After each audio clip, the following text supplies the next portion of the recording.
The Turmoil, Part 1 by Booth Tarkington. Chapter 1. There is a Midland city in the heart of fair, open country, a dirty and wonderful city nesting dingily in the fog of its own smoke. The stranger must feel the dirt before he feels the wonder, for the dirt will be upon him instantly. It will be upon him and within him, since he must breathe it, and he may care for no further proof that wealth is here better loved than cleanliness. But whether he cares or not, the negligently tended streets incessantly press home the point, and so do the flecked and grimy citizens. At a breeze he must smother in the whirlpools of dust, and if he should decline at any time to inhale the smoke, he has the meager alternative of suicide.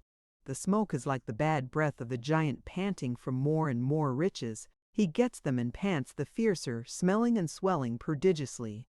He has a voice, a hoarse voice, hot and rapacious, trained to one tune. Wealth! I will get wealth! I will make wealth! I will sell wealth for more wealth! My house shall be dirty, my garment shall be dirty, and I will foul my neighbor so that he cannot.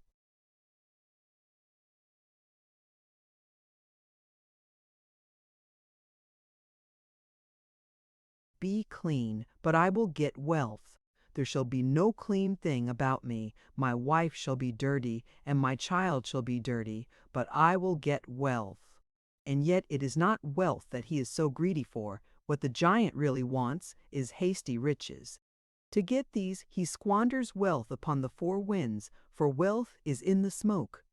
Not so long ago as a generation, there was no panting giant here, no heaving, grimy city. There was but a pleasant big town of neighborly people who had understanding of one another, being, on the whole, much of the same type.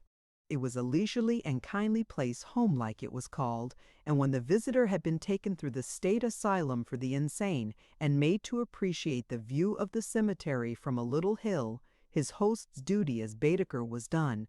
The good burghers were given to jogging comfortably about in phaetons or in surreys for a family drive on Sunday.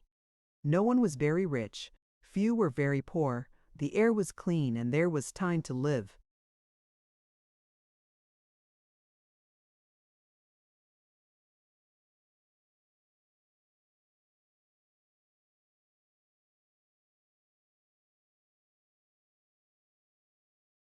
But there was a spirit abroad in the land, and it was strong here as elsewhere, a spirit that had moved in the depths of the American soil and labored there, sweating till it stirred the surface, roved the mountains, and emerged, tangible and monstrous, the god of all good American hearts, bigness. And that god wrought the panting giant. In the souls of the burghers there had always been the profound longing for size. Year by year the longing increased until it became an accumulated force. We must grow. We must be big. We must be bigger. Bigness means money. And the thing began to happen. Their longing became a mighty will.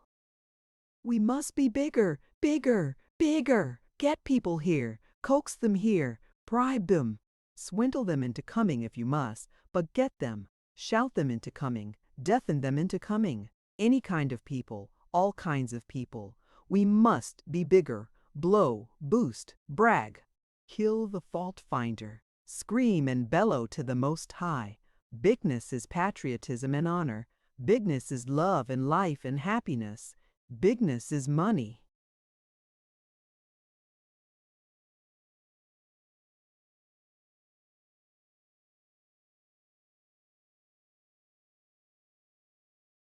We want bigness. They got it. From all the states the people came, thinly at first and slowly, but faster and faster and thicker swarms as the quick years went by. White people came, and black people and brown people and yellow people. The Negroes came from the South by the thousands and thousands, multiplying by other thousands and thousands, faster than they could die. From the four quarters of the earth the people came, the broken and the unbroken, the tame and the wild Germans, Irish, Italians, Hungarians, Scotch, Welsh, English, French, Swiss, Swedes, Norwegians, Greeks, Poles, Russian Jews, Dalmatians, Armenians, Romanians, Servians, Persians, Syrians, Japanese, Chinese, Turks, and every hybrid that these could propagate. And if there were no Eskimos nor Patagonians, what other human strain that earth might furnish failed to swim and bubble in this crucible. With bigness came the new machinery and the rush. The streets began to roar and rattle, the houses to tremble, the pavements were worn under the tread of hurrying multitudes. The old, leisurely, quizzical look of the faces was lost in something harder and warier, and a cockney type began to emerge discernibly, a cynical young mongrel, barbaric of feature, muscular and cunning, dressed in good fabrics fashioned apparently in imitation of the sketches drawn by newspaper comedians. The female of his kind came with him, a pale girl, shoddy and a little ruched, and they communicated in a nasal argot, mainly insolences and elisions. Nay, the common speech of the people showed change. In place of the old Midland vernacular, irregular but clean and not unwholesomely drawling, a jerky dialect of coined metaphors began to be heard, held together by gunas and gutas, and much fostered by the public journals. The city piled itself high in the center, tower on tower for a nucleus, and spread itself out over the plain, mile after mile, and in its vitals, like benevolent bacilli.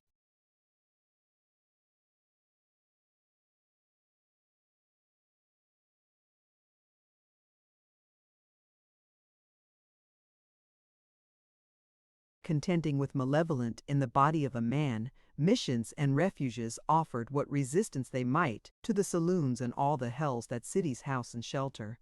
Temptation and ruin were ready commodities on the market for purchase by the venturesome. Highwaymen walked the streets at night and sometimes killed. Snatching thieves were busy everywhere in the dusk, while housebreakers were a common apprehension and frequent reality. Life itself was somewhat safer from intentional destruction than it was in medieval Rome during a faction war, though the Roman murderer was more like to pay for his deed, but death or mutilation beneath the wheels lay in ambush at every crossing. The politicians let the people make all the laws they liked. It did not matter much, and the taxes went up, which is good for politicians. Lawmaking was a pastime of the people. Nothing pleased them more. Singular fermentation of their humor, they even had laws forbidding dangerous speed. More marvelous still,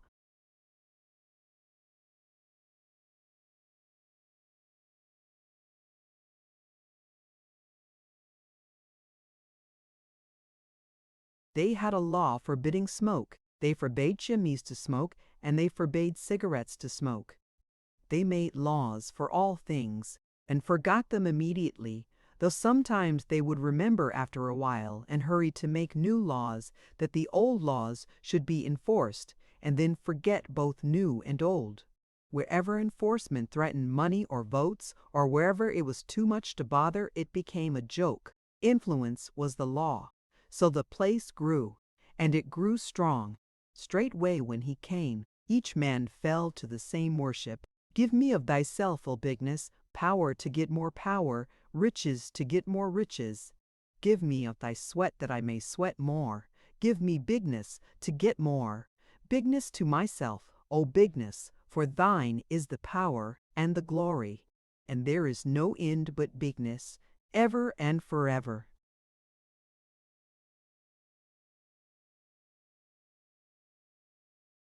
Chapter 2. The Sheridan Building was the biggest skyscraper. The Sheridan Trust Company was the biggest of its kind, and Sheridan himself had been the biggest builder and breaker and truster and buster under the smoke. He had come from a country crossroads at the beginning of the growth, and he had gone up and down in the booms and relapses of that period. But each time he went down, he rebounded a little higher, until finally, after a year of overwork and anxiety, the latter not decreased by a chance, remote but possible, of recuperation from the former in the penitentiary, he found himself on top, with solid substance under his feet, and thereafter played it safe. But his hunger to get was unabated, for it was in the very bones of him and grew fiercer. He was the city incarnate. He loved it, calling it God's country, as he called the smoke prosperity, breathing the dingy cloud with relish. and when soot fell upon his cuff he chuckled. He could have kissed it. It's good, he said, and smacked his lips in gusto. Good, clean soot, it's our lifeblood, God bless it.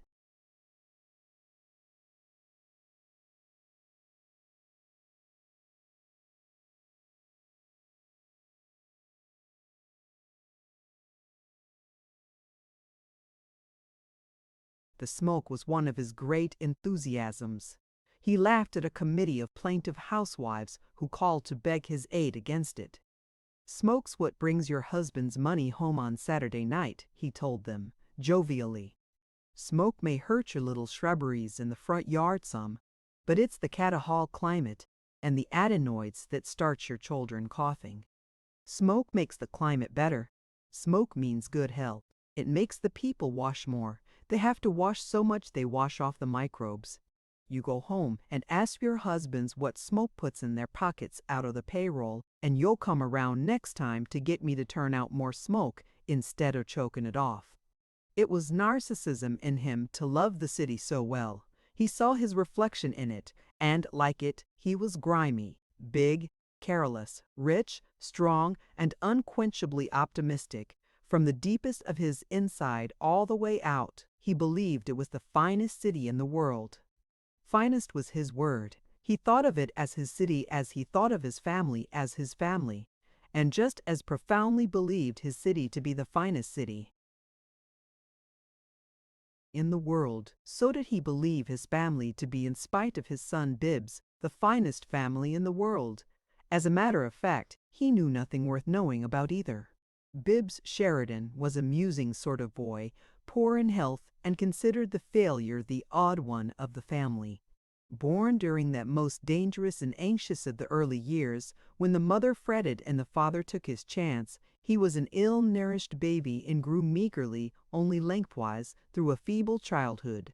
At his christening he was committed for life to Bibbs, mainly through lack of imagination on his mother's part, for though it was her maiden name, she had no strong affection for it. But it was her turn to name the baby, and as she explained later, she couldn't think of anything else she liked to Wall. She offered this explanation one day when the sickly boy was 9, and after a long fit of brooding had demanded some reason for his name's being Bibbs. He requested then with unwonted vehemence to be allowed to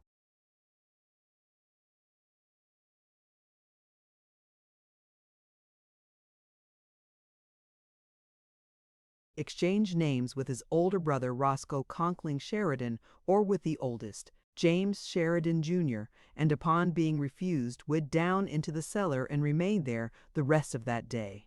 And the cook, descending toward dusk, reported that he had vanished. But a search revealed that he was in the coal pile, completely covered and still burrowing.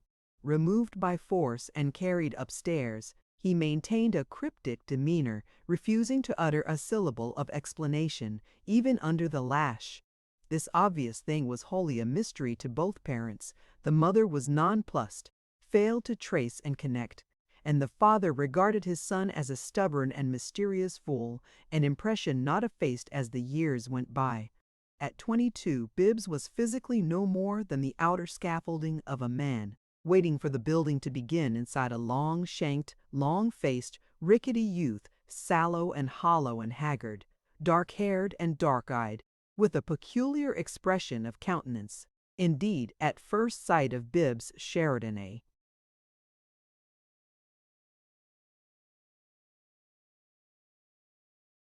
stranger might well be solicitous, for he seemed upon the point of tears. But till a slightly longer gaze, not grief, but mirth, was revealed as his emotion, while a more searching scrutiny was proportionately more puzzling, he seemed about to burst out crying or to burst out laughing, one or the other inevitably, but it was impossible to decide which, and Bibbs never, on any occasion of his life, either laughed aloud or wept. He was a disappointment to his father. At least that was the parents' word, a confirmed and established word after his first attempt to make a businessman of the boy. He sent Bibbs to begin at the bottom and learn from the ground up in the machine shop of the Sheridan Automatic Pump Works. and at the end of 6 months, the family physician sent Bibbs to begin at the bottom and learn from the ground up in a sanitarium. "You needn't worry, Mama," Sheridan told his wife. "There's nothing the matter with Bibbs, except he hates work so much it makes him sick. I put him in the machine shop, and I guess I know what I'm doing about as well as the next man. Old Doc Gurney always was one of them netty alarmists. Does he think I'd do anything to be bad for my own flesh and blood? He makes me tired." Anything except perfectly definite health or perfectly definite disease was incomprehensible to Sheridan. He had a genuine conviction that lack of physical persistence in any task involving money must be due to some subtle weakness of character itself, to some profound shiftlessness or slyness.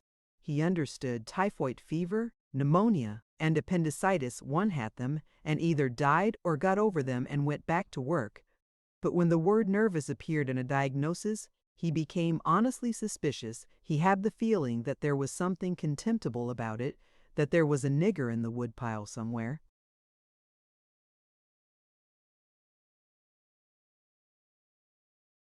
"Look at me," he said. "Look at what I did at his age. Why, when I was 20 years old, wasn't I up every morning at 4 o'clock chopping wood? Yes. And out in the dark in the snow to build a fire in a country grocery store? And here Bibbs has to go and have a dosator because he can't pho. It makes me tired." If he'd gone at it like a man, he wouldn't be sick. He paced the bedroom, the usual setting for such parental discussions, in his nightgown, shaking his big grizzled head and gesticulating to his bedded spouse. "My Lord," he said, "if a little teeny bit of work like this is too much for him, why, he ain't fit for anything. It's 9/10 imagination, and the rest of it, well, I won't say it's deliberate, but I would like to know just how much of it's put on." "Bibbs didn't want the doctor," said Mrs. Sheridan. "It was when he was here to dinner that night and noticed how he couldn't eat anything. Honey, you better."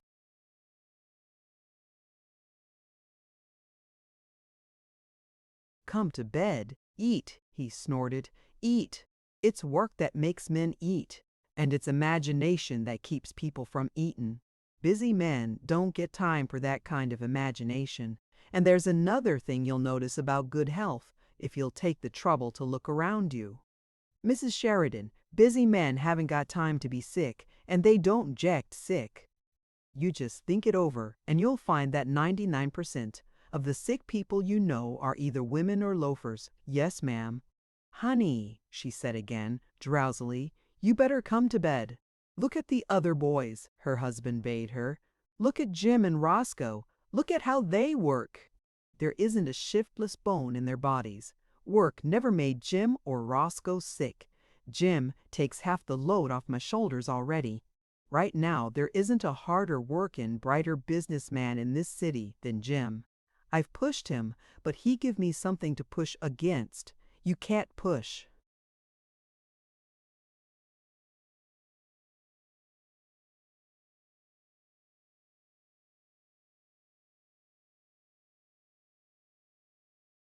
Nervous dyspepsia.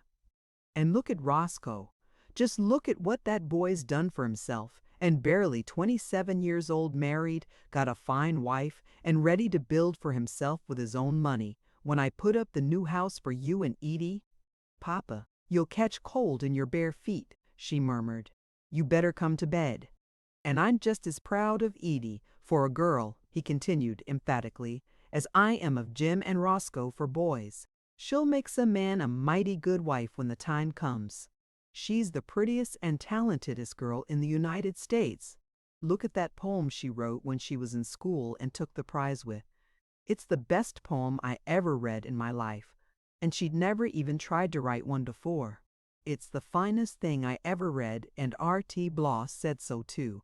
And I guess he's a good enough literary judge, for me turns out more advertisin' literature than any man in the city. I tell you she's smart. Look at the way she worked me to get me to promise the new house, and I guess you had your finger in that too, Mama. This old shack's good enough for me, but you and little Edie'll have to have your way. I'll get behind her and push her the same as I will Jim and Roscoe. I tell you, I'm mighty proud of them 3 children.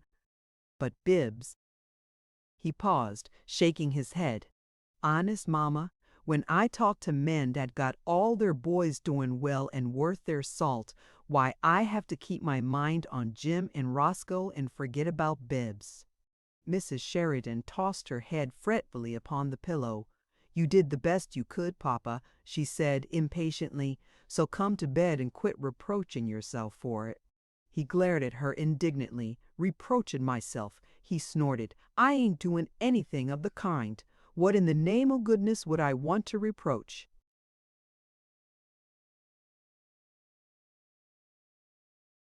myself for? And it wasn't the best I could either.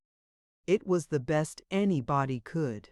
I was giving him a chance to show what was in him and make a man of himself, and here he goes and gets nervous dyspepsia on me." He went to the old-fashioned gas fixture, turned out the light, and muttered his way morosely into bed. "What?" said his wife, crossly, bothered by a subsequent mumbling. "More like hookworm, I said," he explained, speaking louder. "I don't know what to do with him."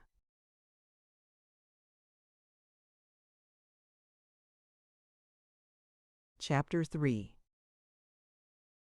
Beginning at the beginning and learning from the ground up was a long course for Bibbs at the sanitarium, with milk and Zwieback as the basis of instruction, and the months were many and tiresome before he was considered near enough graduation to go for a walk leaning on a nurse and a cane.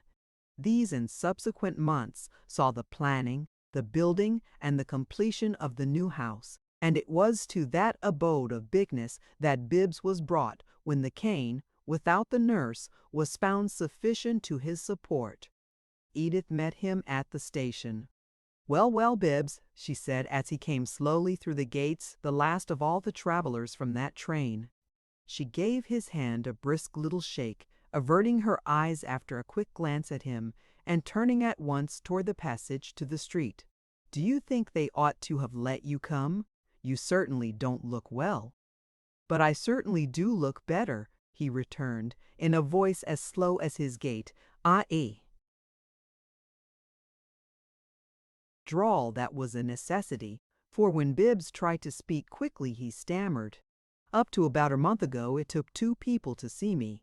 They had to get me in a line between 'em." Edith did not turn her eyes directly toward him again after her first quick glance, and her expression, in spite of her, showed a faint, troubled distaste, the look of a healthy person pressed by some obligation of business to visit a bad ward in a hospital. She was 19, fair and slim, with small, unequal features, but a prettiness of color and a brilliancy of eyes that created a total impression close upon beauty. Her movements were eager and restless. There was something about her, as kind old ladies say, that was very sweet, and there was something that was hurried and breathless. This was new to Bibbs. It was a perceptible change since he had last seen her, and he bent upon her a steady, whimsical scrutiny as they stood at the curb, waiting for an automobile across the street to disengage itself from the traffic.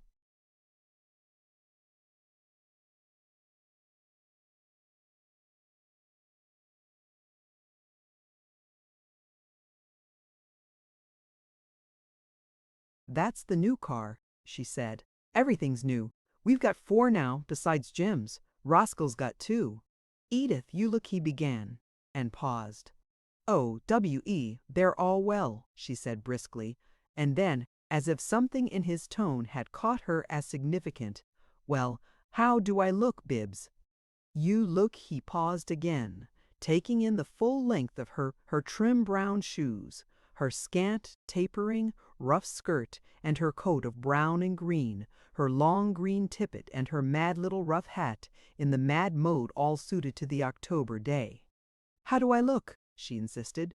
"You look," he answered as his examination ended upon an encrusted watch of platinum and enamel at her wrist. "You look expensive." That was a substitute.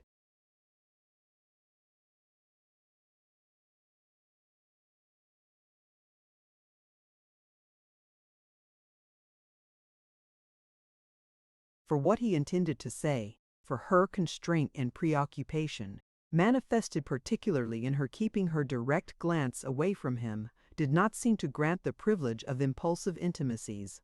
"I expect I am," she laughed, and sidelong caught the direction of his glance. "Of course I oughtn't to wear it in the daytime. It's an evening thing, for the theater, but my day wristwatch is out of gear. Bobby Lamhorn broke it yesterday. He's a regular rowdy sometimes. Do you want Klaus to help you in?" "Oh no," said Bibbs. "I'm alive."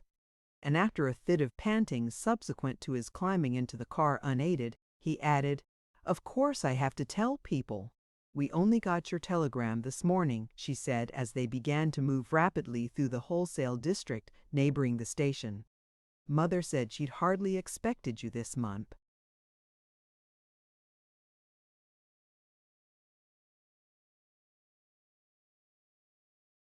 "They seem to be through with me up there in the country," he explained gently. "At least they said they were, and they wouldn't keep me any longer because so many really sick people wanted to get in. They told me to go home, and I didn't have any place else to go. It'll be all right, Edith. I'll sit in the woodshed until after dark every day." "Pooh!" She laughed nervously. "Of course we're all of us glad to have you back." "Yes," he said. "Father?" "Of course. Didn't he write and tell you to come home?" She did not turn to him with the question. All the while she rode with her face directly forward. "No," he said. "Father hasn't written." She flushed a little. "I expect I ought to have written sometime, or one of the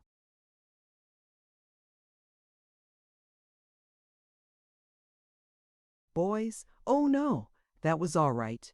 You can't think how busy we've all been this year, Bibbs. I often planned to write, and then, just as I was going to, something would turn up. And I'm sure it's been just the same way with Jim and Roscoe. Of course we knew Mama was writing often, and, of course," he said readily. "There's a chunk of coal fallen on your glove, Edith. Better flick it off before it smears. My word, I'd almost forgotten how sooty it is here. We've been having very bright weather this month for us." She blew the flake of soot into the air, seeming relieved. He looked up at the dingy sky, wherein hung the disconsolate sun like a cold tin.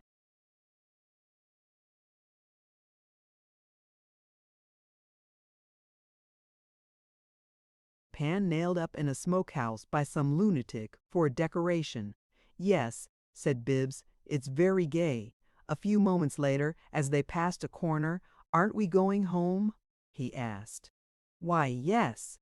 Did you want to go somewhere else first?" "No. Your new driver's taking us out of the way, isn't he?" "No, this is right. We're going straight home." "But we've passed the corner. We always turned. Good gracious," she cried. "Didn't you know we'd moved? Didn't you know we were in the new house?" "Why, no," said Bibbs. "Are you? We've been there a month. Good gracious, didn't you know?" She broke off,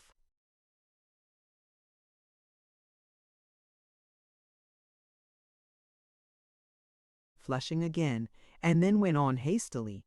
"Of course, Mama's never been so busy in her life. We all haven't had time to do anything but keep on the hop. Mama couldn't even come to the station today. Papa's got some of his business friends and people from around the old D house neighborhood coming tonight for a big dinner and housewarming, dreadful kind of people. But Mama's got it all on her hands. She's never sat down a minute. And if she did, Papa would have her up again before." "Of course," said Bibbs. "Do you like the new place, Edith?" "I don't like some of the things Father would have in it, but it's the finest house in town, and that ought to be good enough for me. Papa bought one thing. I like a view of the Bay of Naples in oil that's perfectly beautiful. It's the first thing you see as you come in the front hall, and it's 11 feet long. But he would have that old fruit pitcher we had in the Murphy Street house hung up in."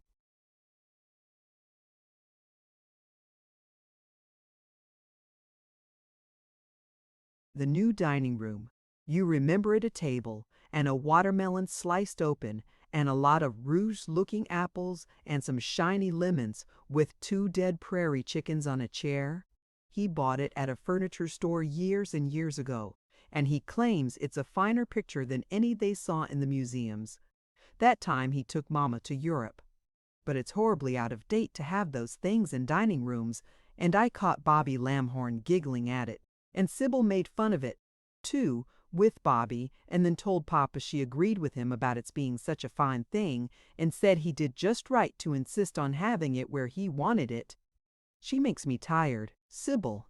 Edith's first constraint with her brother, amounting almost to awkwardness, vanished with this theme, though she still kept her full gaze always to the front, even in the extreme ardor of her denunciation of her sister-in-law. Civ Wool, she repeated, with such heat and vigor that the name seemed to strike.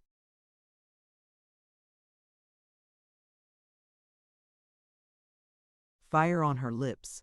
I'd like to know why Roscoe couldn't have married somebody from here that would have done us some good.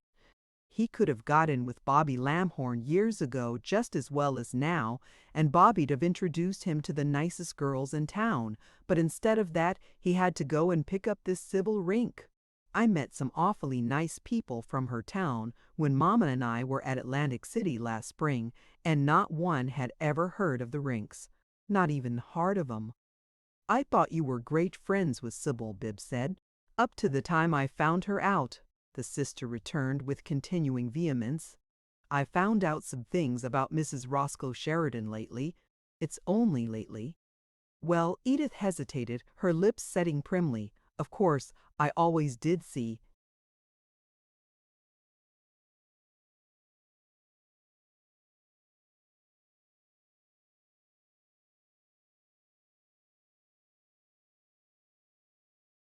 That she never cared the snap of her little finger about Roscoe. It seems, said Bibbs in laconic protest, that she married him. The sister emitted a shrill cry, to be interpreted as contemptuous laughter, and, in her emotion, spoke too impulsively. Why, she'd have married you. No, no, he said. She couldn't be that bad. I didn't mean, she began, distressed. I only meant I didn't mean never mind, Edith, he consoled her. You see, she couldn't have married me because I didn't know her. And besides, if she's as mercenary as all that, she'd have been too clever. The head doctor even had to lend me the money for my ticket home. I didn't mean anything unpleasant about you, Edith babbled. I only meant I.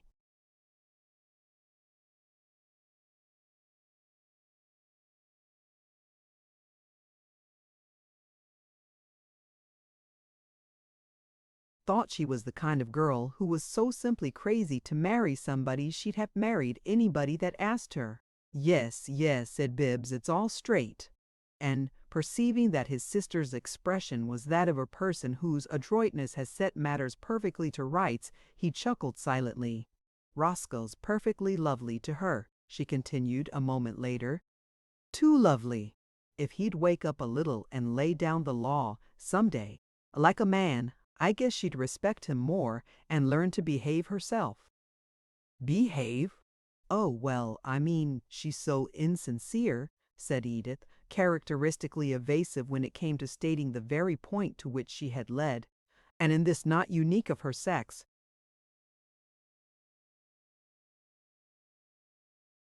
Bibbs contented himself with a non-committal gesture. Business is crawling up the old streets, he said, his long, tremulous hand indicating a vasty structure in course of erection. The boarding houses come first, and then that isn't for shops, she informed him. That's a new investment of Papa's, the Sheridan Apartments. Well, well, he murmured. I supposed Sheridan was almost well enough known here already. Oh, we're well enough known about, she said impatiently. I guess there isn't a man, woman, child, or nigger baby in town that doesn't know who we are. But we aren't in with the right people. No, he exclaimed. Who's all that? Who's all what?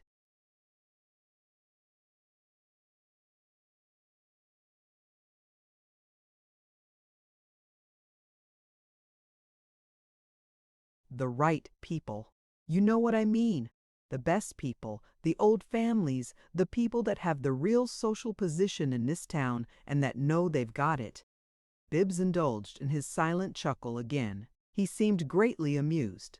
I thought that the people who actually had the real what you may call it didn't know it, he said. I've always understood that it was very unsatisfactory because if you thought about it, you didn't have it, and if you had it, you didn't know it. That's just bosh, she retorted. They know it in this town, all right. I found out a lot of things long before we began to think of building out in this direction. The right people in this town aren't always the society column ones, and they mix around with outsiders, and they don't all belong to any one club. They're taken in all sorts, into all their clubs, but they're a clan, just the same, and they have the clan feeling, and they're just as much we, us, and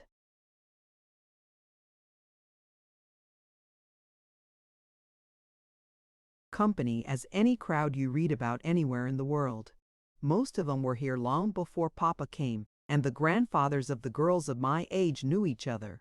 And I see, Bibbs interrupted gravely, their ancestors fled together from many a stricken field, and crusaders' blood flows in their veins. I always understood the first house was built by an old party of the name of Vertrees who couldn't get along with Dan Boone, and hurried away to these parts because Dan wanted him to give back a gun he'd lent him. Edith gave a little ejaculation of alarm. You mustn't repeat that story, Bibbs, even if it's true. The Vertreeses are the best family, and of course the very oldest here. They were an old family even before Mary Vertrees's great-great-grandfather came west and founded this settlement. He came from Lynn, Massachusetts, and they have relatives there. Yet some of the best people in Lynn.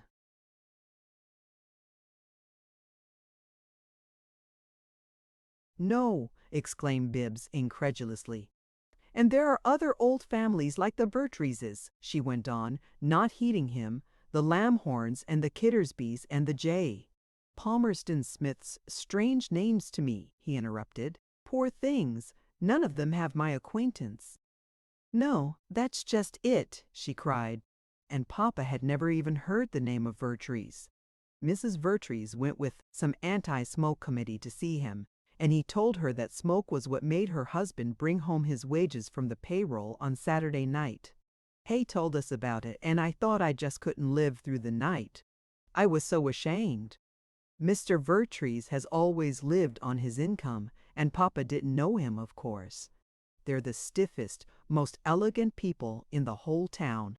And to crown it all, Papa went and bought the next lot to the old Vertrees country mansion. It's in the very heart of the best new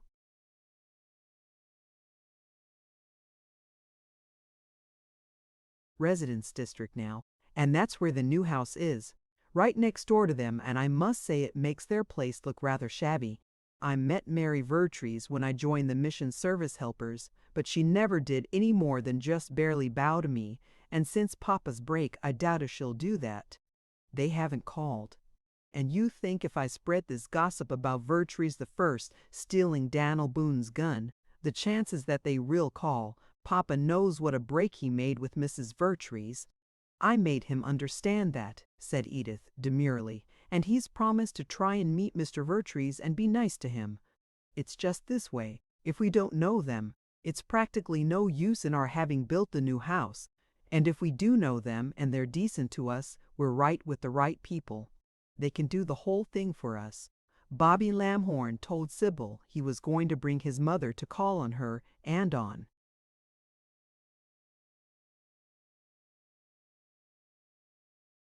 Mama, but it was weeks ago, and I notice he hasn't done it, and if Mrs. Vertrees decides not to know us, I'm darn sure Mrs. Lamhorn'll never come.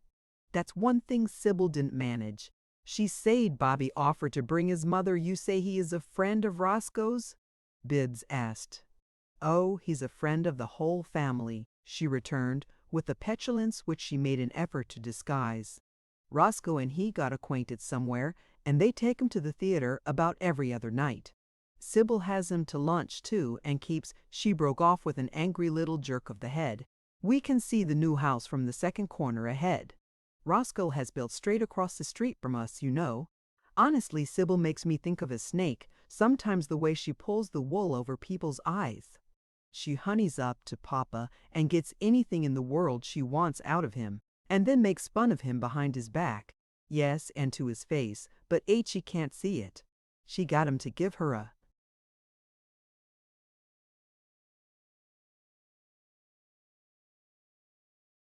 $12,000 porch for their house after it was good heavens, said Bibbs, staring ahead as they reached the corner and the car swung to the right, following a bend in the street. Is that the new house? Yes. What do you think of it? Well, he drawled, I'm pretty sure the sanitarium's about half a size bigger. I can't be certain till I measure. And a moment later, as they entered the driveway, he added seriously, but it's beautiful.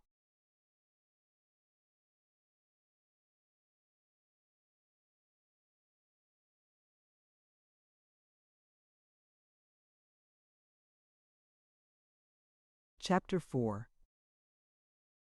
It was gray stone, with long roofs of thick green slate. An architect who loved the milder Gothic motives had built what he liked. It was to be seen at once that he had been left unhampered, and he had wrought a picture out of his head into a noble and exultant reality.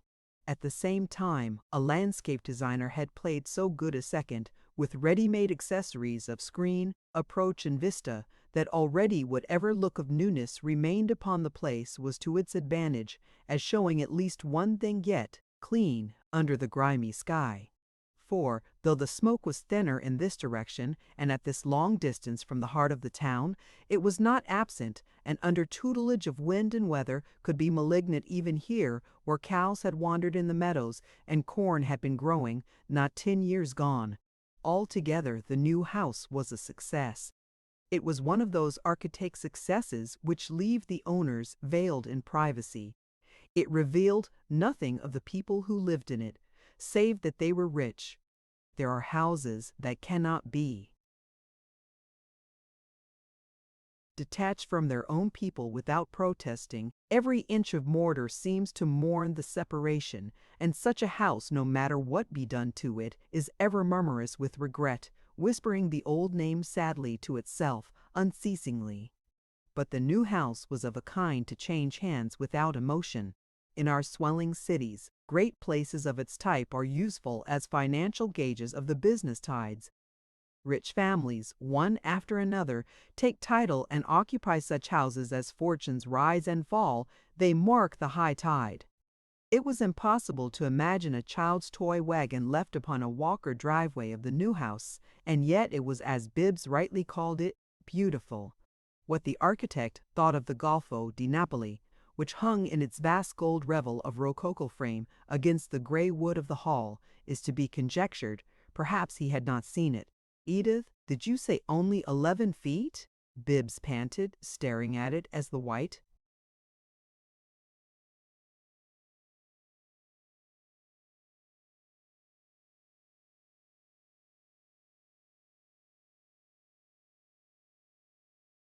jacketed twin of a Pullman porter helped him to get out of his overcoat. 11 without the frame, she explained. It's splendid, don't you think? It lightens things up so. The hall was kind of gloomy before. No gloom now, said Bibbs.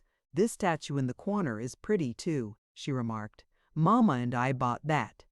And Bibbs turned at her direction to behold, amid a grove of tubbed palms, a life-size, black-bearded Moor of a plastic composition painted with unappeasable gloss and brilliancy. Upon his chocolate head he wore a gold turban. In his hand he held a gold-tipped spear, and for the rest he was red and yellow and black and silver. Hallelujah, was the sole comment of the returned wanderer, and Edith, saying she would find Mama, left him blinking at the Moor. Presently after she had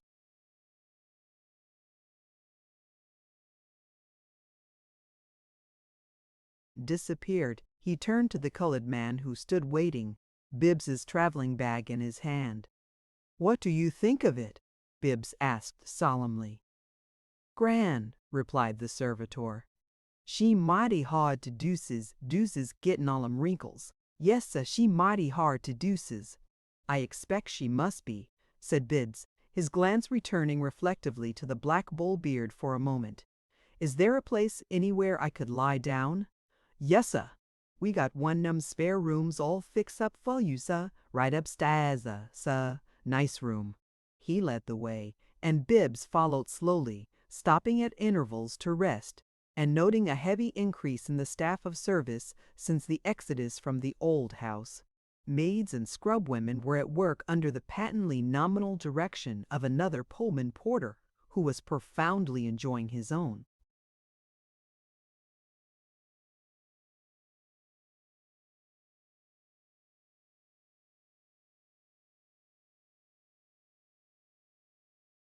Affectation of being harassed with care. "Everything got look spick and span for the big doin's tonight," Bibbs's guide explained, chuckling. "Yes, sir, we got big doin's tonight." Big doin's. The room to which he conducted his lagging charge was furnished in every particular, like a room in a new hotel, and Bibbs found it pleasant, though, indeed, any room with a good bed would have seemed pleasant to him after his journey. He stretched himself flat immediately, and having replied "not now" to the attendant's offer to unpack the bag, closed his eyes wearily. White Jacket, racially sympathetic, lowered the window shades and made an exit on tiptoe, encountering the other White Jacket, the harassed overseer, in the hall without. Said the emerging one, "He mighty shaky, Mist' Jackson. Drop right down and sheet his eyelids all black. Rich folks gotta go same as anybody else. Anybody asked me if I change, if that oly boy know, sah, Lee darn keep, is."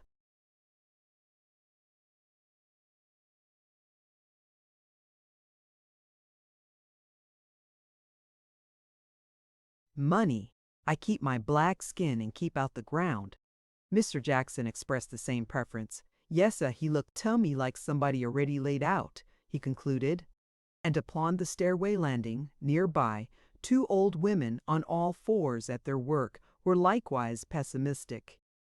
"Heck," said one, lamenting in a whisper. "It give me a turn to see him go by white as wax and bony as a dead fish. Mrs. Cronin, tell me, did make ye kinda sick to look at 'em?" "Sick?" "No more than the face of a blessed angel already in heaven." "Well," said the other, "I'd a be o' me own come home to die once." She fell silent at a rustling of skirts in the corridor above them. It was Mrs. Sheridan hurrying to greet her son. She was one of those fat, pink people who fade and contract with age like drying fruit, and her outside was a true portrait of her. Her husband and her daughter had long ago absorbed her. What intelligence she had was given almost wholly to comprehending and serving those two, and except in the presence of one of them, she was nearly always absent-minded. Edith lived all day with her mother, as daughters do, and Sheridan so held his wife to her unity with him that she had long ago become unconscious of her existence as a thing separate from his. She invariably perceived his moods, and nursed him through them when she did not share them, and she gave him a profound sympathy with the inmost spirit and purpose of his being, even though she did not comprehend it and partook of it only as a spectator. They had known but one actual altercation in their lives, and that was 30 years past, in the early days of Sheridan's struggle, when, in order to enhance the favorable impression he believed himself to be making upon some capitalists, he had thought it necessary to accompany them to a performance of The Black Crook, but she had not once referred to this during the last 10 years. Mrs. Sheridan's manner was hurried and inconsequent. Her clothes rustled more than other women's clothes. She seemed to wear too many at a time and to be vaguely troubled by them, and she was patting a skirt down over some unruly internal dissension at the moment she opened Bibbs's door.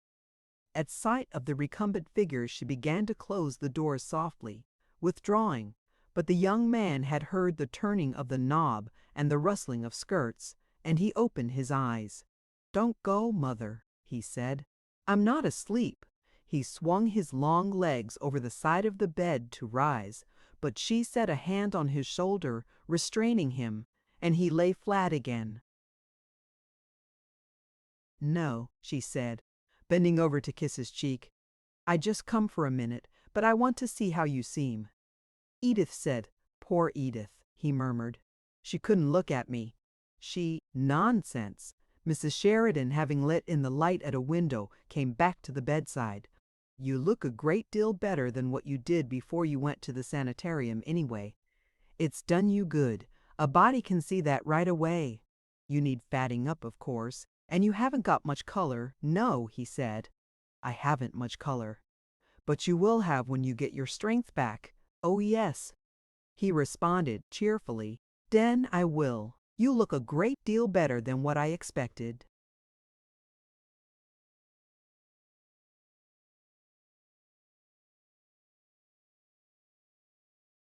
Edith must have a great vocabulary, he chuckled. She's too sensitive, said Mrs. Sheridan, and it makes her exaggerate a little. What about your diet? That's all right. They told me to eat anything. Anything at all? Well, anything I could. That's good, she said, nodding. They mean for you just to build up your strength. That's what they told me the last time I went to see you at the sanitarium. You look better than what you did then, and that's only a little time ago. How long was it? 8 months, I think.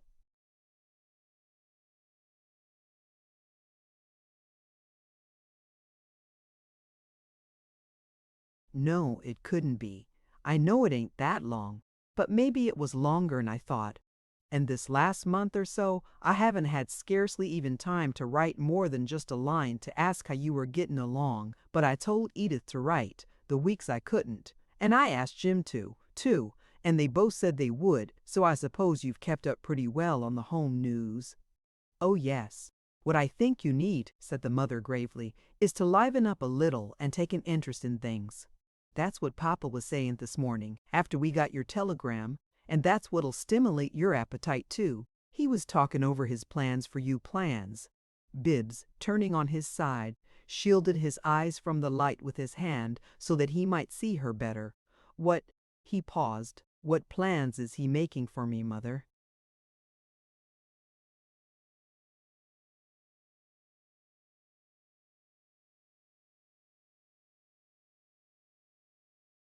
She turned away, going back to the window to draw down the shade. Well, you better talk it over with him, she said with perceptible nervousness. He better tell you himself. I don't feel as if I had any call exactly to go into it, and you better get to sleep now anyway. She came and stood by the bedside once more. But you must remember, Bibbs, whatever Papa does is for the best. He loves his Coldern and wants to do what's right by all of 'em, and you'll always find he's right in the end. He made a little gesture of assent, which seemed to content her, and she rustled to the door, turning to speak again after she had opened it. You get a good nap now, so as to be all rested up for tonight. You mean, Bibbs stammered, having begun to speak too quickly. Checking himself, he drew a long breath, then asked, quietly, Does Father expect me to come downstairs this evening?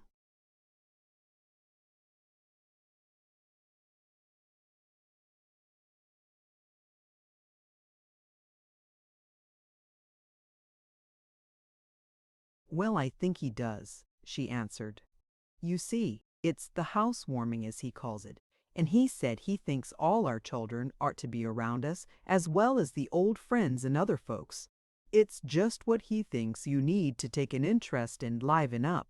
You don't feel too bad to come down, do you? Mother?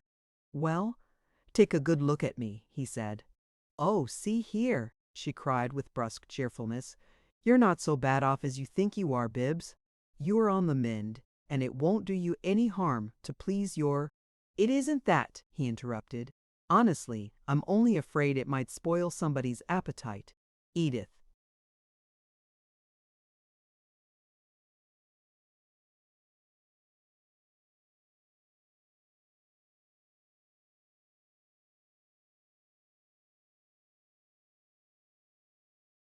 I told you the child was too sensitive, she interrupted in turn. You're a plenty good-looking enough young man for anybody. You look like you've been through a long spell and begun to get well, and that's all there is to it. All right, I'll come to the party. If the rest of you can stand it, I can. It'll do you good, she returned, rustling into the hall. Now take a nap and I'll send one of the help to wake you in time for you to get dressed up before dinner. You go to sleep right away now, Bibbs." Bibbs was unable to obey, though he kept his eyes closed. Something she had said kept running in his mind, repeating itself over and over interminably. His plans for you, his plans for you, his plans for you, his plans for you, and then taking the place of his plans for you, after what seemed a long, long while, her flurried voice came back to him insistently, seeming to whisper in his ear, "He loves his cauldron, he loves his cauldron, he loves his cauldron, you'll find he's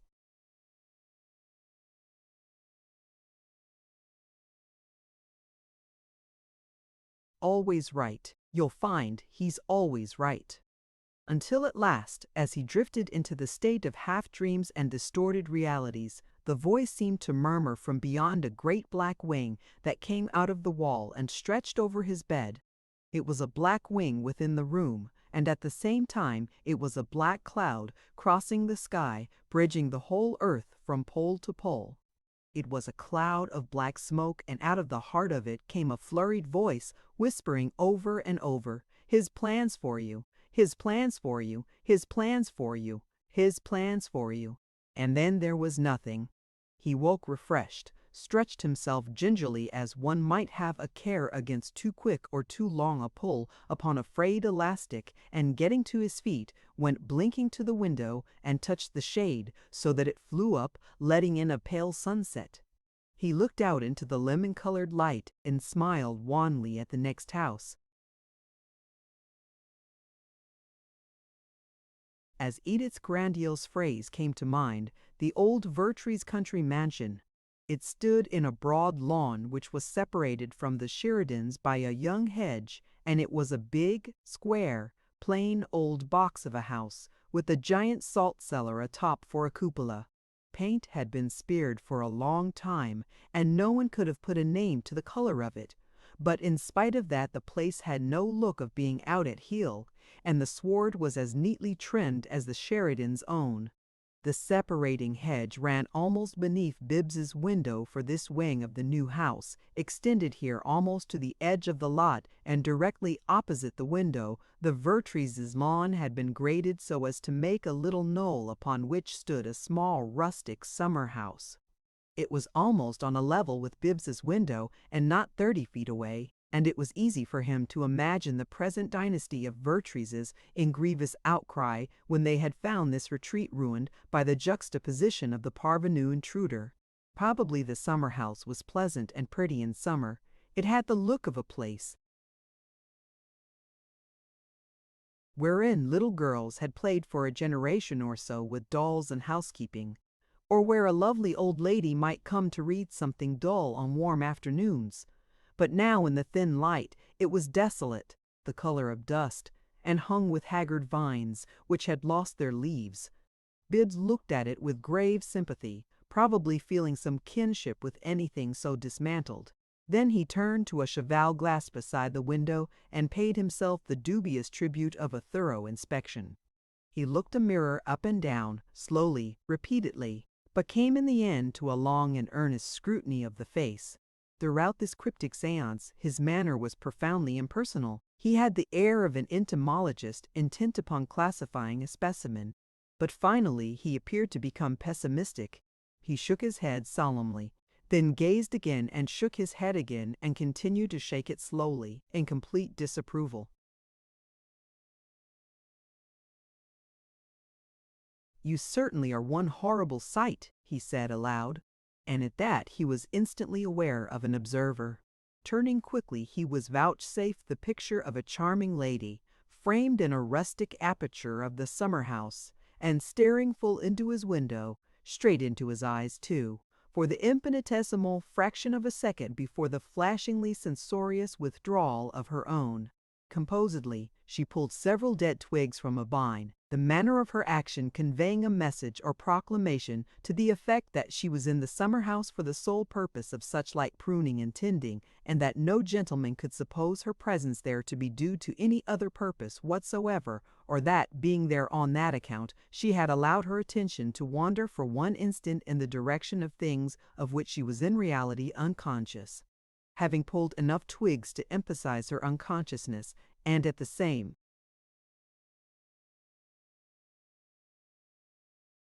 time her disapproval of everything in the nature of a Sheridan, or belonging to a Sheridan, she descended the knoll with maintained composure and sauntered toward a side door of the country mansion of the Vertreeses.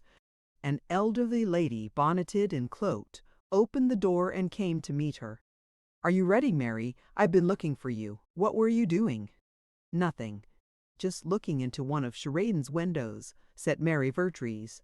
"I got caught at it." "Mary!" cried her mother, just as we were going to call. "Good heavens!" "We'll go, just the same," the daughter returned. "I suppose those women would be glad to have us if we burned their house to the ground. But WHO saw you," insisted Mrs. Vertrees. "One of the sons, I suppose he was. I believe he's insane or something. At least I hear they keep him in a sanitarium somewhere and never talk about him. He was staring at himself in a mirror and talking to himself. Then he looked out and caught me." "What did he—" "Nothing, of course." "How did he look?" "Like a ghost in a blue suit," said Miss Vertrees, moving toward the street and waving a white-gloved hand in farewell to her father, who was observing them from the window of his library. "Rather tragic, and altogether impossible. Do come on, mother, and let's get it over." And Mrs. Vertrees, with many misgivings, set forth with her daughter for their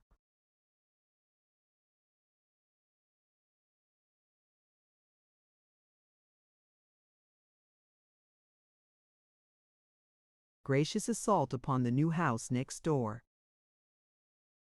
Chapter 5. Mr. Vertrees, having watched their departure with the air of a man who had something at hazard upon the expedition, turned from the window and began to pace the library thoughtfully, pending their return. He was about 60. A small man, withered and dry and fine, a trim little sketch of an elderly dandy. His lambrequin mustache, relic of a forgotten Anglomania, had been profoundly black, but now, like his smooth hair, it was approaching an equally sheer whiteness. And though his clothes were old, they had shapeliness and a flavor of mode. And for greater spruceness, there were some jaunty touches, gray spats, a narrow black ribbon across the gray waistcoat to the eyeglasses in a pocket, a fleck of color from a button in the lapel of the black coat, labeling him the descendant of patriot warriors. The room was not like him, being cheerful and hideous, whereas Mr. Vertrees was anxious and decorative. Under a mantle of imitation black marble, a merry little coal fire beamed forth upon high and narrow Eastlake bookcases with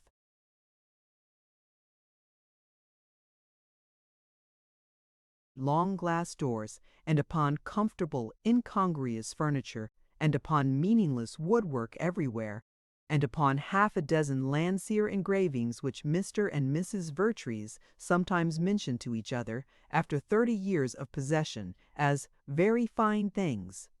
They had been the first people in town to possess Landseer engravings, and there in art they had rested, but they still had a feeling that in all such matters they were in the van. And when Mr. Vertrees discovered Landseers upon the walls of other people's houses, he thawed, as a chieftain to a trusted follower. And if he found an edition of Bulwer Lytton accompanying the Landseers as a final corroboration of culture, he would say, inevitably, "Those people know good books." The growth of the city, which might easily have made him a millionaire, had ruined him because he had failed to understand it. When towns begin to grow, they have whims, and the whims of a town always ruin somebody. Mr. Vertrees had been most strikingly the somebody in this case. At about the time he bought the Landseers, he owned, through inheritance, an office building and a large house not far from it, where he spent the winter. and he had a country place, a farm of 400 acres where he went for the summers, to the comfortable, ugly old house that was his home now, perforce all the year round. If he had known how to sit still and let things happen, he would have prospered miraculously. But, strangely enough, the dainty little man was one of the first to fall down and worship bigness, the which proceeded straightway to enact the role of Juggernaut for his better education. He was a true prophet of the prodigious growth, but he had a fatal gift for selling good and buying bad. He should have stayed at home and looked at his Landseers and read his Buller. But he took his cow to market, and the trained milkers milked her dry and then ate her. He sold the office building and the house in town to buy a great tract of lots in a new suburb. Then he sold the farm, except the house and the ground about it, to pay the taxes on the suburban lots and to keep them up. The lots refused to.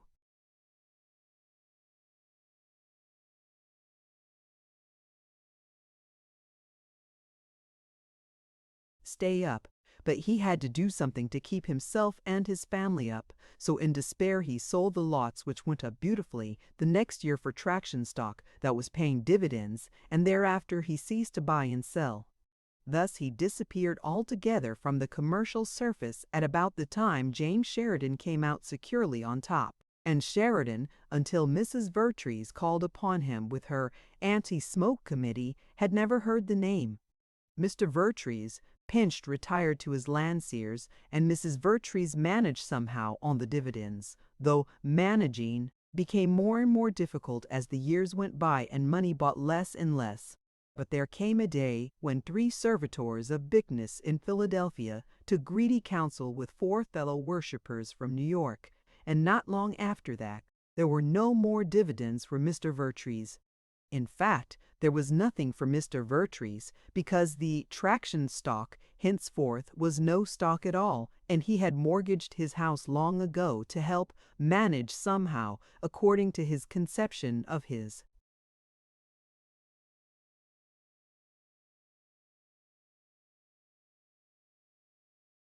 position in life, one of his own old-fashioned phrases. 6 months before the completion of the new house next door, Mr. Vertrees had sold his horses and the worn Victoria and station wagon to pay the arrears of his 2 servants and re-establish credit at the grocer's and butcher's, and a pair of elderly carriage horses with such accoutrements are not very ample barter in these days for 6 months' food and fuel and service. Mr. Vertrees had discovered, too, that there was no salary for him in all the buzzing city. He could do nothing. It may be said that he was at the end of his string. Such times do come in all their bitterness, finally, to the man with no trade or craft, if his feeble clutch on that slippery ghost, property, shall fail. The windows grew black while he paced the room, and smoky twilight closed round about the house, yet not more darkly than what closed round about the heart of the anxious little man patrolling the fan-shaped zone of firelight. But as the mantel clock struck wheezily 6, there was the rattle of an outer door, and a rich and beautiful peal of laughter went ringing through the house. Thus cheerfully did Mary Vertrees herald her return with her mother from their expedition among the barbarians. She came rushing into the library and threw herself into a deep chair by the hearth, laughing so uncontrollably that tears were in her eyes. Mrs. Vertrees followed decorously, no mirth about her. On the contrary, she looked vaguely disturbed, as if she had eaten something not quite certain to agree with her, and regretted it. Papa, oh, and Miss Vertrees was fain to apply a handkerchief upon her eyes. I'm so glad you made us go. I wouldn't have missed it. Mrs. Vertrees shook her head. I suppose I'm very dull, she said gently. I didn't see anything amusing. They're most ordinary, and the house is altogether.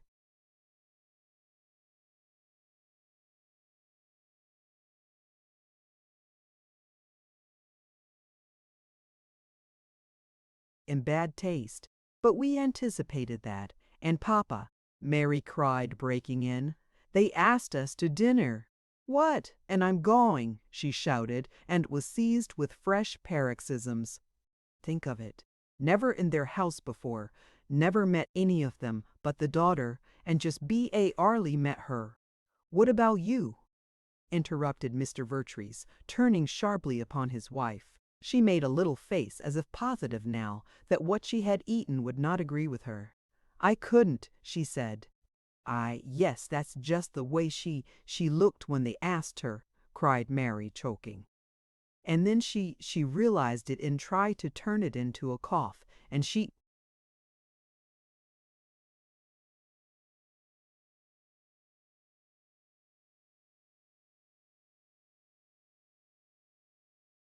didn't know how, and it sounded like a squeal. I suppose, said Mrs. Vertrees, much injured, that Mary will have an uproarious time at my funeral. She makes fun of Mary jumped up instantly and kissed her. Then she went to the mantel and, leaning an elbow upon it, gazed thoughtfully at the buckle of her shoe twinkling in the firelight. They didn't notice anything, she said. So far as they were concerned, Mama, it was one of the finest coughs you ever coughed. Who were they? Asked her father. Whom did you see? Only the mother and daughter, Mary answered. Mrs. Sheridan is dumpy and rustly, and Miss Sheridan is pretty, and pushing dresses by the fashion magazines, and talks about New York people that have their pictures in 'em. She tutors the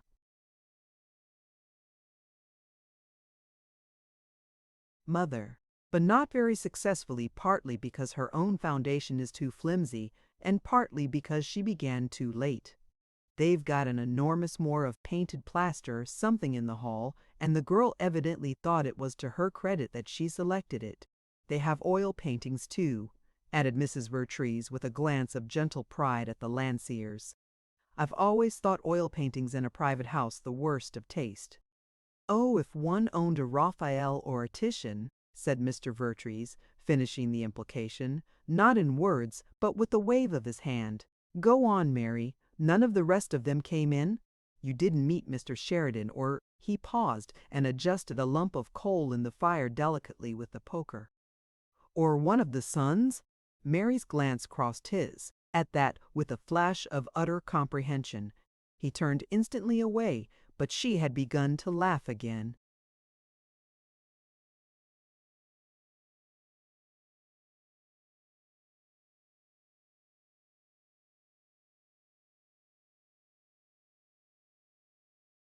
No, she said, no one except the women, but Mamma inquired about the sons thoroughly. Mary, Mrs. Vertrees protested. Oh, most adroitly too, laughed the girl. Only she couldn't help unconsciously turning to look at me when she did it. Mary Vertrees. Never mind, Mamma. Mrs. Sheridan and Miss Sheridan, neither of them could help unconsciously turning to look at me speculatively at the same time. They all three kept looking at me and talking about the oldest son, Mr. James Sheridan, Jr. Mrs. Sheridan said his father is very anxious to get Jim to marry and settle down, and she assured me that Jim is right cultivated. Another of the sons, the youngest one, caught me looking in the window this afternoon.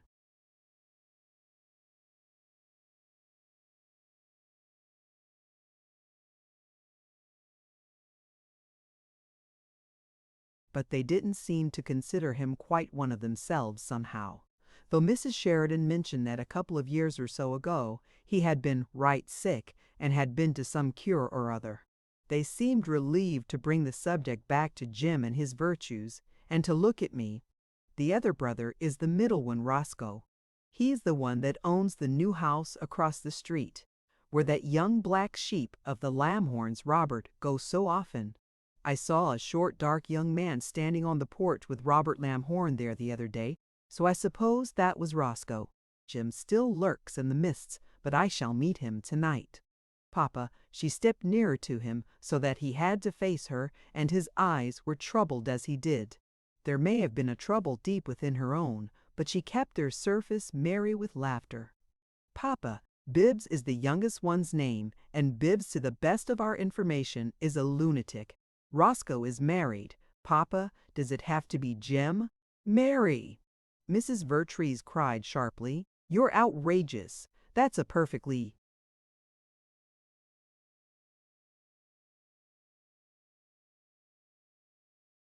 horrible way of talking. "Well, I'm close to 24, said Mary, turning to her. "I haven't been able to like anybody yet that's asked me to marry him, and maybe I never shall. Until a year or so ago, I've had everything I ever wanted in my life. You and Papa gave it all to me, and it's about time I began to pay back. Unfortunately, I don't know how to do anything, but something's got to be done." "But you needn't talk of it like that," insisted the mother, plaintively. It's not," said Mary. "I know that. How did they happen to ask you to dinner?" Mr. Vertrees inquired uneasily, as extraordinary thing. "Climbers' hospitality," Mary defined it. "We were so very cordial and easy. I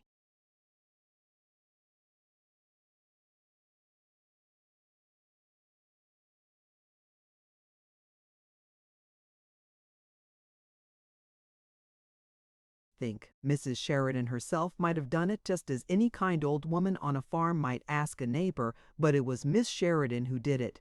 She played around it a while. You could see she wanted to.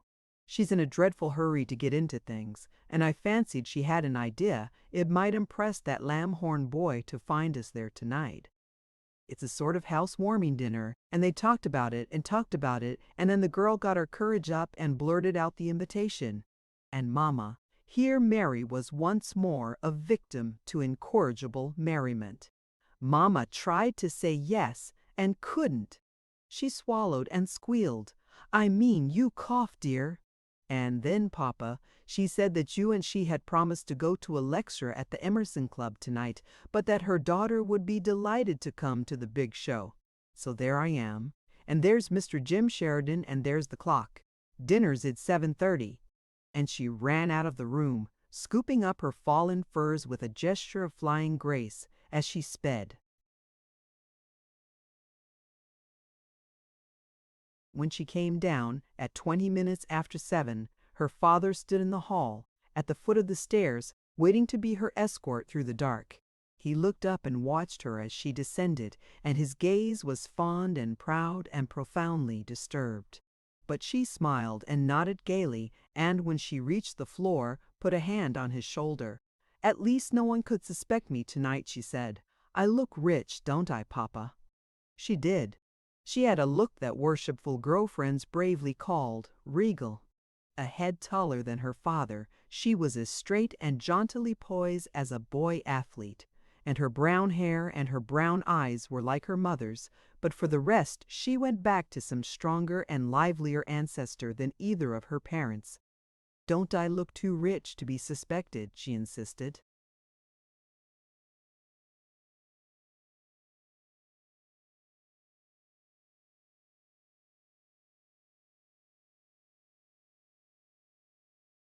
"You look everything beautiful, Mary," he said huskily. "And my dress?" She threw open her dark velvet cloak, showing a splendor of white and silver. "Anything better at nice next winter, do you think?" She laughed, shrouding her glittering figure in the cloak again. 2 years old, and no one would dream it. I did it over. "You can do anything, Mary." There was a curious humility in his tone, and something more a significance not veiled and yet abysmally apologetic. It was as if he suggested something to her and begged her forgiveness in the same breath, and upon that, for the moment, she became as serious as he.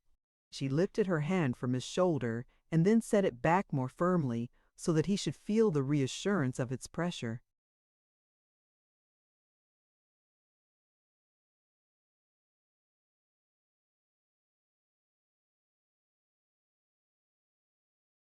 "Don't worry," she said in a low voice and gravely. "I know exactly what you want me to do." Chapter 6.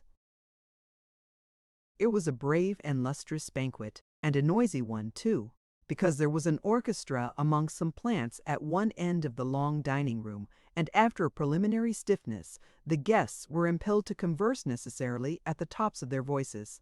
The whole company of 50 sat at a great oblong table, improvised for the occasion by carpenters, but not betraying itself as an improvisation. It seemed a permanent continent of damask and lace, with shores of crystal and silver running up to spreading groves of orchids and lilies and white roses, an inhabited continent.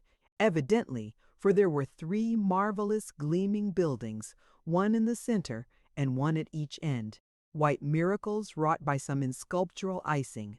They were models in miniature, and they represented the Sheridan Building, the Sheridan Apartments, and the Pump Works. Nearly all the guests recognized them without having to be told what they were, and pronounced the likenesses superb. The arrangement of the table was visibly baronial. At the head sat the great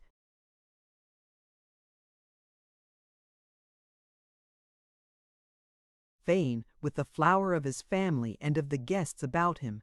Then on each side came the neighbors of the old house, grading down to vassals and retainers, superintendents, cashiers, heads of departments, and the like at the foot, where the Thane's lady took her place as a consolation for the less important.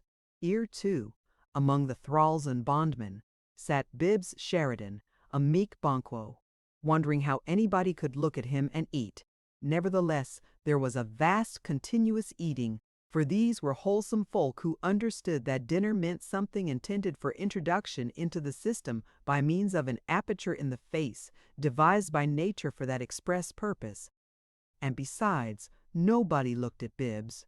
He was better content to be left to himself. His voice was not strong enough to make itself heard over the hubbub without an exhausting effort, and the talk that went on about him was too fast and too fragmentary for his drawl to keep.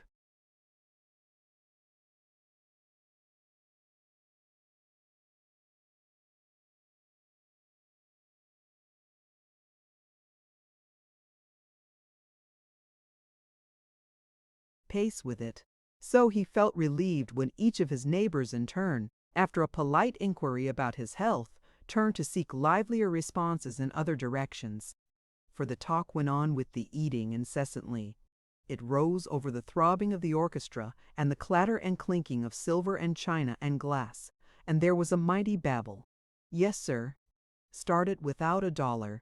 Yellow flounces on the overskirt. I says, Wilkie, your department's got to go bigger this year. I says, 15% turnover in 31 weeks. One of the biggest men in the biggest, the wife says she'll have to let out my pants if my appetite. Say, did you see that statue of a Turk in the hall? One of the finest things I ever. Not $1, not a nickel, not 1 red cent do you get out of me, I says. And so he ups and, yes, the baby makes 4. They've lost now. Well, they got their raise and they went in big. Yes, sir. Not $1 to his name. And look at what? You wait. The population of this town's going to hit the 1,000,000 mark before she stops. Well, if you can show me a bigger deal then. And through the interstices of this clamoring, Bibbs could hear the continual booming of his father's heavy voice. And once he caught the sentence, yes, young lady, that's just what did it for me, and that's just what'll do it for my boys. They gotta make 2 blades of grass grow where 1 grew before. It was his familiar flourish, an old story to Bibbs, and now jovially declaimed for the edification of Mary Vertrees. It was a great night for Sheridan, the very crest of his wave. He sat there knowing himself Thane and master by his own endeavor, and his big, smooth, red face grew more and more radiant with good will and with the simplest, happiest, most boy-like vanity. He was the picture of health, of good cheer, and of power on a holiday. He had 30 teeth, none bought, and showed most of them when he laughed. His grizzled hair was thick and as unruly as a farm. Laborers. His chest was deep and big beneath its vast facade of starched white linen where little diamonds twinkled, circling 3 large pearls. His hands were stubby and strong, and he used them freely in gestures of marked picturesqueness. And though he had grown fat at chin and waist and wrist, he had not lost the look of readiness and activity. He dominated the table, shouting jocular questions and railleries at everyone. His idea was that when people were having a good time, they were noisy, and his own additions to the hubbub increased his pleasure and, of course, met the warmest encouragement from his guests. Edith had discovered that he had very foggy notions of the difference between a band and an orchestra, and when it was made clear to him, he had held out for a band until Edith threatened tears. But the size of the orchestra they hired consoled him, and he had now no regrets in the matter. He kept time to the music continually with his feet, or pounding on the table with his fist, and sometimes with spoon or knife upon his plate or glass, without permitting these side products to interfere with the real business of eating and shouting. "Tell 'em to play Nancy Lee," he would bellow down the length of the table to his wife, while the musicians were in the midst of the Toreador song, perhaps. "Ask that fellow if they don't know Nancy Lee." And when the leader would shake his head apologetically in answer to an obedient shriek from Mrs. Sheridan, the Toreador continuing vehemently, Sheridan would roar half-remembered fragments of Nancy Lee, naturally mingling some Bizet with the air of that uxorious tribute.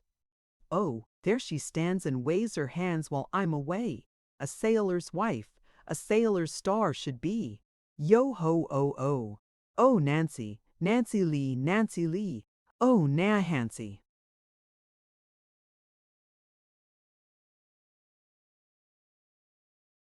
"Lee, hey there, old lady," he would bellow.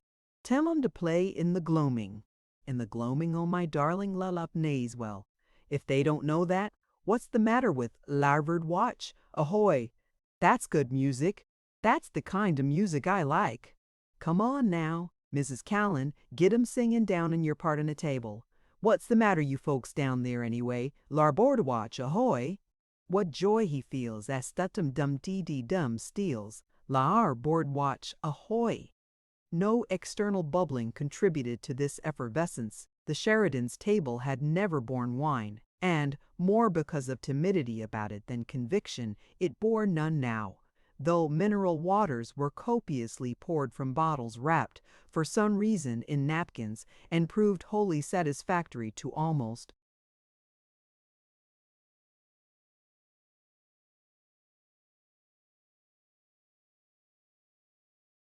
all of the guests, and certainly no wine could have inspired more turbulent good spirits in the host. Not even Bibbs was an alloy in this night's happiness, for, as Mrs. Sheridan had said, he had plans for Bibbs' plans, which were going to straighten out some things that had gone wrong. So he pounded the table and boomed his echoes of old songs, and then, forgetting these, would renew his friendly railleries, or perhaps, turning to Mary Vertrees, who sat near him, round the corner of the table at his right, he would become autobiographical. Gentleman less naive than he had paid her that tribute, for she was a girl who inspired the autobiographical impulse in every man who met her. It needed but the sight of her. The dinner seemed, somehow, to center about Mary Vertrees and the jocund host, as a play centers about its hero and heroine. They were the rubicund king and the starry princess of this spectacle. They paid court to each other, and everybody paid court to them. Down near the sugar pump works, where Bibbs sat, there was audible speculation and admiration. "Wonder who that lady is making such a hit with the old man. Must be some heiress." "Heiress! Golly, I guess I could stand it to marry rich then." Edith and Sybil were radiant.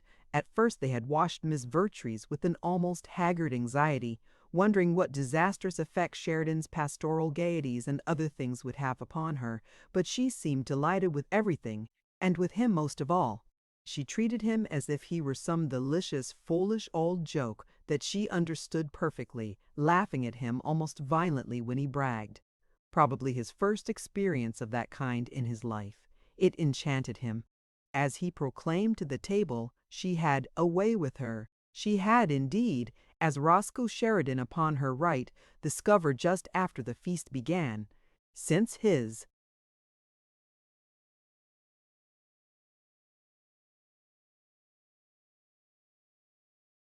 marriage 3 years before, no lady had bestowed upon him so protracted a full view of brilliant eyes. And, with the look, his lovely neighbor said, and it was her first speech to him, "I hope you're very susceptible, Mr. Sheridan." Honest Roscoe was taken aback, and "Why?" was all he managed to say. She repeated the look deliberately, which was noted with a mystification equal to his own by his sister across the table. No one, reflected Edith, could image Mary Vertrees, the sort of girl who would really flirt with married men. She was obviously the opposite of all that. Edith defined her as a thoroughbred, a nice girl, and the look given to Roscoe was astounding. Roscoe's wife saw it too, and she was another whom it puzzled, though not because its recipient was married.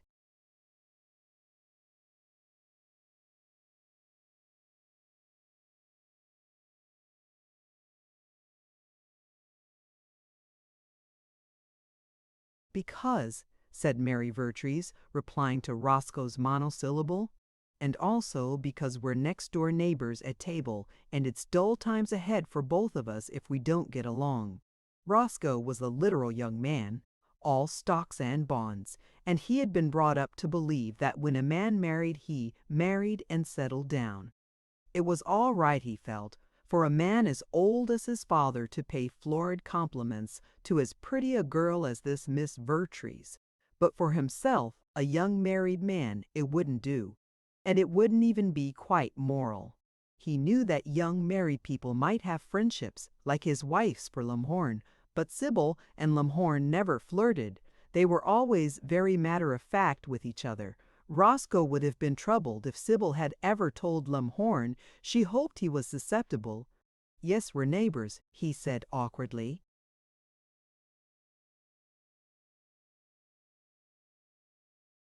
"Next-door neighbors and houses too," she added. "No, not exactly. I live across the street."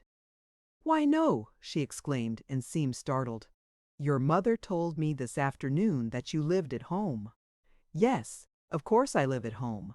I built that new house across the street." "But you—" She paused, confused, and then slowly a deep color came into her cheek. "But I understood no," he said. "My wife and I lived with the old folks the first year, but that's all. Edith and Jim live with them, of course." I see," she said, the deep color still deepening as she turned from him and saw, written upon a card before the gentleman at her left, the name, Mr. James Sheridan, Jr., and from that moment Roscoe had little enough cause for wondering what he ought to reply to her disturbing coquetries. Mr. James Sheridan had been anxiously waiting for the dazzling visitor to get through with old Roscoe, as he thought of it, and give a bachelor a chance. Old Roscoe was the younger, but he had always been the steady wheel horse of the family. Jim was steady enough, but was considered livelier than Roscoe, which in truth is not saying much for Jim's liveliness. As their father habitually boasted, both brothers were capable, hard-working young businessmen, and the principal difference between them was merely that which resulted from Jim's being still a bachelor. Physically, they were of the same type, dark of eyes and of hair, fresh-colored and thick-set, and though Roscoe was several inches taller than Jim, neither was of the height, breadth, or depth of the father. Both wore young businessmen's mustaches, and either could have sat for the tailor shop lithographs of young businessmen wearing rich suitings in dark mixtures.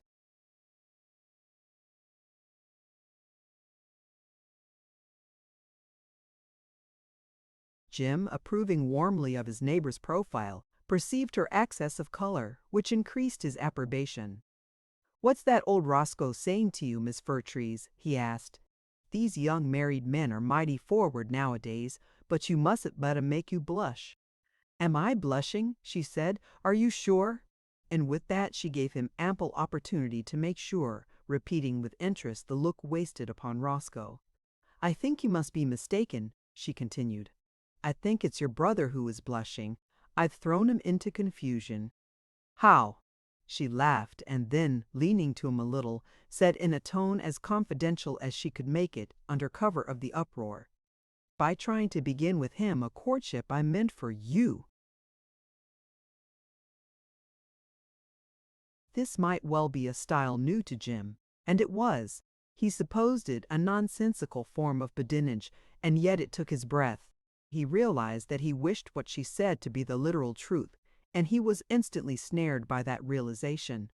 "By George," he said, "I guess you're the kind of girl that can say anything yes and get away with it too."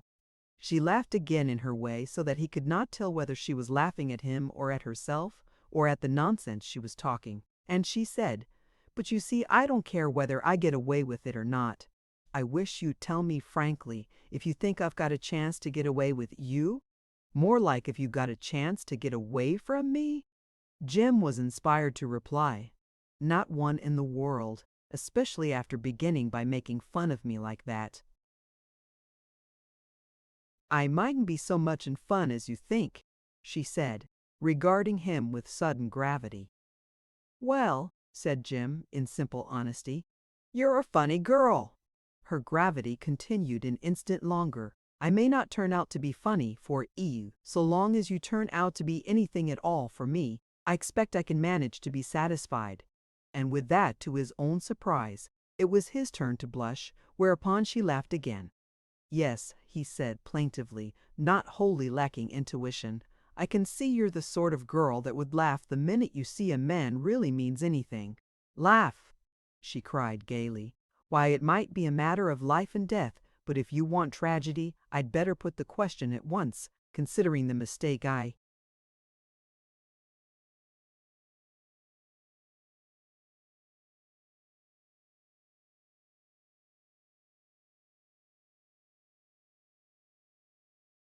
made with your brother?" Jim was dazed. She seemed to be playing a little game of mockery and nonsense with him, but he had glimpses of a flashing danger in it. He was but too sensible of being outclassed, and had somewhere a consciousness that he could never quite know this giddy and alluring lady, no matter how long it pleased her to play with him. But he mightily wanted her to keep on playing with him. "Put what question?" he said breathlessly. "As you are a new neighbor of mine and of my family," she returned, speaking slowly and with a cross-examiner's severity, "I think it would be well for me to know at once whether you are already walking out with any young lady or not." "Mr. Sheridan, think well. Are you spoken for?" "Not yet," he gasped. "Are you?"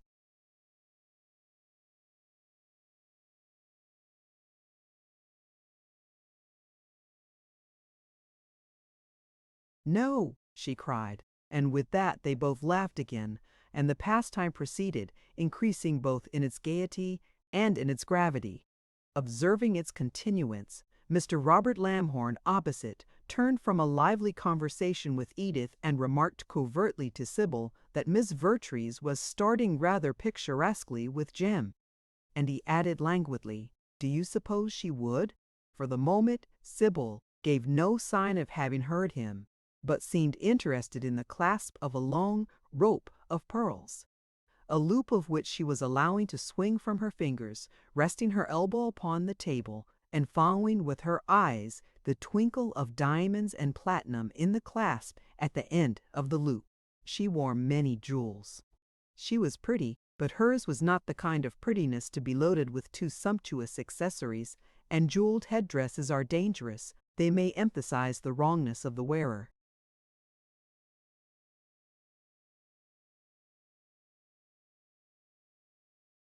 "I said Miss Vertrees seems to be starting pretty strong with Jim," repeated Mr. Lamhorn. "I heard you." There was a latent discontent always somewhere in her eyes, no matter what she threw upon the surface of cover it, and just now she did not care to cover it. She looked sullen. "Starting any stronger than you did with Edith?" she inquired. "Oh, keep the peace," he said crossly. "That's off, of course." "You haven't been making her see it this evening precisely?" said Sybil, looking at him steadily. "You've talked to her for heaven's sake," he begged, "keep the peace." "Well, what have you just been doing?"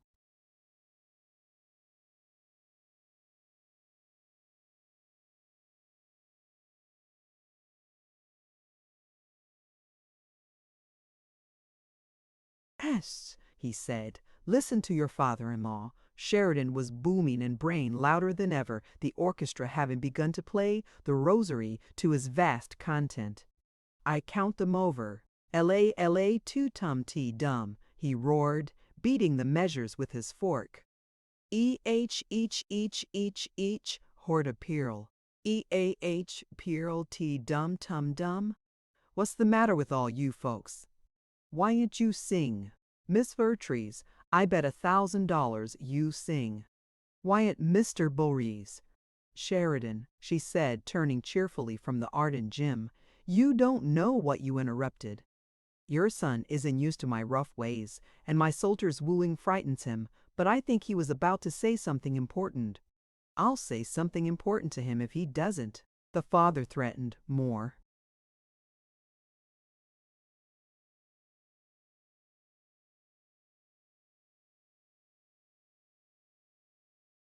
Delighted with her than ever. By gosh, if I was his age or a widower right now. Oh, wait, cried Mary. If they'd only make less noise. I want Mrs. Sheridan to hear. She'd say the same, he shouted. She'd tell me I was mighty slow if I couldn't get ahead o' Jim. Why, when I was his age, you must listen to your father, Mary interrupted, turning to Jim, who had grown red again. He's going to tell us how, when he was your age, he made those 2 blades of grass grow out of a teacup, and you could see for yourself he didn't get them out of his sleeve. At that Sheridan pounded the table till it jumped. Look here, young lady, he roared. Some of these days I'm either going to slap you or I'm going to kiss you.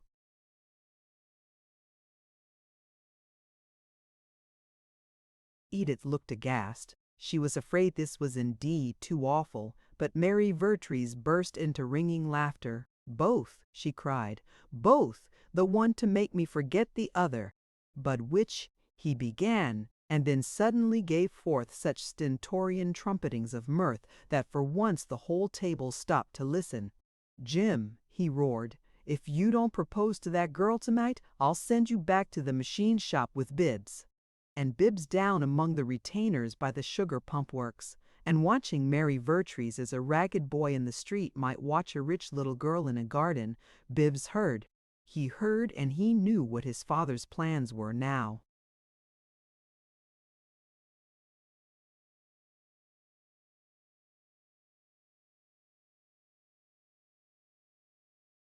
Chapter 7. Mrs. Vertrees sat up for her daughter, Mr. Vertrees having retired after a restless evening, not much soothed by the society of his Landseers.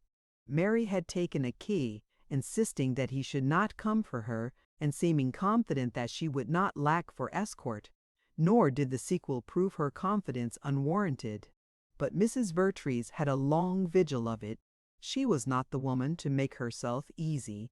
No servant had ever seen her in a wrapper, and with her hair and dress and her shoes, just what they had been when she returned from the afternoon's call, she sat through the slow night hours in a stiff little chair under the gaslight in her own room, which was directly over the front hall.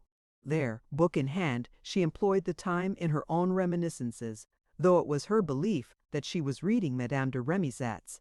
Her thoughts went backward into her life and into her husband's, and the deeper into the past they went, the brighter the pictures they brought her, and there is tragedy. Like her husband, she thought backward because she did not dare think forward definitely. What thinking forward this troubled couple ventured took the form of a slender hope which neither of them could have borne to hear put in words, and yet they had talked it over day after day, from the very hour when they heard Sheridan was to build his new house next door. For so quickly does any ideal of human behavior become an antique, their youth was of the innocent old days, so dead, of breeding and gentility, and no craft had been more straitly trained upon them than that of talking about things without mentioning them. Herein was marked the most vital difference between Mr. and Mrs. Vertrees and their big new neighbor. Sheridan, though his youth was of the same epoch, knew nothing of such matters. He had been chopping wood for the morning fire in the country grocery while they were still dancing. It was after 1 o'clock when Mrs. Vertrees heard steps and the delicate quinking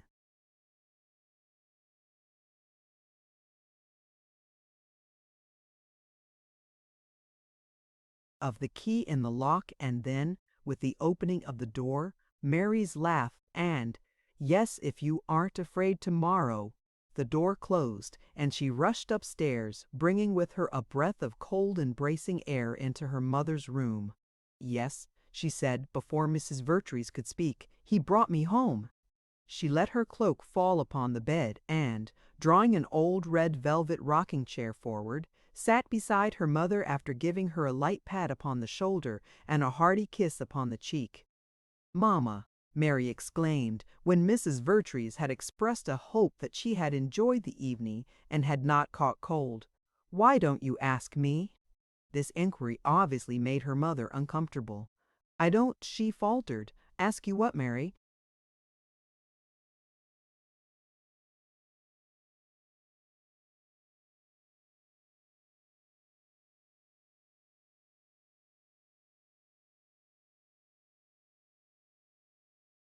"How I got along and what he's like." "Mary!" "Oh, it isn't distressing," said Mary. "And I got along so fast." She broke off to laugh, continuing then, "But that's the way I went at it, of course. We are in a hurry, aren't we?" "I don't know what you mean," Mrs. Vertrees insisted, shaking her head plaintively. "Yes," said Mary. "I'm going out in his car with him tomorrow afternoon, and to the theater the next night, but I stopped it there. You see, after you give the first push, you must leave it to them while you pretend to run away." "My dear, I don't know what to."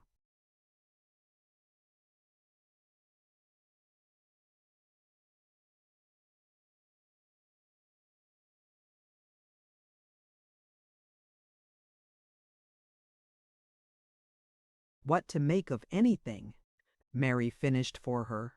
"So that's all right. Now I'll tell you all about it. It was gorgeous and deafening and teetotal. We could have lived a year on it. I'm not good at figures, but I calculated that if we lived 6 months on poor old Charlie and Ned and the station wagon and the Victoria, we could manage at least twice as long on the cost of the housewarming. I think the orchids alone would have lasted us a couple of months. There they were before me, but I couldn't steal 'em and sell 'em, and so I did what I could." She leaned back and laughed reassuringly to her troubled mother. "It seemed to be a success what I could," she said, clasping her hands behind her neck and stirring the rocker to motion as a rhythmic accompaniment to her narrative. The girl Edith and her sister-in-law, Mrs. Roscoe Sheridan, were too anxious about the effect of things on me. The father's worth a bushel of both of them if they knew it. He's what he is. I like him." She paused reflectively, continuing,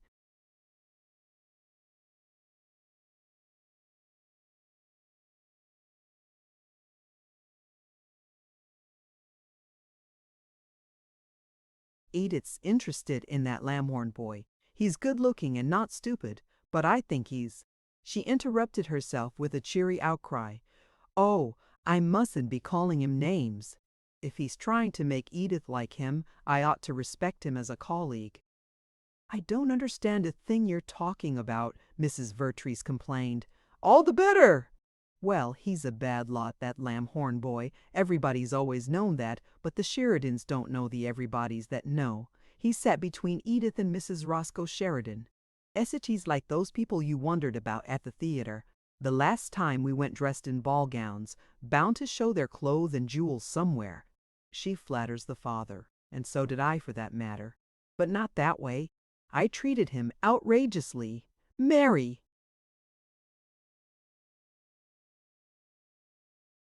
"That's what flattered him. After dinner he made the whole regiment of us follow him all over the house while he lectured like a guide on the Palatine. He gave dimensions and costs, and the whole byline of 'em listened as if they thought he intended to make them a present of the house. What he was proudest of was the plumbing and that Bay of Naples panorama in the hall.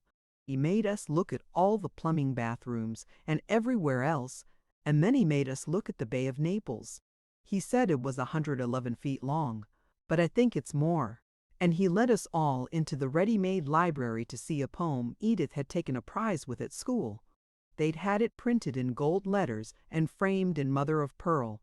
But the poem itself was rather simple and wistful and nice. He read it to us, though Edith tried to stop him. She was modest about it and said she'd never written anything else. And then, after a while, Mrs. Roscoe Sheridan asked me to come across the street to her house, with them her husband and Edith and Mr. Lamhorn and Jim Sheridan.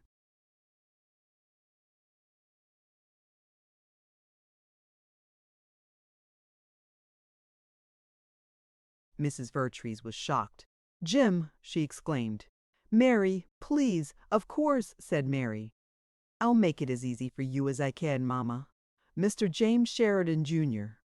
We went over there, and Mrs. Roscoe explained that the men were all dying for a drink, though I noticed that Mr. Lamhorn was the only one near death's door on that account. Edith and Mrs. Roscoe said they knew I'd been bored at the dinner. They were objectionably apologetic about it, and they seemed to think now we were going to have a good time to make up for it. But I hadn't been bored at the dinner. I'd been amused. And the good time at Mrs. Roscoe's was horribly, horribly stupid.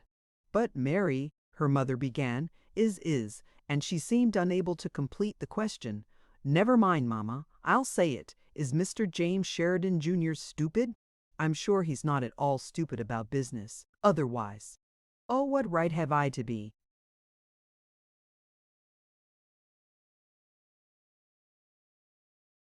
Calling people stupid because they're not exactly my kind?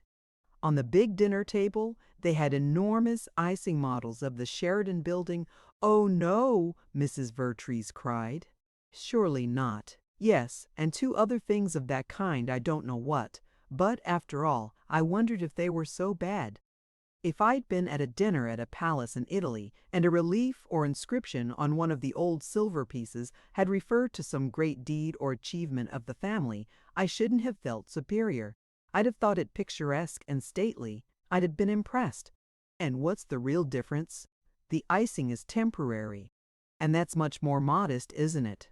And why is it vulgar to feel important more on account of something you've done yourself than because of something one of your ancestors did?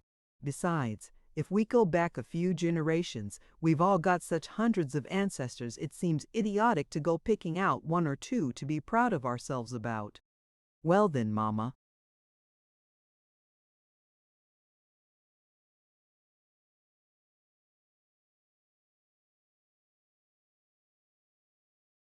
I managed not to feel superior to Mr. James Sheridan, Jr. because he didn't see anything out of place in the Sheridan Building in sugar. Mrs. Vertrees's expression had lost none of its anxiety pending the conclusion of this lively bit of analysis, and she shook her head gravely. "My dear, dear child," she said, "it seems to me, it looks, I'm afraid." "Say as much of it as you can, Mama," said Mary encouragingly. "I can get it if you'll just give me one key word." "Everything you say," Mrs. Vertrees began, timidly, "seems to have the air of it is as if you were seeking to make yourself—" "Oh, I see. You mean I sound as if I were trying to force myself to like him."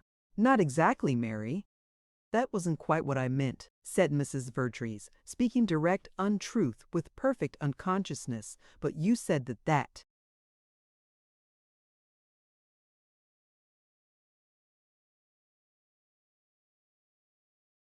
You found the latter part of the evening at young Mrs. Sheridan's unentertaining, and as Mr. James Sheridan was there, and I saw more of him than at dinner, and had a horribly stupid time in spite of that, you think and then it was Mary who left the deduction unfinished.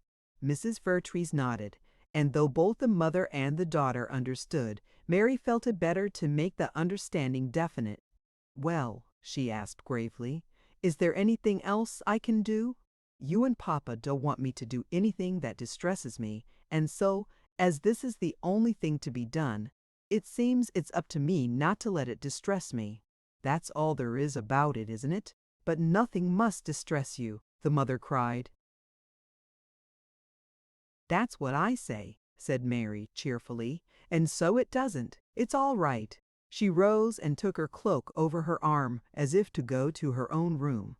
But on the way to the door, she stopped and stood leaning against the foot of the bed, contemplating the threadbare rug at her feet.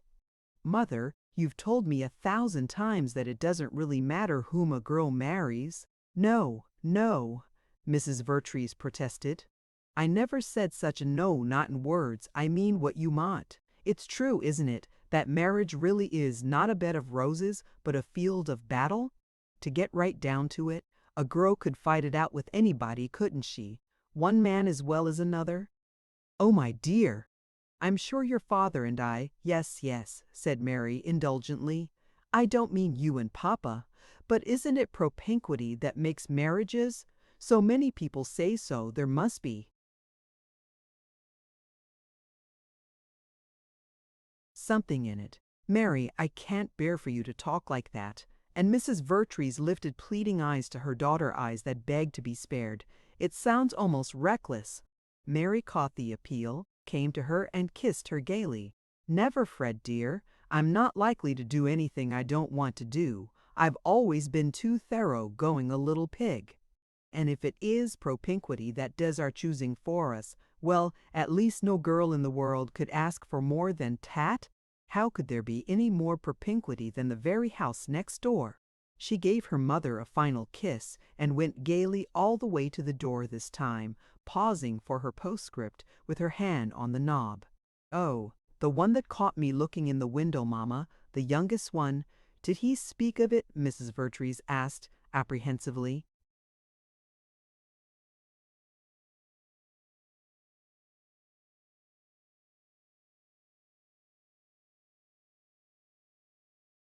"No, he didn't speak at all, that I saw, to anyone. I didn't meet him, but he isn't insane, I'm sure. Or if he is, he has long intervals when he's not. Mr. James Sheridan mentioned that he lived at home when he was well enough, and it may be he's only an invalid. He looks dreadfully ill, but he has pleasant eyes, and it struck me that if one were in the Sheridan family—" She laughed a little ruefully. "He might be interesting to talk to sometimes, when there was too much stocks and bonds. I didn't see him after dinner. There must be something wrong with him," said Mrs. Vertrees. "They'd have introduced him if there wasn't. I don't know. He's been ill so much and away so much sometimes people like that just don't seem to count in a family. His father spoke of sending him back to a machine shop of some sort. I suppose he meant when the poor thing gets better. I glanced at him just then when Mr. Sheridan mentioned him, and he happened to be looking straight at me, and he was pathetic looking enough before that. But the most tragic change came over him. He seemed just to die right there at the table." "You mean when his father spoke of sending him to the shop place?" "Yes, Mr. Sheridan must be very unfeeling." "No," said Mary thoughtfully. "I don't think he is, but he might be uncomprehending, and certainly he's the kind of man to do anything he once sets out to do. But I wish I hadn't been looking at that poor boy just then. I'm afraid I'll keep remembering I wouldn't." Mrs. Vertrees smiled faintly, and in her smile there was the remotest ghost of a genteel roguishness. "I'd keep my mind on pleasanter things."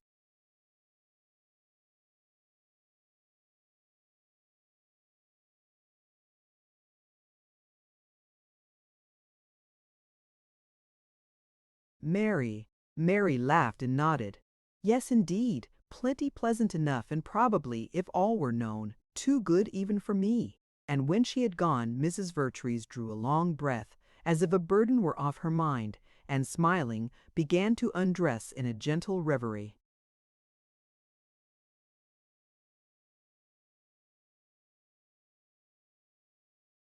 Chapter 8. Edith, glancing casually into the ready-made library, stopped abruptly, seeing Bibbs there alone. He was standing before the pearl-framed and golden-lettered poem, musingly inspecting it. He read it. "Fugitive, I will forget the things that sting, the lashing look, the barbed word. I know the very hands that fling the stones at me had never stirred to anger, but for their own scars. They've suffered so, that's why they strike. I'll keep my heart among the stars, where none shall hunt it out. Oh, like these wounded ones I must not be, for, wounded, I might strike in turn. So none shall hurt me. Far and free, where my heart flies no one shall learn. Bibbs. Edith's voice was angry, and her color deepened suddenly as she came into the room, preceded by a scent of violets much more powerful than that warranted by the actual bunch of them upon the lapel of her coat.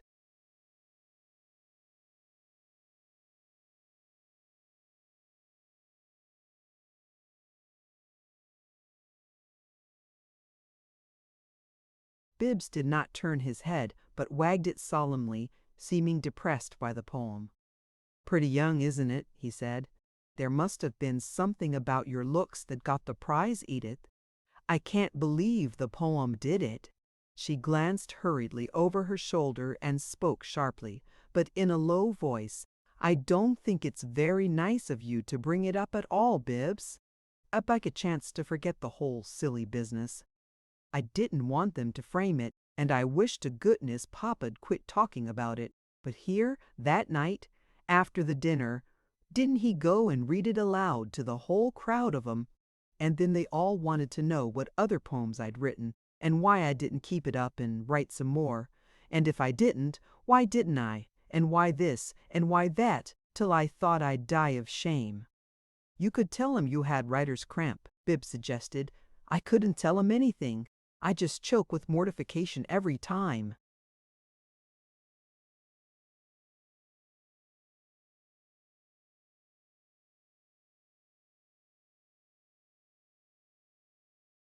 "Anybody speaks of the thing." Bibbs looked grieved. "The poem isn't that bad, Edith. You see, you were only 17 when you wrote it."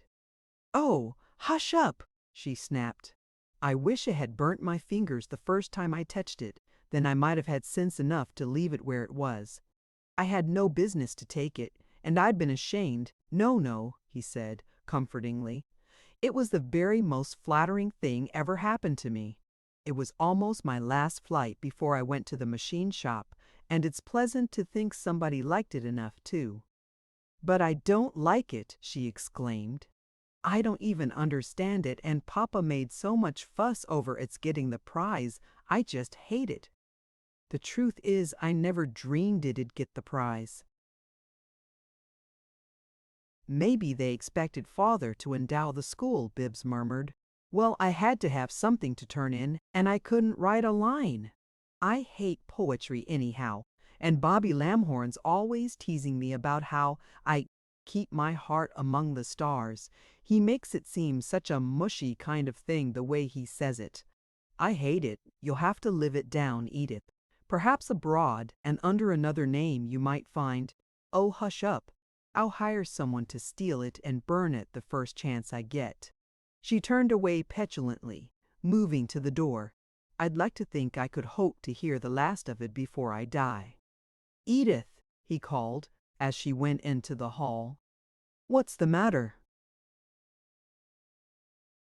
"I want to ask you, do I really look better, or have you just got used to me?"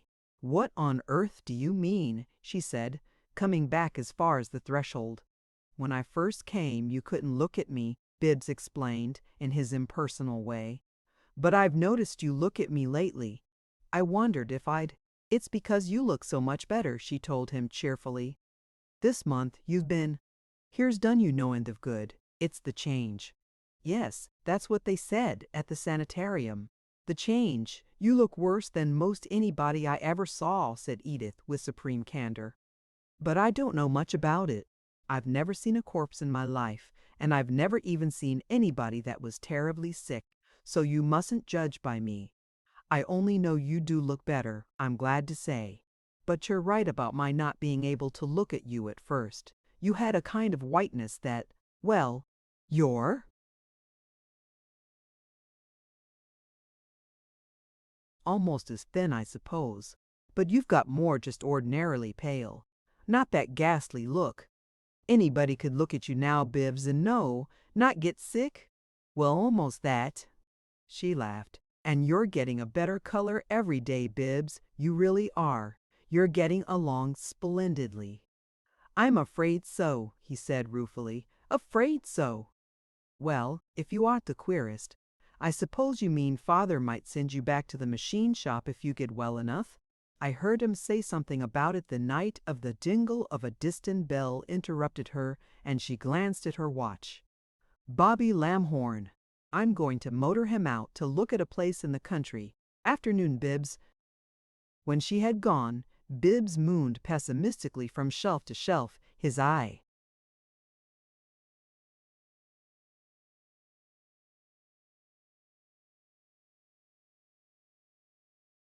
wandering among the titles of the books. The library consisted almost entirely of handsome uniform editions: Irving, Poe, Cooper, Goldsmith, Scott, Byron, Burns, Longfellow, Tennyson, Hume, Gibbon, Prescott, Thackeray, Dickens, de Musset, Balzac, Gautier, Flaubert, Goethe, Schiller, Dante, and Tasso. There were shelves and shelves of encyclopedias, of anthologies, of famous classics, of oriental masterpieces of oratory, and more shelves of selected libraries of literature, of the drama, and of modern science. They made an effective decoration for the room, all these big, expensive books, with a glossy binding here and there twinkling a reflection of the flames that crackled in the splendid Gothic fireplace. But Bibbs had an impression that the bookseller who selected them considered them a relief, and that White Jacket considered them a burden of dust, and that nobody else considered them at all. Himself, he disturbed not one. There came a chime of bells from a clock in another part of the house, and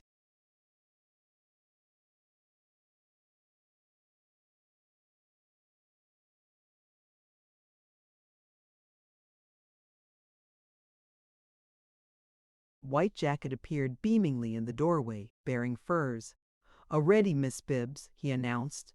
"You must say wrap up wam for few ride, and she can go with you today, and not ficket go see you, pa at 4 o'clock. All ready, sir." He equipped Bibbs for the daily drive Dr. Gurney had commanded, and in the manner of a master of ceremonies unctuously led the way. In the hall they passed the moor, and Bibbs paused before it, while White Jacket opened the door with a flourish and waved condescendingly to the chauffeur in the car which stood waiting in the driveway.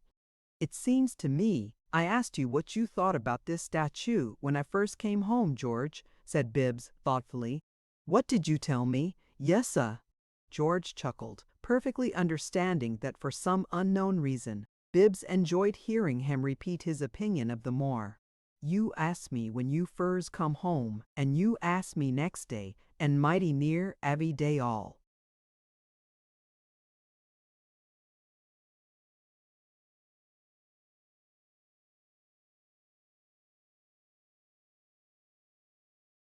"Time you been here, and lasses Sunday you asked me twicat." He shook his head solemnly. "Look to me must be some might lumbeedle brooded statue." "Mighty what?" "Mighty lumbeedleum." George burst out laughing. "What do 'at word mean, Mist Bibbs?" "It's new to me, George." "Where did you hear it?" "I nev' did hear it," said George. "I use the des a sittin' and think to myself, and she pop in my head, Lammy doll, des like 'at, and she sung so good, seem like she got to mean some palm." "Come to think of it, I believe she does mean something." "Why, yes, do she?" cried George. "What she mean?"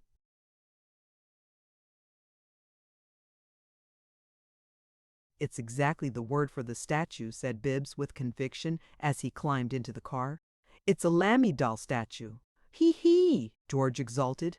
"Man, listen!" "Well, sir, she mighty lammy doll statue, but lammy doll statue heap of trouble to dusses. I expect she is," said Bibbs as the engine began to churn, and a moment later he was swept from sight.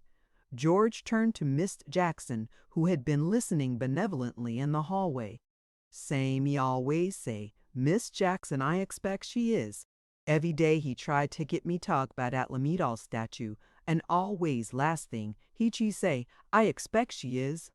You know, Miss Jackson, if he get well, 'at young man go be pride of the family, Miss Jackson. Yes, sir, right now I pick him for furs money." "Look out with all 'at money, George," Jackson warned the enthusiast. "White."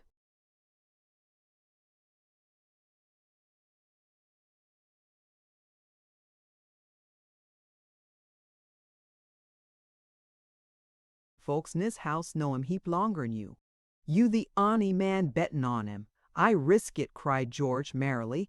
"I put her all on now he be sent. At boys go be flower o' the flock." This singular prophecy, founded somewhat recklessly upon gratitude for the meaning of Lami Addle, differed radically from another prediction concerning Bibbs, set forth for the benefit of a fair auditor some 20 minutes later. Jim Sheridan, skirting the edges of the town with Mary Vertrees beside him in his own swift machine, encountered the invalid upon the high road. The two cars were going in opposite directions, and the occupants of Jim's had only a swaying glimpse of Bibbs sitting alone on the back seat, his white face startlingly white against cap and collar of black fur, but he flashed into recognition as Mary bowed to him.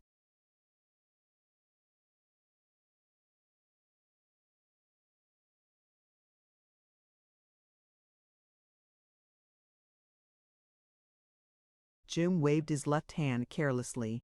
"It's Bibbs taking his constitutional," he explained. "Yes, I know," said Mary. "I bow to him too, though I've never met him. In fact, I've only seen him once, no, twice. I hope he won't think I'm very bold, bowing to him." "I doubt if he noticed it," said honest Jim. "Oh no," she cried. "What's the trouble? I'm almost sure people notice it when I bow to them." "Oh, I see," said Jim. "Of course they would ordinarily, but Bibbs is funny." "Is he? How?" she asked. "He strikes me as anything but funny." "Well, I'm his brother," Jim said deprecatingly, "but I don't know what he's like, and, to tell the truth, I've never felt exactly like I W.S. his brother, the way I do Roscoe. Bibbs never did seem more than half alive to me.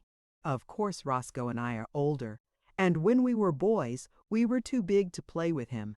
But he never played anyway, with boys his own age. He'd rather just sit in the house and mope around by himself. Nobody could ever get him to do anything. You can't get him to do anything now. He never had any life in him, and honestly, if he is my brother, I must say, I believe Bibbs Sheridan is the laziest man God ever made. Father put him in the machine shop over at the pump works, best thing in the world for him, and he was just plain no account. It made him sick. If he'd had the right kind of energy, the kind Father's got, for instance, or Roscoe either, why it wouldn't have made him sick. And suppose it was either of them, yes, or me. Either do you think any of us would have stopped if we were sick? Not much. I hate to say it, but Bibbs Sheridan'll never amount to anything. As long as he lives. Mary looked thoughtful. "Is there any particular reason why he should?" she asked. "Good gracious," he exclaimed. "You don't mean that, do you? Don't you believe in a man's knowing how to earn his salt, no matter how much money his father's got? Hasn't the business of this world got to be carried on by everybody in it? Are we going to lay back on what we've got and see other fellows get ahead of us? If we've got big things already, isn't it every man's business to go ahead and make 'em bigger? Isn't it his duty? Don't we always want to get bigger and bigger?" "Yes, I don't know, but I feel rather sorry for your brother. He looks so lonely and sick."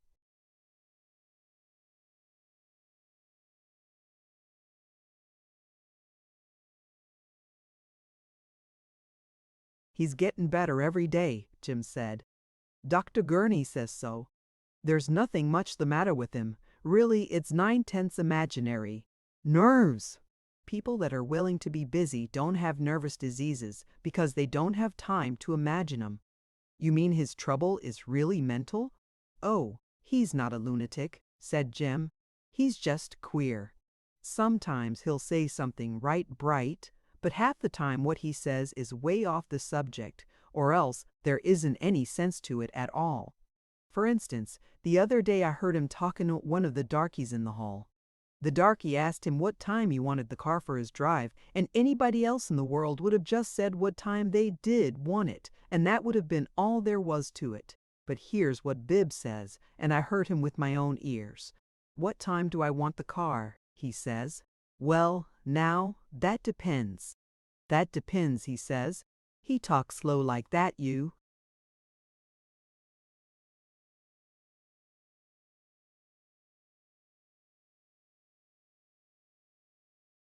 No. I'll tell you what time I want the car, George, he says, if you'll tell me what you think of this statue. That's exactly his words. Asked the darky what he thought of that Arab Edith and mother bought for the hall. Mary pondered upon this. He might have been in fun, perhaps, she suggested. Asking a darky what he thought of a piece of statuary of a work of art. Where on earth would be the fun of that? No, you're just kind-hearted, and that's the way you OUG to be. Of course, thank you, Mr. Sheridan, she laughed. See here, he cried. Isn't there any way for us to get over this Mr. and Miss thing? A month's got 31 days in it. I've managed to be with you a part of pretty near all the 31, and I think you know how I feel by this time. She looked panic-stricken immediately. Oh no, she protested quickly. No, I don't. And yes, you do, he said, and his voice shook a little. You couldn't help knowing, but I do, she denied hurriedly. I do help knowing. I mean, oh wait, what for? You do know how I feel, and you've certainly wanted me to feel that way, or else pretended. Now, she lamented. You're spoiling such a cheerful afternoon. Spoiling it? He slowed down the car and turned his face to her squarely. See here, Miss Vertrees, haven't you— Stop the car a minute. And when he had complied, she faced him as squarely as he evidently desired her to face him. Listen, I don't want you to go on today.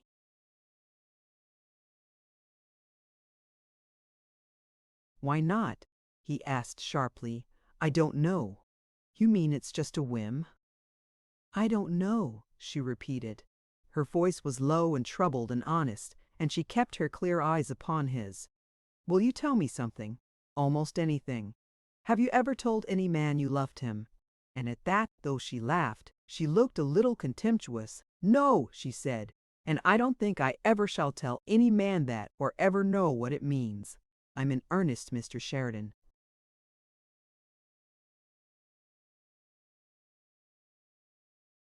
Then you've just been flirting with me. Poor Jim looked both furious and crestfallen. Not one bit, she cried. Not one word, not one syllable. I've meant every single thing. I don't, of course you don't, she said. Now, Mr. Sheridan, I want you to start the car, now. Thank you.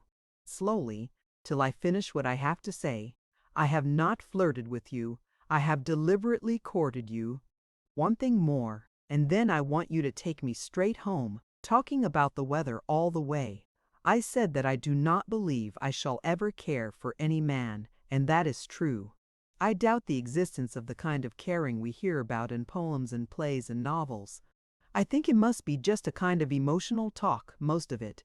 At all events, I don't feel it. Now, we can go faster, please.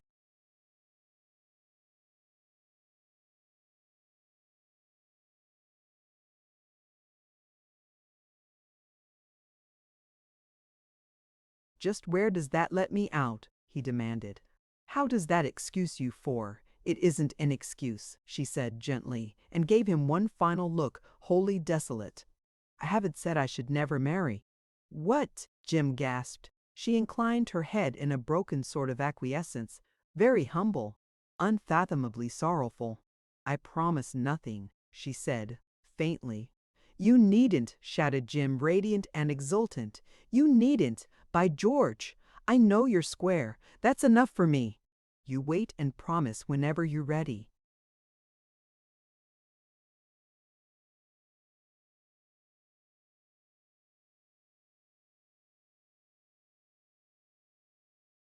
Don't forget what I asked, she begged him.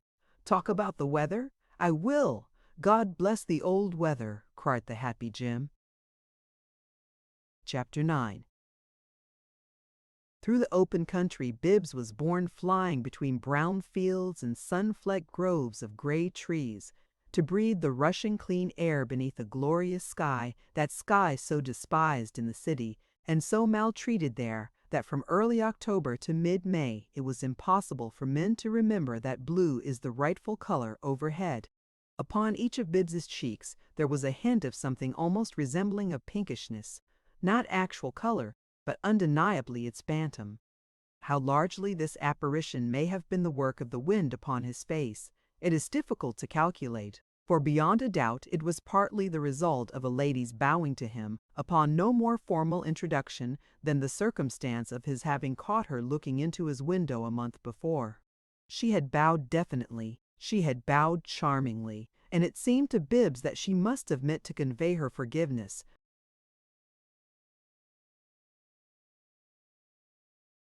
There had been something in her recognition of him unfamiliar to his experience, and he rode the warmer for it. Nor did he lack the impression that he would long remember her as he had just seen her, her veil tumultuously blowing back, her face glowing in the wind, and that look of gay friendliness tossed to him like a fresh rose in carnival. By and by, upon a rising ground, the driver halted the car, then backed and tacked, and sent it forward again with its nose to the south and the smoke. Far before him, Bibbs saw the great smudge upon the horizon, that nest of cloud in which the city strove and panted like an engine shrouded in its own steam. But to Bibbs, who had now to go to the very heart of it for a commanded interview with his father, the distant cloud was like an implacable genius issuing thunderously in smoke from his enchanted bottle, and irresistibly drawing Bibbs nearer and nearer. They passed from the farmlands and came, in the amber light of November late afternoon, to the farthermost outskirts of the city, and here the sky shimmered upon the verge of change from blue to gray. The smoke did not visibly permeate the air, but it was there, nevertheless impalpable, thin, no more than the dust of smoke. And then, as the car drove on, the chimneys and stacks of factories came swimming up into view like miles of steamers advancing abreast, every funnel with its vast plume, savage and black, sweeping to the horizon, dripping wealth and dirt and suffocation over league on league already rich and vile with grime. The sky had become only a dingy thickening of the soiled air, and a roar and clangor of metals beat deafeningly on Bibbs's ears. And now the car passed two great blocks of long brick buildings, hideous in all ways possible to make them hideous, doorways showing dark one moment and lurid the next with the leap of some virulent interior flame, revealing blackened giants, half naked and passionate.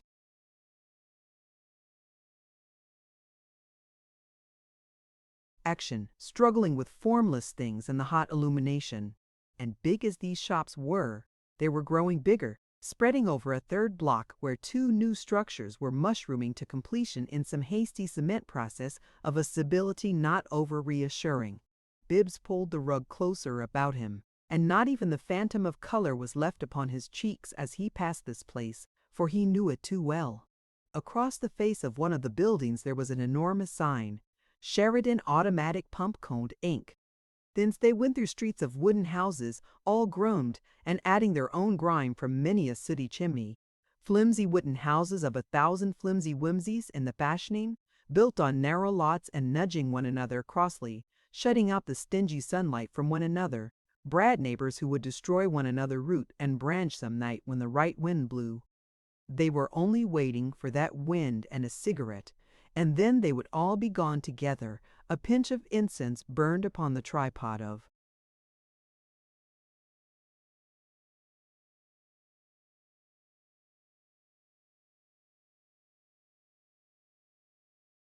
the god.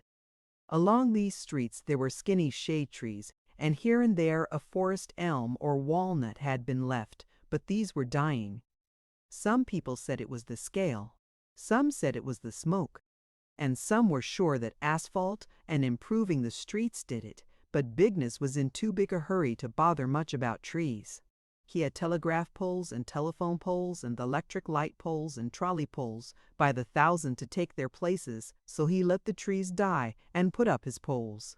They were hideous, but nobody minded that, and sometimes the wires fell and killed people, but not often enough to matter at all. Thence onward the car bore Bibbs through the older parts of the town where the few solid old houses not already demolished were in transition. Some, with their fronts torn away, were being made into segments of apartment buildings. Others had gone uproariously into trade, brazenly putting forth show windows. On their first floors, seeming to mean it for a joke, one or two with unaltered facades peeped humorously over the tops of temporary office buildings of one story erected in the old front yards. Altogether, the town here was like a boarding house hash the Sunday after Thanksgiving. The old ingredients were discernible. This was the fringe of Bigness's own sanctuary. And now Bibbs reached the roaring holy of holies itself. The car must stop at every crossing while the dark-garbed crowds, enveloped in maelstroms of dust, hurried before it. Magnificent new buildings, already dingy, loomed hundreds of feet above him. Newer ones, more magnificent, were rising beside them, rising higher. Old buildings were coming down. Middle-aged buildings were coming down. The streets were laid open to their entrails, and men worked underground between palisades, and overhead in metal cobwebs like spiders in the sky. Trolley cars and long interurban cars, built to split the wind like torpedo boats, clanged and shrieked.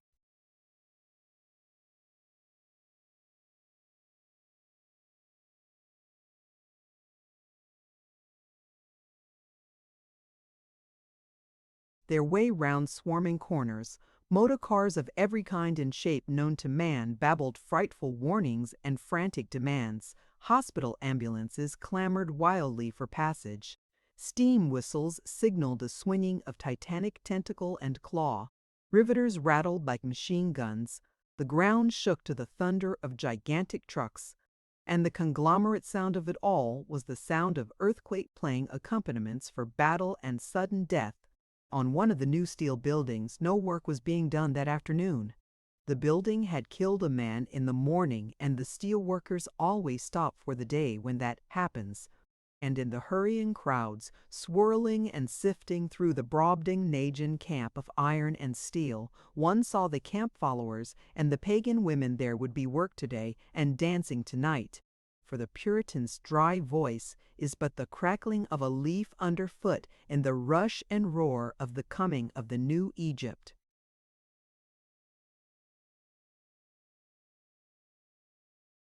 Bibbs was on time.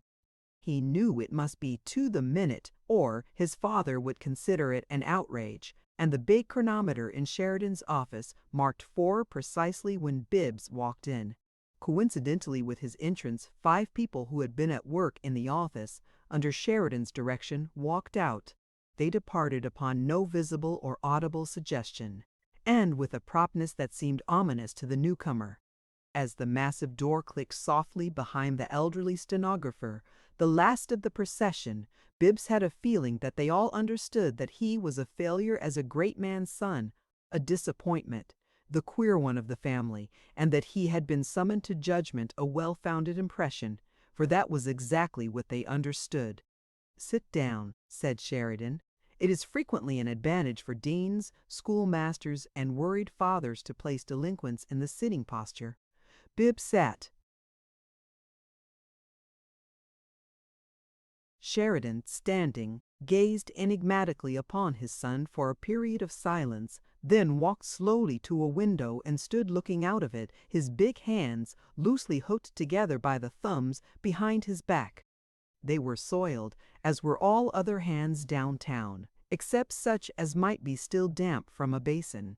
"Well, Bibbs," he said at last, not altering his attitude, "do you know what I'm going to do with you?" Bibbs, leaning back in his chair, fixed his eyes contemplatively upon the ceiling. "I heard you tell Jim," he began in his slow way. "You said you'd send him to the machine shop with me if he didn't propose to Miss Vertrees, so I suppose that must be your plan for me." "But what?" said Sheridan irritably as the son paused. "Isn't there somebody you'd let M.E. propose to?"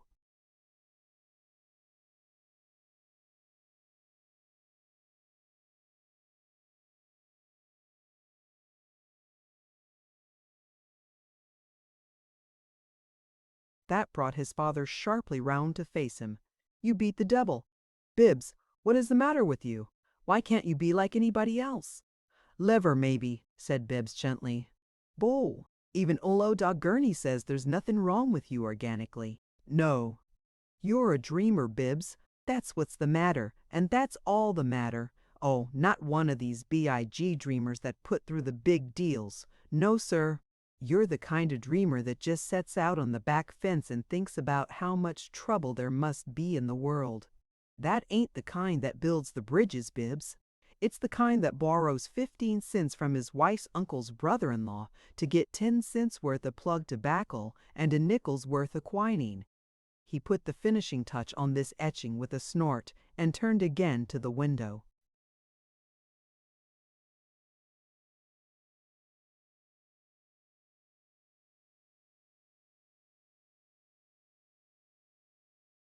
"Look out there," he bade his son. "Look out of that window. Look at the life and energy down there. I should think any young man's blood would tingle to get into it and be part of it. Look at the big things young men are doing in this town." He swung about, coming to the mahogany desk in the middle of the room. "Look at what I was doing at your age. Look at what your own brothers are doing. Look at Roscoe. Yes, and look at Jim. I made Jim president of the Sheridan Realty Company last New Year's, with charge of every inch of ground and every brick and every shingle and stick of wood we own. And it's an example to any young man or old man, either the way he took a hold of it.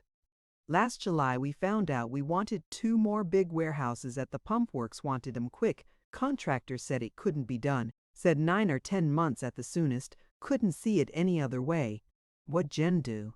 Took the contract himself, found a fellow with a new cement and concrete process, kept men on the job night and day, and stayed on it night and day himself, and, by George, we begin to USE. Them warehouses next week. 4 months and a half and every inch fireproof. I tell you Jim's one of these fellers that make miracles happen. Now, I don't say every young man can be like Jim, because there's mighty few got his ability, but every young man can go in and do his share. This town is God's own country, and there's opportunity for anybody with a pound of energy and an ounce of gumption. I tell you, these young businessmen I watch just do my heart good. They don't sit around on the back fence, no sir. They take enough exercise to keep their health, and they go to a baseball game once or twice a week in summer maybe, and they're raising nice families with sons to take their places sometime and carry on the work because the work's got to go on. They're putting their lifeblood into it, I tell you, and that's why we're getting bigger every minute, and why they're getting bigger, and why they're getting bigger, and why it's all going to keep on getting bigger. He slapped the desk resoundingly with his open palm, and then, observing that Bibbs remained in the same impassive attitude, with his eyes still fixed upon ceiling in a contemplation somewhat plaintive, Sheridan was impelled to groan. "Oh, Lord," he said, "this is the way you always were. I don't believe you understood a darn word I've been saying. You don't look as if you did. By George, it's discouraging." "I don't understand about getting bigger," said Bibbs, bringing his gaze down to look at his father placatively. "I don't see just why—" "What?" Sheridan leaned forward, resting his hands upon the desk and staring across it incredulously at his son. "I don't understand exactly what you want it all bigger for." "Great God!" shouted Sheridan, and struck the desk a blow with his clenched fist. "A son of mine asks me that. You go out and ask the poorest day laborer you can find. Ask him that question."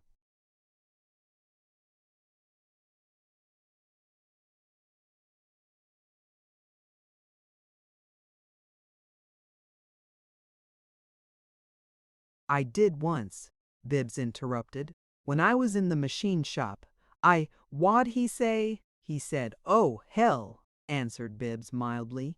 "Yes, I reckon he would." Sheridan swung away from the desk. "I reckon he certainly would. and I got plenty sympathy with him right now, myself. It's the same answer then. Bibbs's voice was serious, almost tremulous. Damnation, Sheridan roared. Did you ever hear the word prosperity, you ninny? Did you ever hear the word ambition? Did you ever hear the word progress? He flung himself into a chair after the outburst, his big chest surging, his throat tumultuous with guttural incoherences.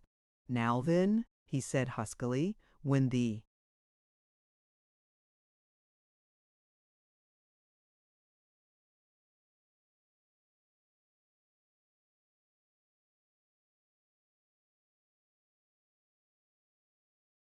anguish had somewhat abated. What do you want to do, sir? What do you want to do? I said. Taken by surprise, Bibbs stammered. What if they did exactly what you had the whim for? What would you do? Bibbs looked startled. Then timidity overwhelmed him, a profound shyness. He bent his head and fixed his lowered eyes upon the toe of his shoe, which he moved to and fro upon the rug, like a culprit called to the desk in school. What would you do? Loaf? No, sir. Bibbs's voice was almost inaudible, and what little sound it made was unquestionably a guilty sound. I suppose I'd.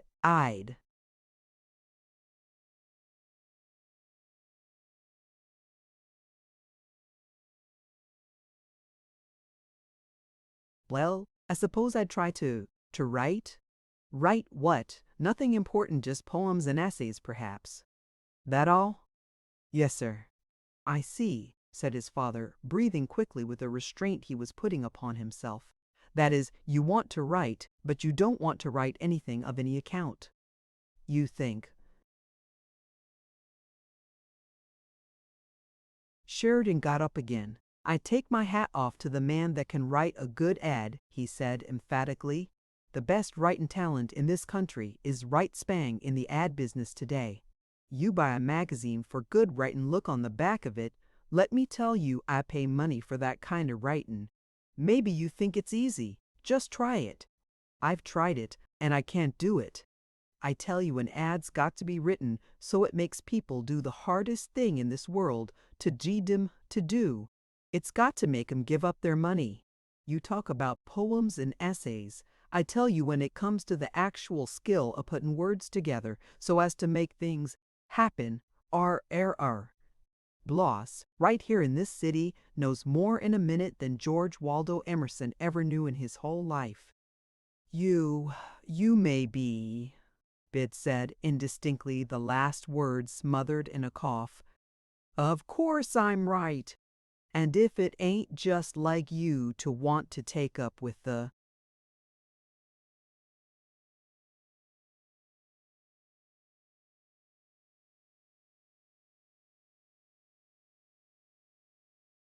most out-of-date kind of written there is. Poems and essays. My lord, Bibbs, that's woman's work. You can't pick up a newspaper without having to see where Mrs. Rumskedidle read a paper on Jane Eyre or East Lynne at the God knows what club. And poetry. Why, look at Edith. I expect that poem of hers would set a pretty high watermark for you, young man, and it's the only one she's ever managed to write in her whole life. When I wanted her to go on and write some more, she said it took too much time, said it took months and months. And Edith's a smart girl. She's got more energy in her little finger than you ever give me a chance to see in your whole body, Bibbs. Now look at the facts. Say she could turn out 4 or 5 poems a year, and you could turn out maybe 2. That medal she got was worth about $15, so there's your income, $30 a year. That's a fine success to make of your life. I'm not saying a word against poetry. I wouldn't take $10,000 right now for that poem of Edith's, and poetry's all right enough in its place, but you leave it to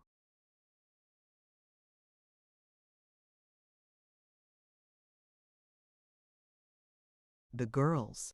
A man's got to do a man's work in this world. He seated himself in a chair at his son's side, and, leaning over, tapped Bibbs confidentially on the knee. This city's got the greatest future in America, and if my sons behave right by me and by themselves, they're going to have a mighty fair share of it. a mighty fair share. I love this town. It's God's own footstool, and it's made money for me every day right along. I don't know how many years. I love it like I do my own business, and I'd fight for it as quick as I'd fight for my own family. It's a beautiful town. Look at our wholesale district. Look at any district you want to. Look at the park system we're putting through, and the boulevards and the public statuary. And she grows. God, how she grows. He had become intensely grave. He spoke with solemnity. Now, Bibbs, I can't take any of it, nor any gold or silver, nor buildings, nor bonds away with me in my shroud when I have to go. But I want to leave my share in it to my boys. I've worked for it. I've been a builder and a maker, and 2 blades of grass have grown where one grew. Before, whenever I laid my hand on the ground and willed 'em to grow. I've built big, and I want the buildin' to go on.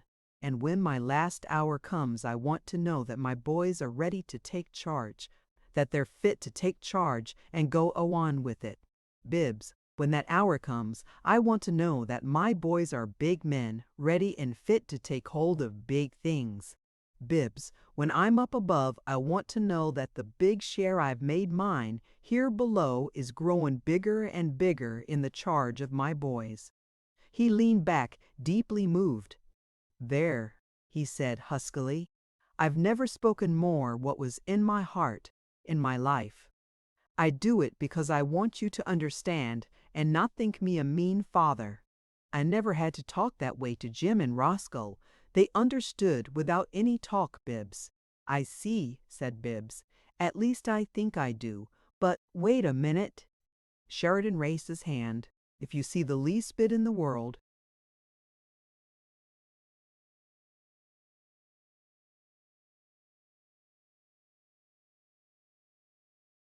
then you understand how it feels to me to have my son set here and talk about poems and essays and such like fooleries.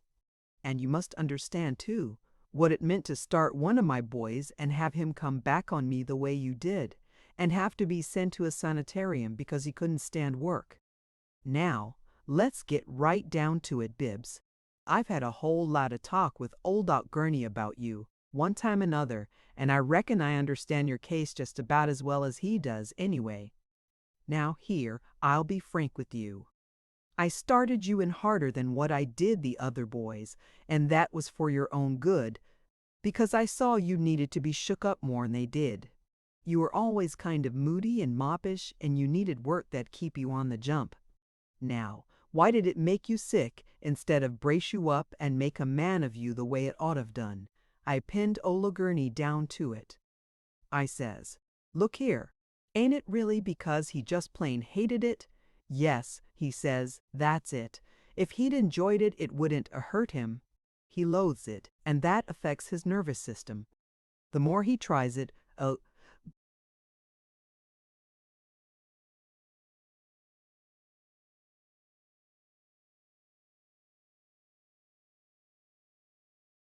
more he hates it, and the more he hates it, the more injury it does him. That ain't quite his words, but it's what he meant, and that's about the way it is. Yes, said Bibbs, that's about the way it is. Well then, I reckon it's up to me not only to make you do it, but to make you like it. Bibbs shivered, and he turned upon his father a look that was almost ghostly. I can't, he said in a low voice. I can't. Can't go back to the shop. No, can't like it. I can't. Sheridan jumped up, his patience gone. To his own view, he had reasoned exhaustively, had explained fully, and had pleaded more than a father should.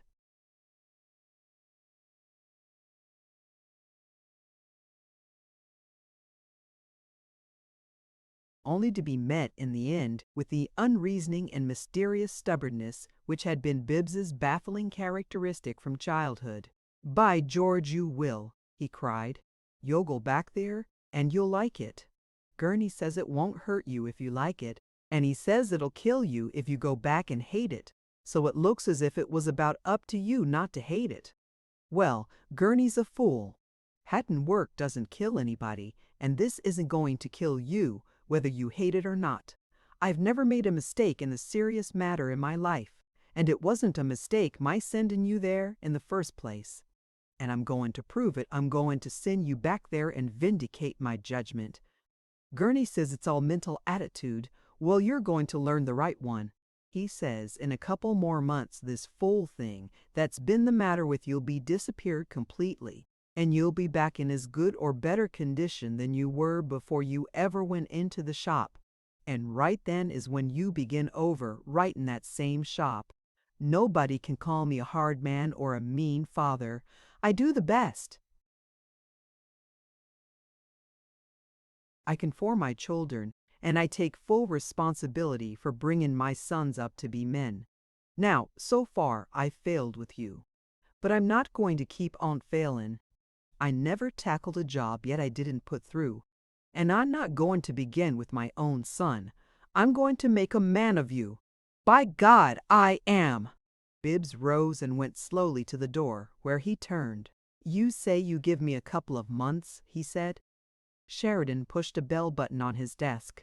Gurney said 2 months more would put you back where you were. You go home and begin to get yourself in the right mental attitude before those 2 months are up. Goodbye. Goodbye, sir, said Bibbs meekly.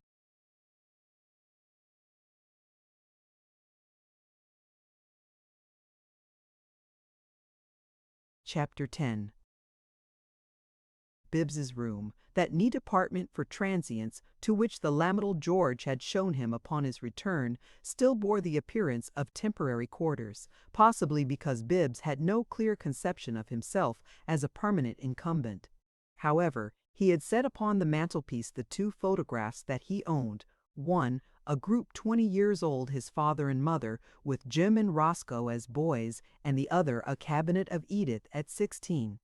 And upon a table were the books he had taken from his trunk, Sartor Resartus, Virginibus Puerisque, Huckleberry Finn, and Afterwhiles. There were some other books in the trunk, a large one, which remained unremoved at the foot of the bed, adding to the general impression of transiency. It contained nearly all the possessions as well as the secret life of Bibbs Sheridan, and Bibbs sat beside it, the day after his interview with his father, raking over a small collection of manuscripts in the top tray. Some of these he glanced through dubiously, finding little comfort in them, but one made him smile. Then he shook his head ruefully indeed, and ruefully. Began to read it. It was written on paper stamped Hoot Sanitarium and bore the title Leisure. A man may keep a quiet heart at 70 miles an hour, but not if he is running the train.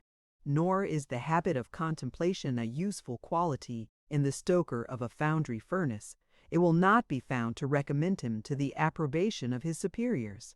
For a profession adapted solely to the pursuit of happiness in thinking, I would choose that of an invalid. His money is time, and he may spend it on Olympus. It will not suffice to be an amateur invalid.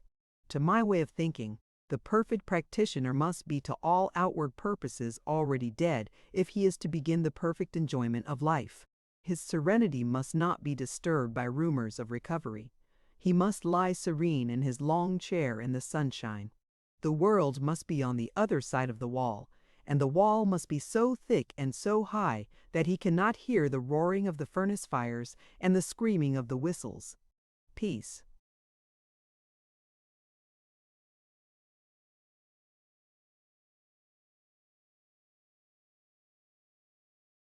Having read so far as the word peace, Bibbs suffered an interruption interesting as a coincidence of contrast. High voices sounded in the hall just outside his door, and it became evident that a woman's quarrel was in progress, the parties to it having begun it in Edith's room and continuing it vehemently as they came out into the hall. "Yes, you better go home," Bibbs heard his sister vociferating shrilly. "You better go home and keep your mind a little more on your wristband. Edie, Edie, Edie." He heard his mother remonstrating as peacemaker. You see here, this was Sybil, and her voice was both acrid and tremulous. "Don't you talk to me that way. I came here to tell Mother Sheridan what I'd heard, and to let her tell Father Sheridan if she thought she ought to, and I did it for your own good."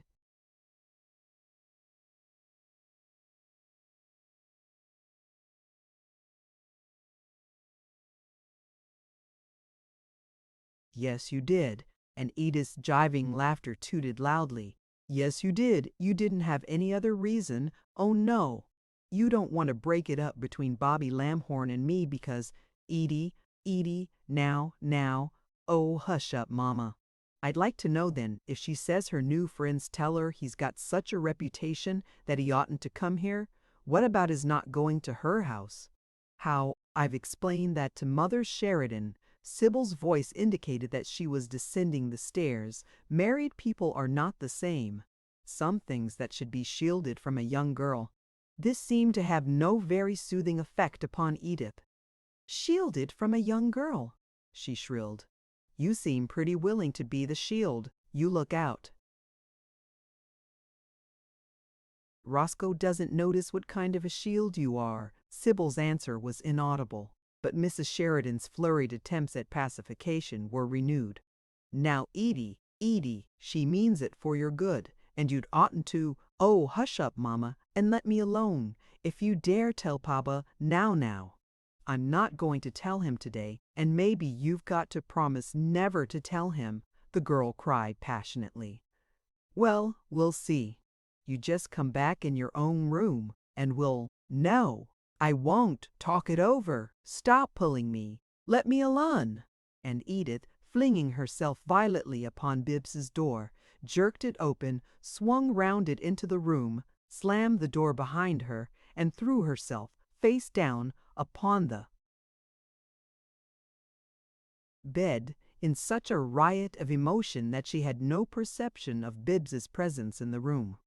Gasping and sobbing in a passion of tears, she beat the coverlet in pillows with her clenched fists. "Sneak," she babbled aloud. "Sneak, snake in the grass, cat." Bibbs saw that she did not know he was there, and he went softly toward the door, hoping to get away before she became aware of him, but some sound of his movement reached her, and she sat up, startled, facing him. "Bibbs, I thought I saw you go out a while ago."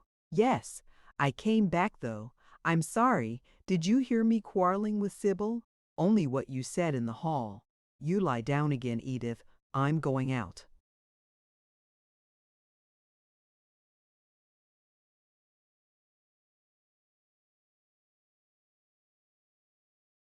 "No, don't go." She applied a handkerchief to her eyes, emitted a sob, and repeated her request. "Don't go. I don't mind you. You're quiet anyhow. Mama's so fussy, and never gets anywhere. I don't mind you at all. But I wish you'd sit down." "All right." And he returned to his chair beside the trunk. "Go ahead and cry all you want, Edith," he said. "No harm in that."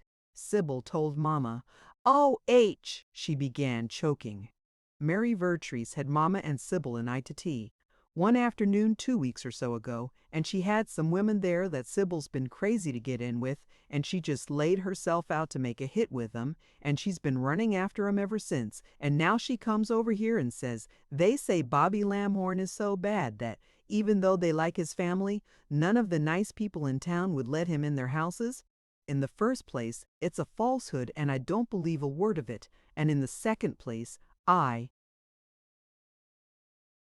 know the reason she did it, and, what's more, she knows I know it.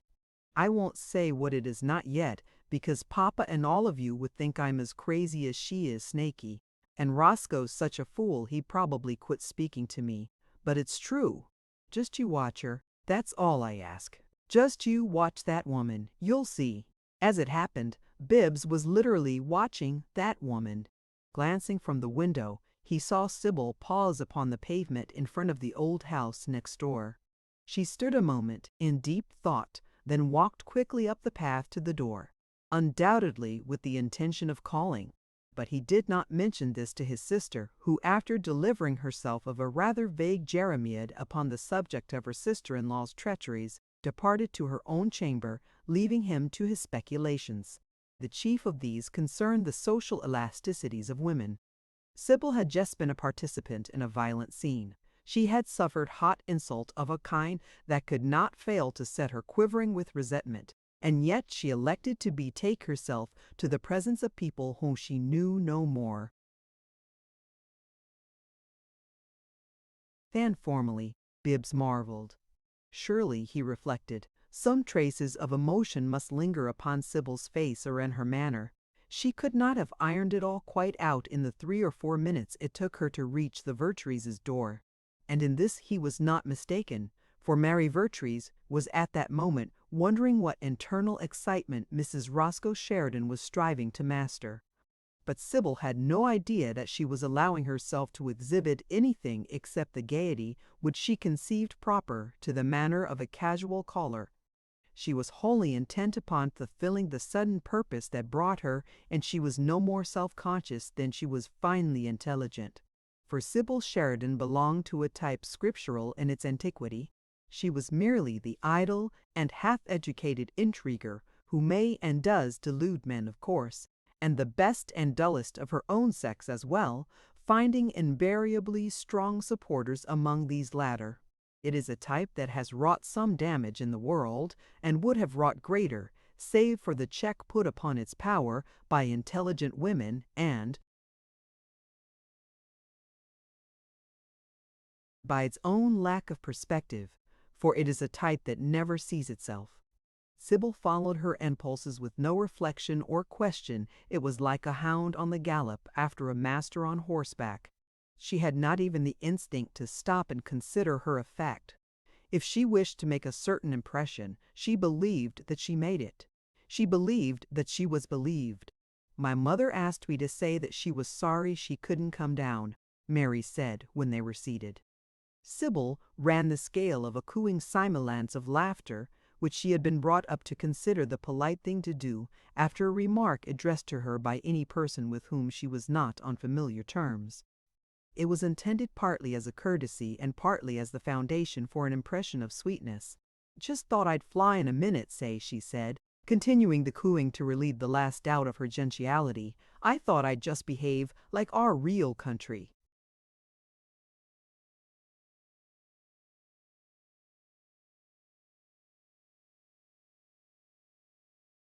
Neighbors, we are almost out in the country, so far from downtown, aren't we? And it seemed such a lovely day.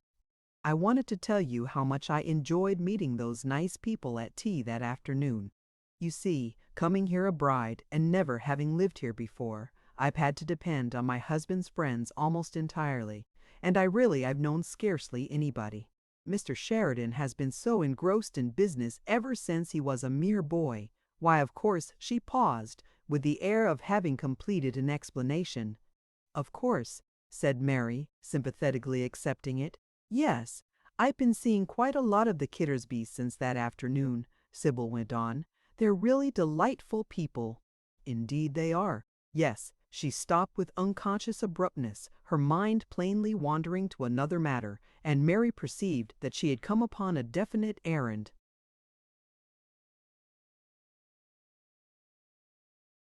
Moreover, a tensing of Sybil's eyelids in that moment of abstraction as she looked aside from her hostess indicated that the errand was a serious one for the caller and easily to be connected with the slight but perceptible agitation underlying her assumption of cheerful ease. There was a restlessness of breathing, a restlessness of hands. Mrs. Canby Kittersby and her daughter were chatting about some of the people here in town the other day, said Sybil, repeating the cooing and protracting it. They said something that took Emmy by surprise. "We were talking about our mutual friend, Mr. Robert Lamhorn." Mary interrupted her promptly. "Do you mean mutual to include my mother, Emmy?" she asked. "Why, yes. The Kittersbys and you and all of us, Sheridans, I mean." "No," said Mary, "we shouldn't consider Mr. Robert Lamhorn a friend of ours." To her surprise, Sybil nodded eagerly as if greatly pleased. "That's just the way Mrs. Kittersby talked," she cried, with a vehemence that made Mary stare. "Yes, and I hear that's the way all you old families here speak of him." Mary looked aside, but otherwise she was able to maintain her composure. I had the impression he was a friend of yours, she said, adding hastily, and your husband's. Oh, yes, said the caller absently. He is, certainly. A man's reputation for a little gaiety oughtn't to make a great difference to married people, of course. It's where young girls are in question, then it may be very, very dangerous. There are a great many things safe and proper for married people that might be awfully imprudent for a young girl. Don't you agree, Miss Vertrees?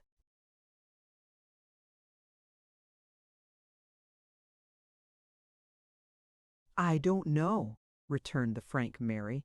Do you mean that you intend to remain a friend of Mr. Lamhorn's, but disapprove of Miss Sheridan's doing so? That's it exactly, was the naive and ardent response of Sybil. What I feel about it is that a man with his reputation isn't at all suitable for Edith, and the family ought to be made to understand it. I tell you, she cried, with a sudden access of vehemence, her father ought to put his foot down. Her eyes flashed with a green spark. Something seemed to leap out and then retreat, but not before Mary had caught a glimpse of it, as one might catch a glimpse of a thing darting forth and then scuttling back into hiding under a bush. Of course, said Sybil, much more composedly, I hardly need say that it's entirely on Edith's account that I'm worried about this. I'm as fond of Edith as if she was really my sister, and I can't help fretting about it. It would break my heart to have Edith's life spoiled. This tune was off the key to Mary's ear. Sybil tried to sing with pathos, but she flatted. And when a lady receives a call from another who suffers under the stress of some feeling which she wishes to conceal, there is not uncommonly developed a phenomenon of duality comparable to the effect obtained by placing two mirrors opposite each other, one clear and the other flawed. In this case particularly, Sybil had an imperfect consciousness of Mary. The Mary Vertrees that she saw was merely something to be cozened to her own frantic purpose, a Mary Vertrees who was incapable of penetrating that purpose. Sybil sat there believing that she was projecting the image of herself that she desired to project, never dreaming that with every word, every look, and every gesture she was more and more fully disclosing the pitiable truth to the clear eyes of Mary, and the Sybil that Mary.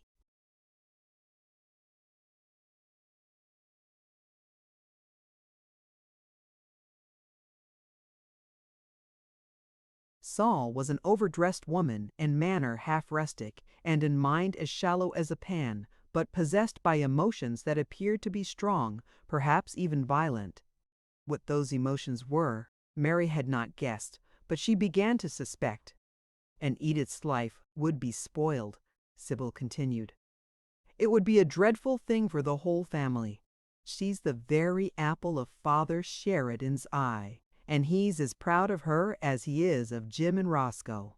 It would be a horrible thing for him to have her marry a man like Robert Lamhorn, but he doesn't know anything about him. And if somebody doesn't tell him, what I'm most afraid of is that Edith might get his consent and hurry on the wedding before he finds out, and then it would be too late.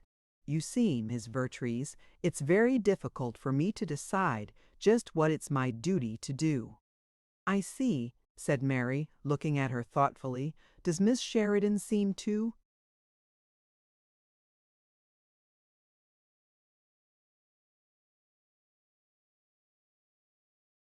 care very much about him? He's deliberately fascinated her, returned the visitor, beginning to breathe quickly and heavily. Oh, she wasn't difficult.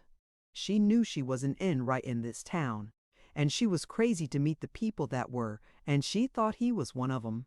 But that was only the start that made it easy for him, and he didn't need it. He could have done it anyway. Sybil was launched now. Her eyes were furious and her voice shook. He went after her deliberately, the way he does everything. He's as cold-blooded as a fish. All he cares about is his own pleasure, and lately he's decided it would be pleasant to get hold of a piece of real money, and there was Edith, and he'll marry her. Nothing on earth can stop him, unless he finds out she won't have any money if she marries him, and the only person that could make him understand that is Father Sheridan. Somehow that's got to be managed. Because Lamhorn is going to hurry it on as fast as he can. He told me so last night. He said he was going to marry her the first minute.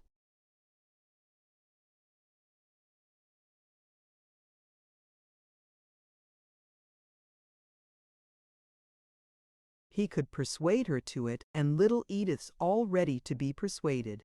Sybil's eyes flashed green again. And he swore he'd do it, she panted. He swore he'd marry Edith Sheridan and nothing on earth could stop him. And then Mary understood. Her lips parted and she stared at the babbling creature incredulously, a sudden vivid picture in her mind, a canvas of unconscious Sybil's painting. Mary beheld it with pity and horror. She saw Sybil clinging to Robert Lamhorn, raging in a whisper. Perhaps for Roscoe might have been in the house, or servants might have heard. She saw Sybil entreating, beseeching, threatening despairingly, and Lamhorn tired of her first evasive, then brutally letting her have the truth, and at last infuriated, swearing to marry her rival. If Sybil had not babbled out the word swore, it might have been less plain. The poor woman blundered on, wholly unaware of what she had confessed. "You see," she said more quietly, "whatever's going to be done ought to be done right away. I went over and told Mother Sheridan what I'd heard about Lamhorn. Oh, I was open and above board. I told her right before Edith. I think it ought all to be done with perfect frankness, because nobody can say it isn't for the girl's own good and what her best friend would do. But Mother Sheridan's under Edith's thumb, and she's afraid to ever come right out with anything. Father Sheridan's different. Edith can get anything she wants out of him in the way of money or ordinary indulgence, but when it comes to a matter like this, he'd be a steel rock. If it's a question of his will against anybody else's, he'd make his will rule if it killed 'em both. Now, he'd never in the world let Lamhorn come near the house again if he knew his reputation. So, you see, somebody's got to tell him. It isn't a very easy position for me, is it, Miss Bertrees?" "No," said Mary gravely. "Well, to be frank," said Sybil, smiling, "that's why I've come to you." "To me?" Mary frowned. Sybil rippled and cooed again. "There isn't anybody ever made such a hit with Father Sheridan in his life as you have. And of course we all hope you're not going to be exactly an outsider in the affairs of the family." This sally with another and louder effect of laughter. "And if it's my duty, why, in a way, I think it might be thought yours too." "No, no," exclaimed Mary sharply. "Listen," said Sybil. "Now suppose I go to Father Sheridan with this story, and Edith says it's not true. Suppose she says Lamhorn has a good reputation and that I'm repeating irresponsible gossip, or suppose what's most likely she loses her temper and says I invented it, then what am I going to do?" Father Sheridan.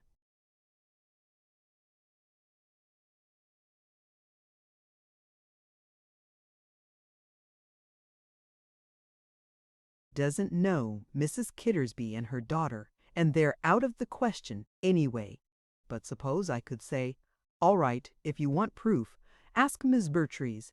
She came with me, and she's waiting in the next room right now, too.'" "No, no," said Mary quickly. "You mustn't listen just a minute more," Sybil urged confidingly. She was on easy ground now, to her own mind, and had no doubt of her success. "You naturally don't want to begin by taking part in a family quarrel. But if you take part in it, it won't be one. You don't know yourself what weight you carry over there, and no one would have the right to say you did it except out of the purest kindness. Don't you see that Jim and his father would admire you all the more for it? Miss Bertrees, listen. Don't you see we owes you to do it, you and I? Do you suppose Robert Lamhorn cares a snap of his finger for her? Do you suppose a man like him would look at Edith Sheridan if it wasn't for the money? And again,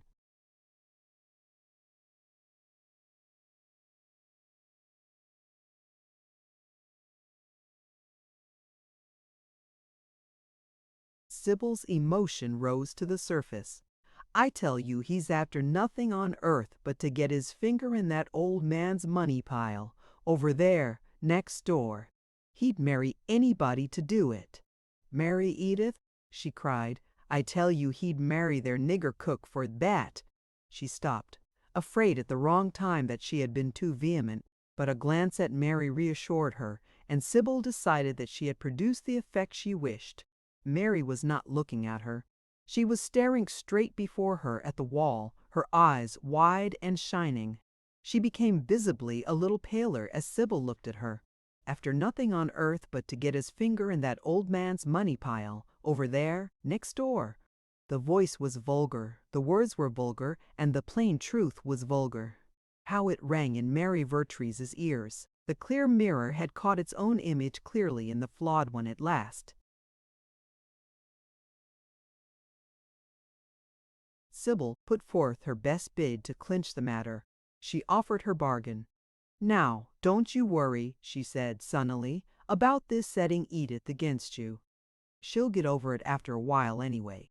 But if she tried to be spiteful and make it uncomfortable for you when you drop in over there, or manage so as to sort of leave you out, why, I've got a house, and Jim likes to come there. I don't see it would be that way. She's too crazy to have you take her around with the smart crowd, but if she did, you needn't worry. And another thing, I guess you won't mind Jim's own sister-in-law speaking of it.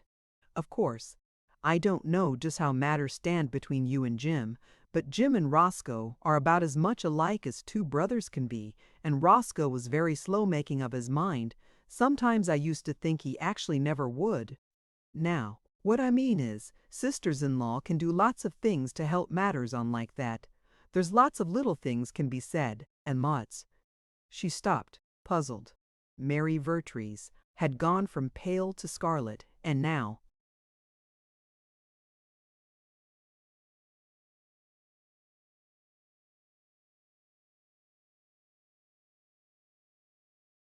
still scarlet indeed, she rose without a word of explanation or any other kind of word, and walked slowly to the open door and out of the room. Sybil was a little taken aback. She supposed Mary had remembered something neglected and necessary for the instruction of a servant, and that she would return in a moment. But it was rather a rude excess of absent-mindedness not to have excused herself, especially as her guest was talking, and, Mary's return being delayed, Sybil found time to think this unprefaced exit odder and ruder than she had first considered it. There might have been more excuse for it, she thought, had she been speaking of matters less important, offering to do the girl all the kindness in her power, too. Sybil yawned and swung her muff impatiently. She examined the sole of her shoe. She decided on a new shape of heel. She made an inventory of the furniture of the room, of the rugs, of the wallpaper and engravings. Then she looked at her watch and frowned, went to a window and stood looking out upon the brown lawn, then came back to the chair she had abandoned and sat again. There was no sound in the house. A strange expression began imperceptibly to alter the planes of her face, and slowly she grew as scarlet as Mary Scarlet to the ears. She looked at her watch again, and 25 minutes had elapsed since she had looked at it before. She went into the hall, glanced over her shoulder oddly, then she let herself softly out of the front door and went across the street to her own house. Roscoe met her upon the threshold gloomily. "Saw you from the window," he explained. "You must find a lot to say to that old lady." "What old lady?" "Mrs. Vertrees. I've been waiting for you a long time, and I saw the daughter come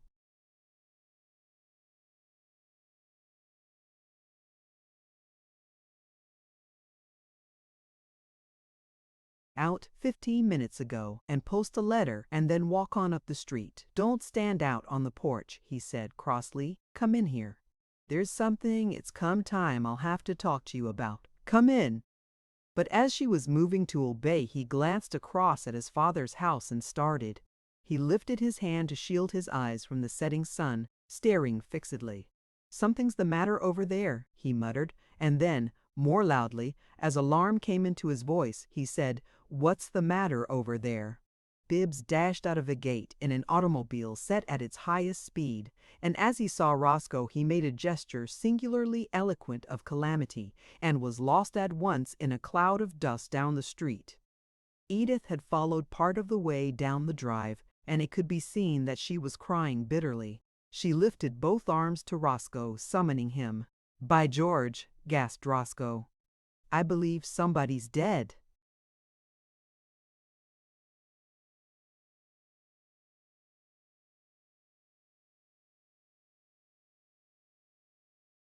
And he started for the new house at a run. Chapter 11. Sheridan had decided to conclude his day's work early that afternoon, and at about 2 o'clock he left his office with a man of affairs from foreign parts who had traveled far for a business conference with Sheridan and his colleagues. Hammer, Favre, in spite of his French name, was a gentleman of Bavaria. It was his first visit to our country, and Sheridan took pleasure in showing him the sights of the country's finest city. They got into an open car at the main entrance of the Sheridan Building and were driven first, slowly and momentously, through the wholesale district and the retail district. Then more rapidly they inspected the packing houses and the stockyards, then skirmished over the park system and boulevards, and after that whizzed through the residence section on their way to the factories and foundries. "All cray," observed Herr Favre smilingly. "Cray?" echoed Sheridan.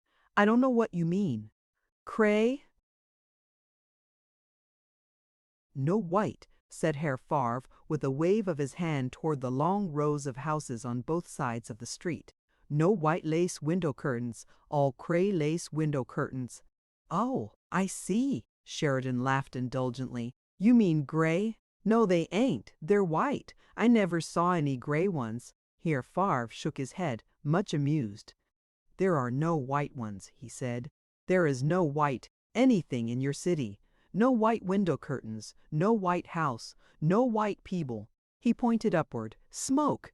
Then he sniffed the air and clasped his nose between forefinger and thumb. "Smoke, smoke everywhere, smoke in your insides." He tapped his chest. "Smoke in your lungs." "Oh!" "Es moach," Sheridan cried with gusto, drawing in a deep breath and patently finding it delicious. "U-bet, we got smoke."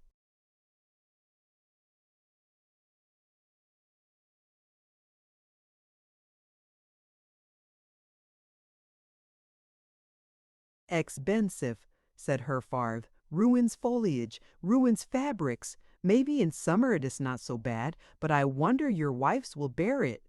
Sheridan laughed uproariously.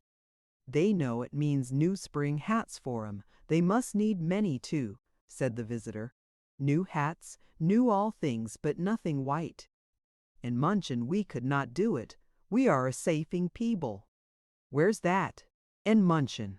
"You say Munich. Well, I never been to Munich, but I took in the Mediterranean trip, and I tell you, outside of some right good scenery, all I saw was mighty dirty and mighty shiftless and mighty run down at the heel. Now coming right down to it, Mr. Farver, wouldn't you rather live here in this town than in Munich? I know you got more enterprise up there than the part of the old country I saw, and I know."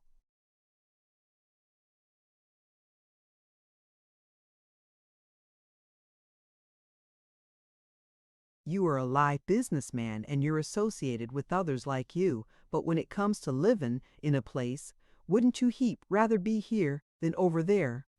"For me," said Herr Favre, "no. Here I should not think I was living. It would be like the miner who goes into the mine to work, nothing else. We got a good many good citizens here from your part of the world. They like it." "Oh, yes."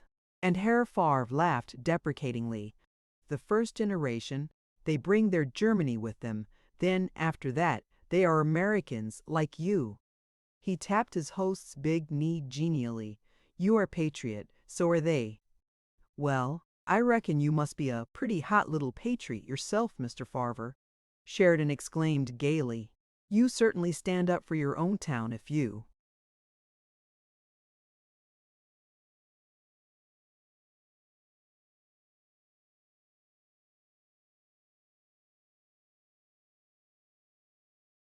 Stick to saying you'd rather live there than you would here. Yes, sire, you sure are some patriot to say that after you've seen our city.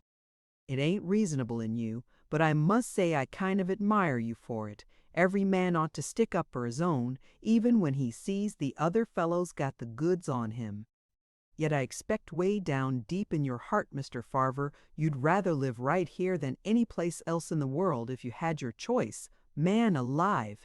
This is God's country, Mr. Farver, and a blind man couldn't help seeing it. You couldn't stand where you do in a business way and not see it. So ho, boy, here we are. This is the big works, and I'll show you something now that'll make your eyes stick out. They had arrived at the pump works, and for an hour Mr. Farver was personally conducted and personally instructed by the founder and president, the buzzing queen bee of those buzzing hives. Now I'll take you for a spin in the country, said Sheridan, when at last they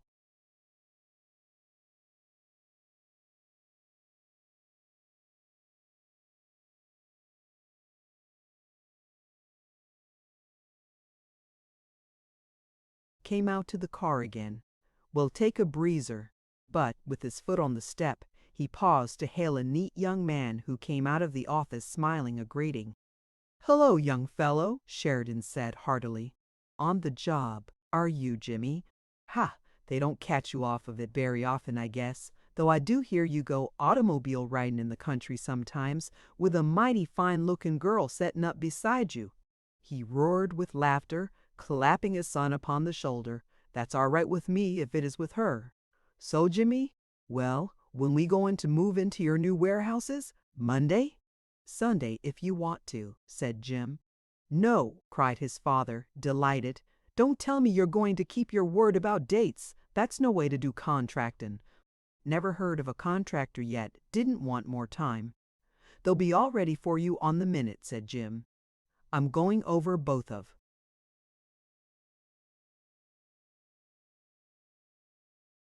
now, with Links and Sherman, from foundation to roof. I guess they'll pass inspection too." "Well then, when you get through with that," said his father, "you go and take your girl out ridden. By George, you've earned it. You tell her you stand high with M.E."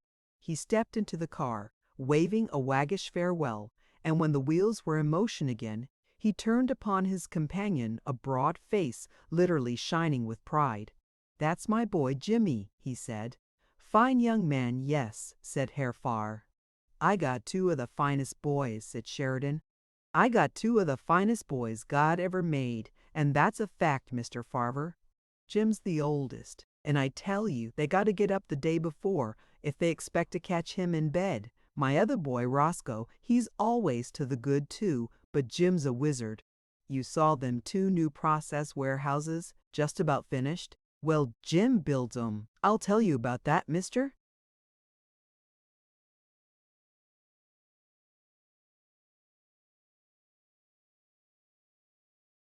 Farver, and he recited this history describing the new process at length. In fact, he had such pride in Jim's achievement that he told Herr Farver all about it more than once.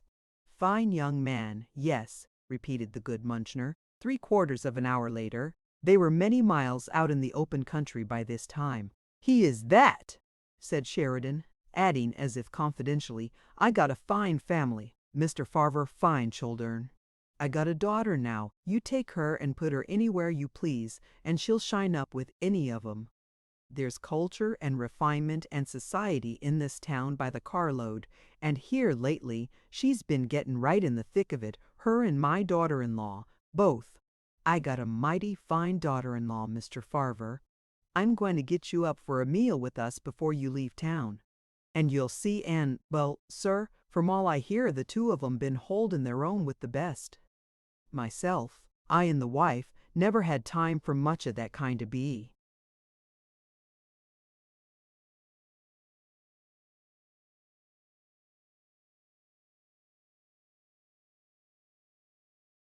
doin's. But it's all right, and good for the cauldron. And my daughter, she's always kind of taken to it. I'll read you a poem she wrote when I get you up at the house. She wrote it in school and took the first prize for poetry with it. I tell you, they don't make 'em any smarter'n that girl. Mr. Farver. Yes, sir. Take us all round. We're a pretty happy family. Yes, sir. Roscoe hasn't got any coldern yet, and I haven't ever spoke to him and his wife about it. It's kind of a delicate matter, but it's about time the wife and I saw some grandchildren growing up around us. I certainly do hanker for about 4 or 5 little curly-headed rascals to take on my knee. Boys, I hope, o' course. That's only natural. Jim's got his eye on a mighty splendid-looking girl. Lives right next door to us. I expect you heard me joshin' him about it back yonder. She's one of the old blue bloods here, and I guess it was a mighty good stock to raise her. She's one of these girls that stand right up and look at you. And pretty. She's the prettiest thing you ever saw. Good size, too. Good health and good sense. Jim will be just right if he gets her. I must say it tickles.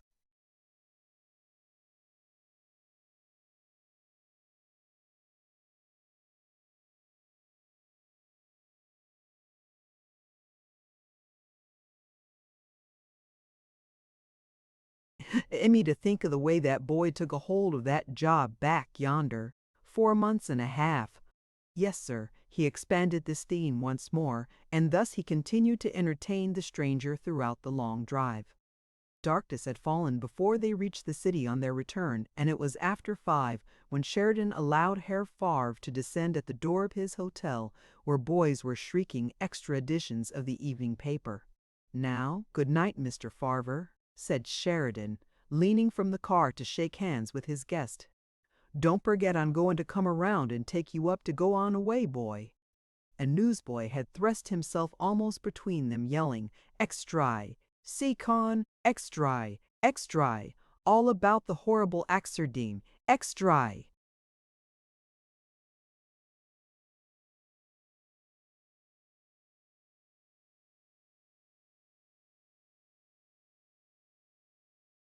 Get out, laughed Sheridan. Who wants to read about accidents? Get out. The boy moved away philosophically. Extra, he shrilled. 3 men killed. Extra, he shrilled. 3 men killed. Millionaire killed. 2 other men killed. Extra, extra. Don't forget, Mr. Farver, Sheridan completed his interrupted farewells. I'll come by to take you up to our house for dinner. I'll be here for you about 5:30 tomorrow afternoon. Hope you enjoy the drive much as I have. Good night. Good night. He leaned back, speaking to the chauffeur. Now you can take me around to the Central City barber shop, boy. I want to get a shave, for I go up home. Extra, extra, screamed the newsboy, zigzagging among the crowds like bats in the dusk. Extra, all about the horrible ex-theatra. Extra.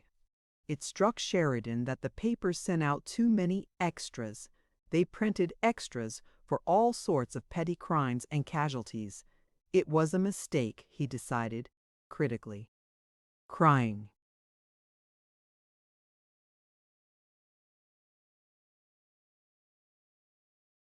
Wolf too often wouldn't sell the goods. It was bad business. The papers would make more in the long run, he was sure, if they published an extra only when something of real importance happened. Extra, all about the horrible AX ant. Extra, a boy squawked under his nose as he descended from the car. Go on away, said Sheridan gruffly, though he smiled. He liked to see the youngsters working so noisily to get on in the world. But as he crossed the pavement to the brilliant glass doors of the barber shop, a second newsboy grasped the arm of the one who had thus cried his wares. Say, ye learn, said this second, hoarse with awe, no chew know who that is. Who? It's Sheridan. Jeest, cried the first, staring insanely. At about the same hour, 4 times a week, Monday, Wednesday, Friday, and Saturday, Sheridan stopped at this shop to be shaved by the head barber.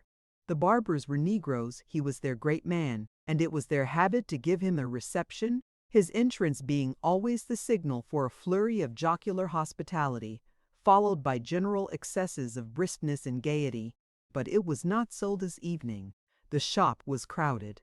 Copies of the extra were being read by men waiting and by men in the latter stages of treatment. Extras lay upon vacant seats and showed from the pockets of hanging coats. There was a loud chatter between the practitioners and their recumbent. Patience, a vocal charivari which stopped abruptly as Sheridan opened the door. His name seemed to fizz in the air like the last sputtering of a firework. The barber stopped shaving and clipping. Lathered men turned their prostrate heads to stare, and there was a moment of amazing silence in the shop. The head barber, nearest the door, stood like a barber in a tableau. His left hand held stretched between thumb and forefinger an elastic section of his helpless customer's cheek, while his right hand hung poised above it, the razor motionless. And then, roused from trance by the door's closing, he accepted the fact of Sheridan's presence. The barber remembered that there are no circumstances in life or just after it under which a man does not need to be shaved. He stepped forward, profoundly grave. "I be through with this man in the chair 1 minute, Mr. Sheridan," he said in a hushed tone. "Yes, sir," and of a solemn.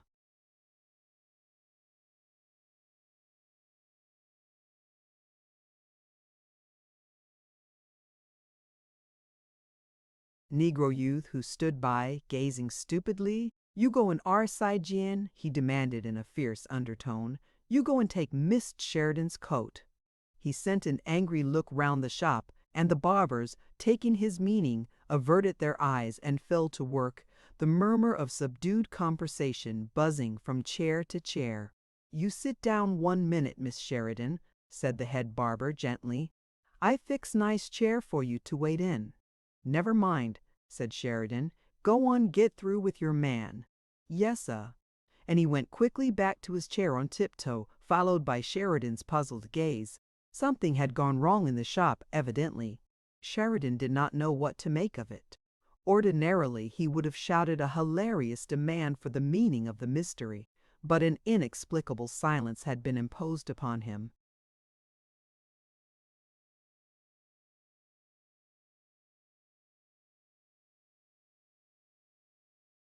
By the hush that fell upon his entrance, and by the odd look every man in the shop had bent upon him.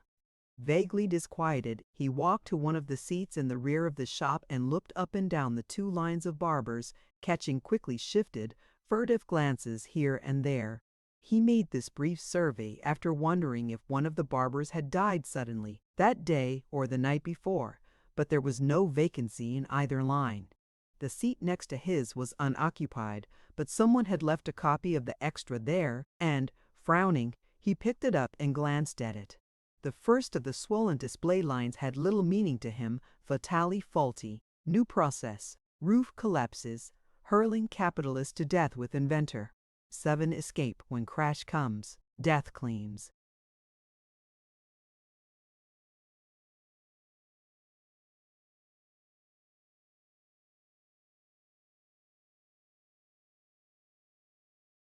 Thus far had he read when a thin hand fell upon the paper, covering the print from his eyes, and, looking up, he saw Bibbs standing before him, pale and gentle, immeasurably compassionate. "I've come for you, father," said Bibbs. "Here's the boy with your coat and hat. Put them on and come home." And even then Sheridan did not understand. So secure was he in the strength and bigness of everything that was his, he did not know what calamity had befallen him. But he was frightened. Without a word, he followed Bibbs heavily out through the still shop, but as they reached the pavement he stopped short and, grasping his son's sleeve with shaking fingers, swung him round so that they stood face to face. What his mouth could not do him the service he asked of it, he was so frightened. "Extry!" screamed a newsboy straight in his face. "Young Northside millionaire instantly killed. Extry!" "Not Jim," said Sheridan. Bibbs caught his father's hand in his own. "And you come to tell me that?" Sheridan did not know what he said. But in those first words and in the first anguish of the big, stricken face, Bibbs understood the unuttered cry of accusation. "Why wasn't it you?"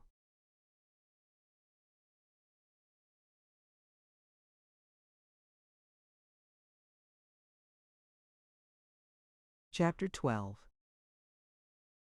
standing in the black group under gaunt trees at the cemetery. 3 days later, Bibbs unwillingly let an old thought become definite in his mind. The sickly brother had buried the strong brother, and Bibbs wondered how many million times that had happened since men first made a word to name the sons of one mother.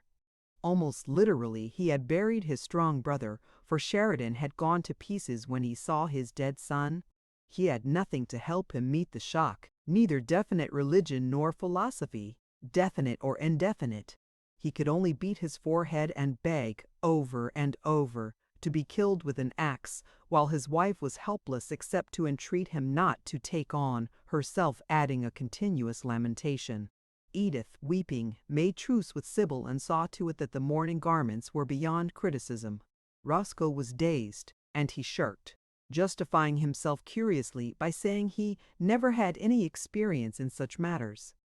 So it was Bibbs, the shy outsider, who became, during this dreadful little time, the master of the house, for as strange a thing as that sometimes may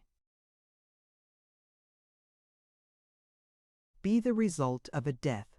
He met the relatives from out of town at the station. He set the time for the funeral and the time for meals. He selected the flowers and he selected Jim's coffin. He did all the grim things and all the other things.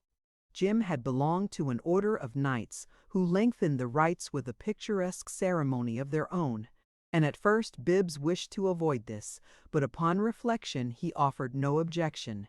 He divined that the knights and their service would be not precisely a consolation, but a satisfaction to his father. So the knights led the procession, with their band playing a dirge part of the long way to the cemetery, and then turned back, after forming in two lines, plumed hats sympathetically in hand, to let the hearse and the carriages pass between. "Mighty fine-looking men," said Sheridan brokenly. They all liked him. His breath caught in a sob and choked him. He was a grand, supreme herald.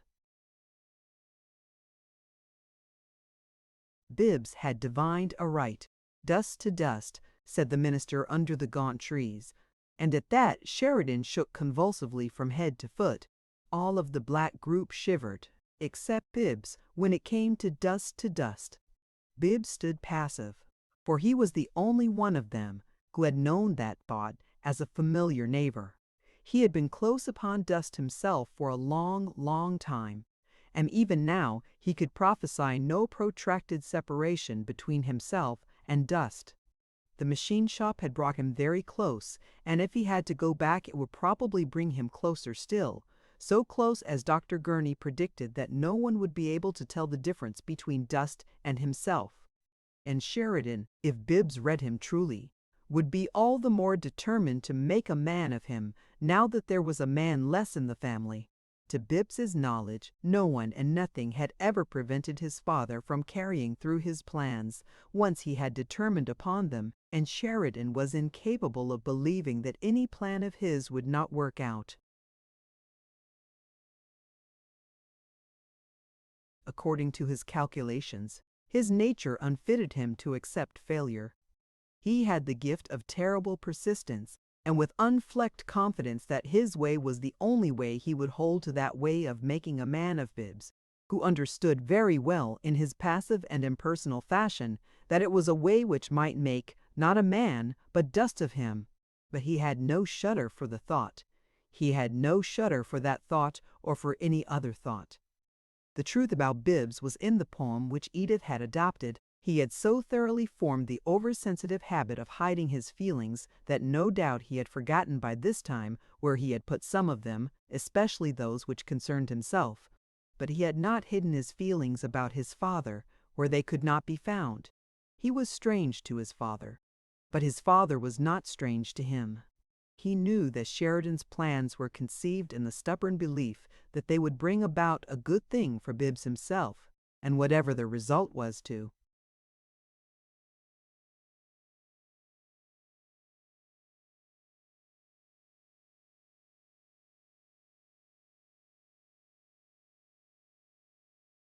The son had no bitterness, far otherwise, for as he looked at the big, woeful figure, shaking and tortured, an almost unbearable pity laid hands upon Bibbs's throat. Roscoe stood blinking, his lip quivering. Edith wept audibly. Mrs. Sheridan leaned in half-collapse against her husband. But Bibbs knew that his father was the one who cared.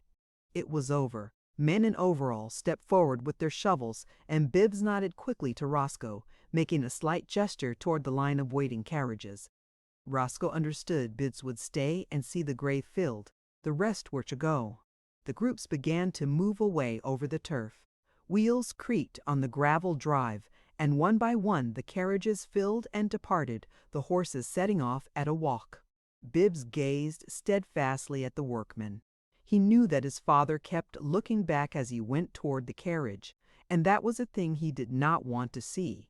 But after a little while there were no sounds of wheels or hoofs on the gravel, and Bibbs, glancing up, saw that everyone had gone. Cube had been left for him, the driver dozing patiently. The workmen placed the flowers and wreaths upon the mound and about it, and Bibbs altered the position of one or two of these, then stood looking thoughtfully at the grotesque brilliancy of that festal-seeming hillock beneath the darkening November sky. "It's too bad," he half-whispered, his lips forming the words, and his meaning was that it was too bad that the strong brother had been the one to go.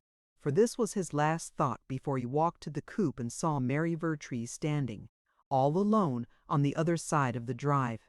She had just emerged from a grove of leafless trees that grew on a slope where the tombs were many, and behind her rose a multitude of the barbaric and classic shapes we so strangely strew about our graveyards, urn-crowned columns and stone-draped obelisks, shop-carved angels and shop-carved children poising on pillars and shafts, all lifting in unthought pathos their blind stoniness toward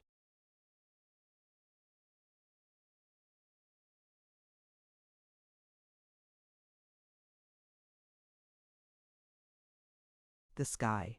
Against such a background, Bibbs was not incongruous, with his figure, and black, so long and slender, and his face so long and thin and white. Nor was the undertaker's coupe out of keeping, with the shabby driver dozing on the box, and the shaggy horses standing patiently in attitudes without hope and without regret. But for Mary Vertrees, here was a grotesque setting. She was a vivid, living creature of a beautiful world, and a graveyard is not the place for people to look charming. She also looked startled and confused, but not more startled and confused than Bibbs. In Edith's poem, he had declared his intention of hiding his heart among the stars, and in his boyhood one day he had successfully hidden his body in the coal pile.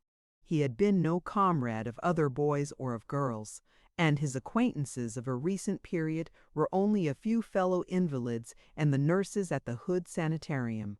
All his life Bibbs had kept himself to himself. He was but a shy onlooker in the world. Nevertheless, the startled gaze he bent upon the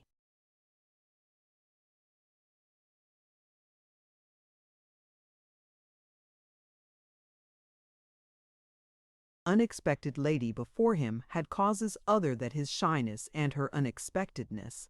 For Mary Vertrees had been a shining figure in the little world of late, given to the view of this humble and elusive outsider, and spectators sometimes find their hearts beating faster than those of the actors in the spectacle.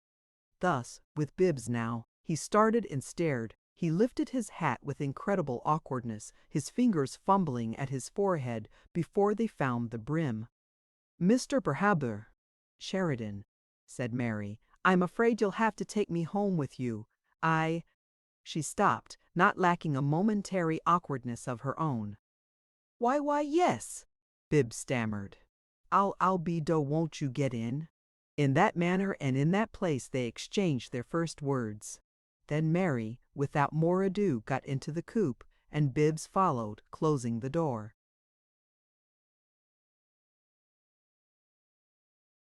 "You're very kind," she said somewhat breathlessly. "I should have had to walk, and it's beginning to get dark.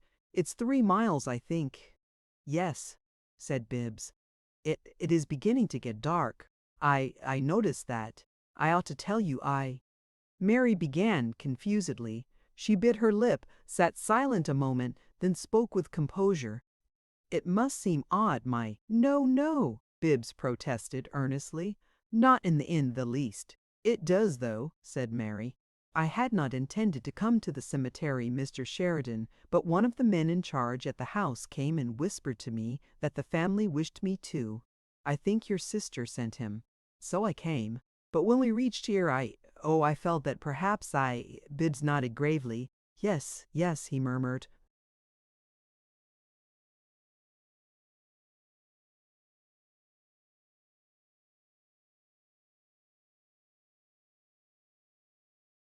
I got out on the opposite side of the carriage, she continued.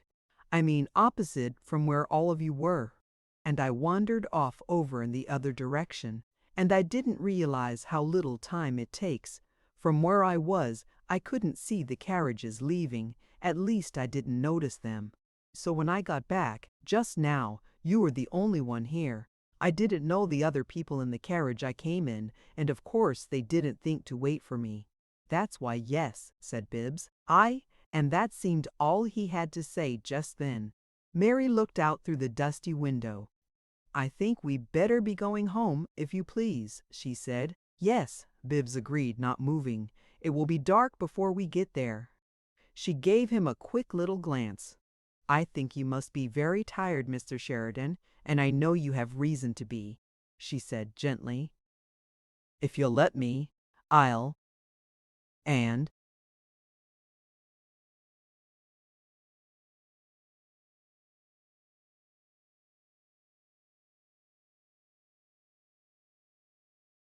Without explaining her purpose, she opened the door on her side of the coupe and leaned out. Bibbs started in blank perplexity, not knowing what she meant to do. "Driver!" she called in her clear voice, loudly. "Driver, we'd like to start, please. Driver, stop at the house just north of Mr. Sheridan's, please." The wheels began to move, and she leaned back beside Bibbs once more. "I noticed that he was asleep when we got in," she said. "I suppose they have a great deal of night work." Bibbs drew a long breath and waited till he could command his voice. "I've never been able to apologize quickly," he said, with his accustomed slowness, "because if I try to, I stammer. My brother Roscoe whipped me once when we were boys for stepping on his slate pencil. It took me so long to tell him it was an accident. He finished before I did."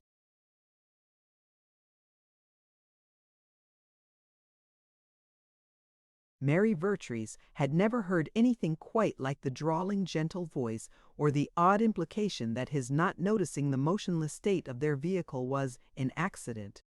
She had formed a casual impression of him, not without sympathy, but at once she discovered that he was unlike any of her cursory and vague imaginings of him.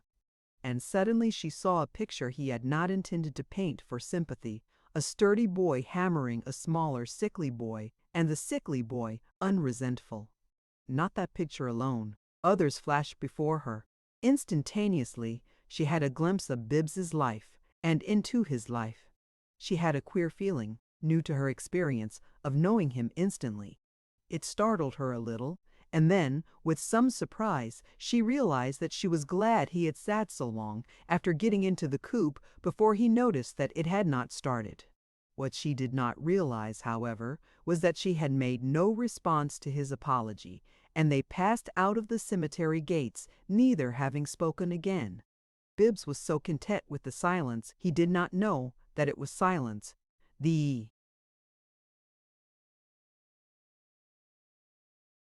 dusk, gathering in their small enclosure, was filled with a rich presence for him, and presently it was so dark that neither of the two could see the other, nor did even their garments touch. But neither had any sense of being alone. The wheels creaked steadily, rumbling presently on paved streets. There were the sounds, as from a distance, of the plod-plod of the horses, and sometimes the driver became audible, coughing asthmatically, or saying, "You, Joe-O," with a spiritless flap of the whip upon an unresponsive back.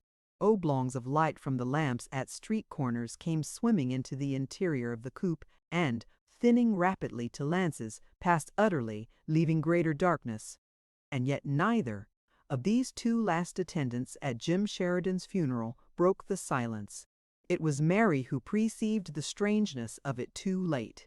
Abruptly she realized that for an indefinite interval she had been thinking of her companion and not talking to him. "Mr. Sheridan," she began, not knowing what she was going to say, but impelled to say anything, as she realized the queerness of this drive. "Mr. Mull." Sheridan, The coupe stopped. "You jail we," said the driver reproachfully, and climbed down and opened the door. "What's the trouble?" Bibbs inquired.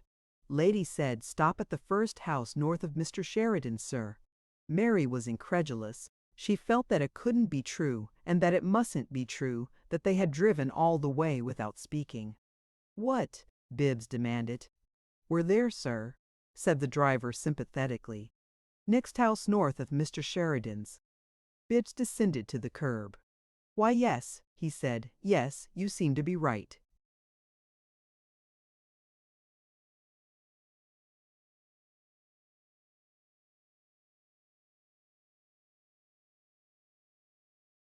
And while he stood staring at the dimly illuminated front windows of Mr. Vertrees's house, Mary got out unassisted. "Let me help you," said Bibbs, stepping toward her mechanically, and she was several feet from the coupe when he spoke. "Oh, no," she murmured. "I think I can." She meant that she could get out of the coupe without help, but perceiving that she had already accomplished this feat, she decided not to complete the sentence. "You, Joe-O!" cried the driver angrily, climbing to his box, and he rumbled away at his team's best pace, a snail's. "Thank you for bringing me home, Mr. Sheridan," said Mary stiffly. She did not offer her hand. "Good night." "Good night," Bibbs said in response, and, turning with her, walked beside her.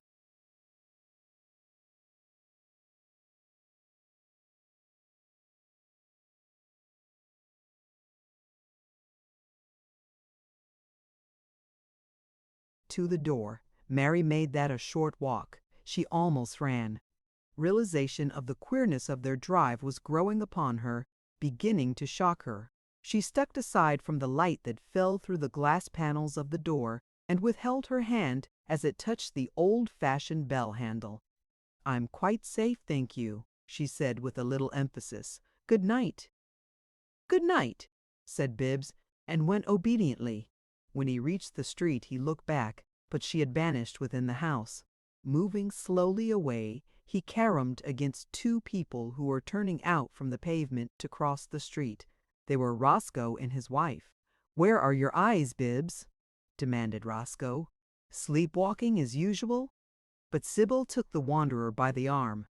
"Come over to our house for a little while, Bibbs," she urged. "I want to."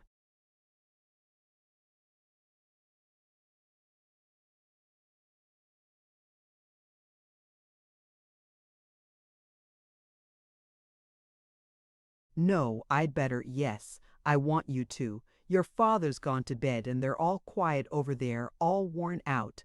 Just come for a minute." He yielded, and when they were in the house, she repeated herself with real feeling, "All worn out." "Well, if anybody is, you are, Bibbs. And I don't wonder. You've done every bit of the work of it. You mustn't get down sick again." "I'm going to make you take a little brandy." He let her have her own way, following her into the dining room, and was grateful when she brought him a tiny glass filled from one of the decanters on the sideboard. Roscoe gloomily poured for himself a much heavier libation in a larger glass, and the two men sat, while Sybil leaned against the sideboard, reviewing the episodes of the day and recalling the names of the donors of flowers and wreaths. She pressed Bibbs to remain longer when he rose to go, and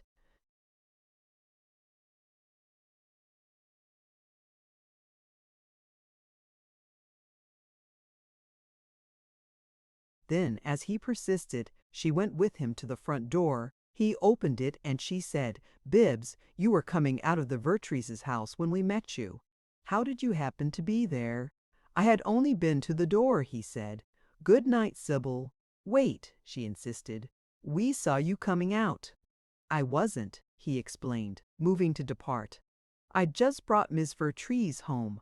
"What?" she cried. "Yes," he said, and stepped out upon the porch.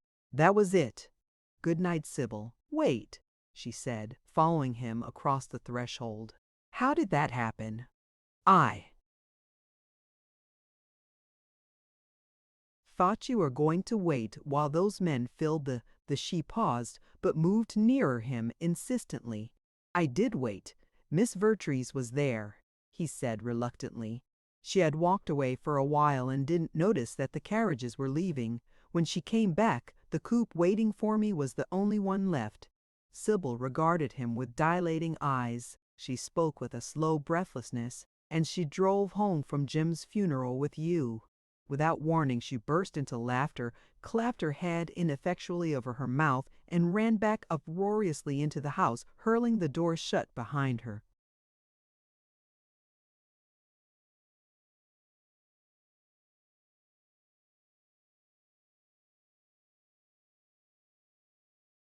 Chapter 13. Bibbs went home pondering. He did not understand why Sybil had laughed. The laughter itself had been spontaneous and beyond suspicion, but it seemed to him that she had only affected the effort to suppress it, and that she wished it to be significant. Significant of what? And why had she wished to impress upon him the fact of her overwhelming amusement? He found no answer, but she had succeeded in disturbing him, and he wished that he had not encountered her. At home, uncles, aunts, and cousins from out of town were wandering about the house, several mournfully admiring the Bay of Naples, and others occupied with the moor and the plumbing while they waited for trains. Edith and her mother had retired to some upper fastness, but Bibbs interviewed Jackson and had the various groups of relatives summoned to the dining room for food. One great uncle, old Gideon Sheridan from Boonville, could not be found, and Bibbs went in search of him. He ransacked the house, discovering the missing antique at last by accident. Passing his father's closed door on tiptoe, Bibbs heard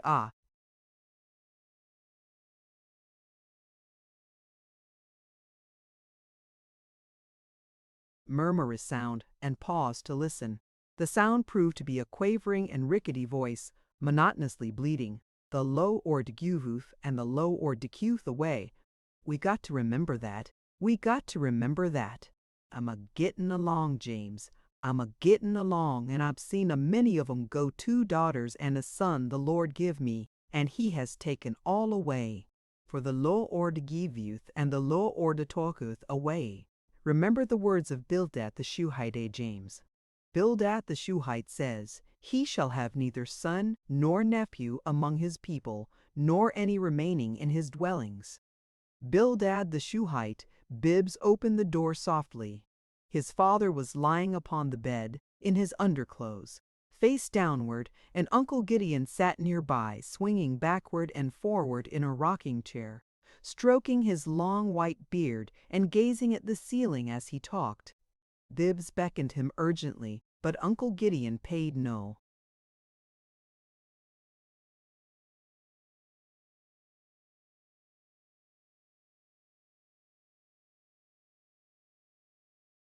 attention.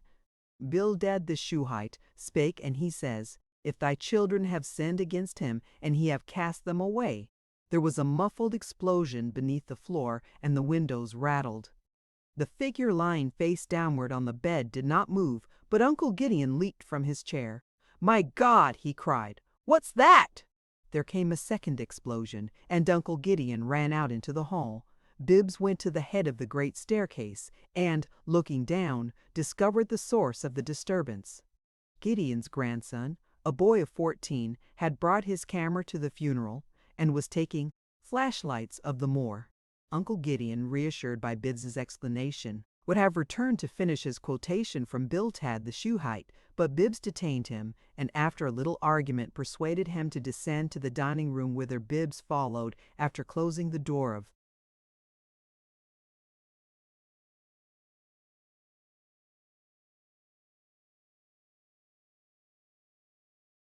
his father's room. He kept his eye on Gideon after dinner. diplomatically preventing several attempts on the part of that comforter to reascend the stairs. And it was a relief to Bibbs when George announced that an automobile was waiting to convey the ancient man and his grandson to their train. They were the last to leave, and when they had gone, Bibbs went sighing to his own room. He stretched himself wearily upon the bed, but presently rose, went to the window, and looked for a long time at the darkened house where Mary Vertrees lived. Then he opened his trunk, took therefrom a small notebook half filled with fragmentary scribblings, and began to write Laughter After a Funeral. In this reaction people will laugh at anything and at nothing. The band plays a dirge on the way to the cemetery, but when it turns back and the mourning carriages are out of hearing, it strikes up Darktown Is. Out tonight. That is natural, but there are women whose laughter is like the whirring of whips. Why is it that certain kinds of laughter seem to spoil something hidden away from the laughers? If they do not know of it and have never seen it, how can their laughter hurt it? Yet it does. Beauty is not out of place among gravestones. It is not out of place anywhere. But a woman who has been betrothed to a man would not look beautiful at his funeral. A woman might look beautiful, though, at the funeral of a man whom she had known and liked.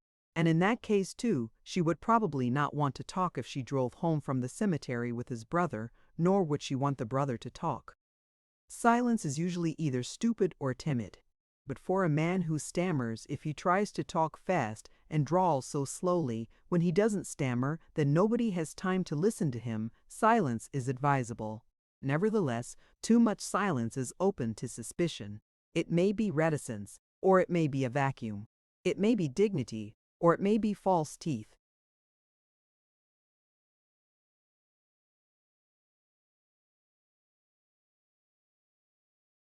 Sometimes an imperceptible odor will become perceptible in a small enclosure, such as a closed carriage.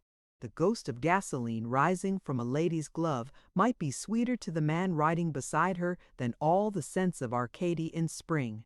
It depends on the lady, but there are. 3 miles may be 300 miles, or it may be 3 feet. When it is 3 feet, you have not time to say a great deal before you reach the end of it.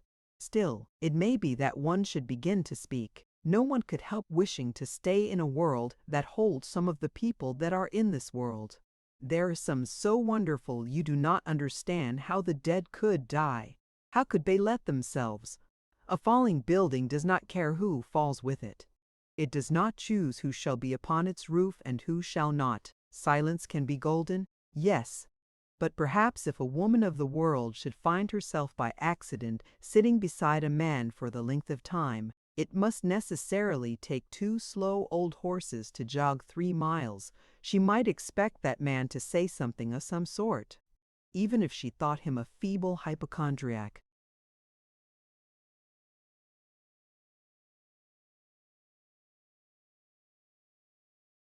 Even if she had heard from others that he was a disappointment to his own people, even if she had seen for herself that he was a useless and irritating encumbrance everywhere, she might expect him at least to speak. She might expect him to open his mouth and try to make sounds, if he only barked. If he did not even try but sat every step of the way as dumb as a frozen fish, she might think him a frozen fish. And she might be right. She might be right if she thought him about as pleasant a companion as Bildad the Shuhite. Bibbs closed his notebook, replacing it in his trunk. Then, after a period of melancholy contemplation, he undressed, put on a dressing gown and slippers, and went softly out into the hall to his father's door. Upon the floor was a tray which Bibbs had sent George earlier in the evening to place upon a table in Sheridan's room, but the food was untouched. Bibbs stood listening outside the door for several minutes. There came no sound from within, and he went back to his own room and to bed.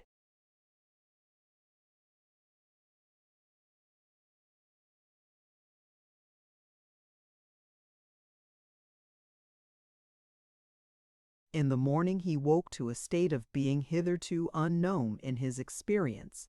Sometimes in the process of waking there is a little pause.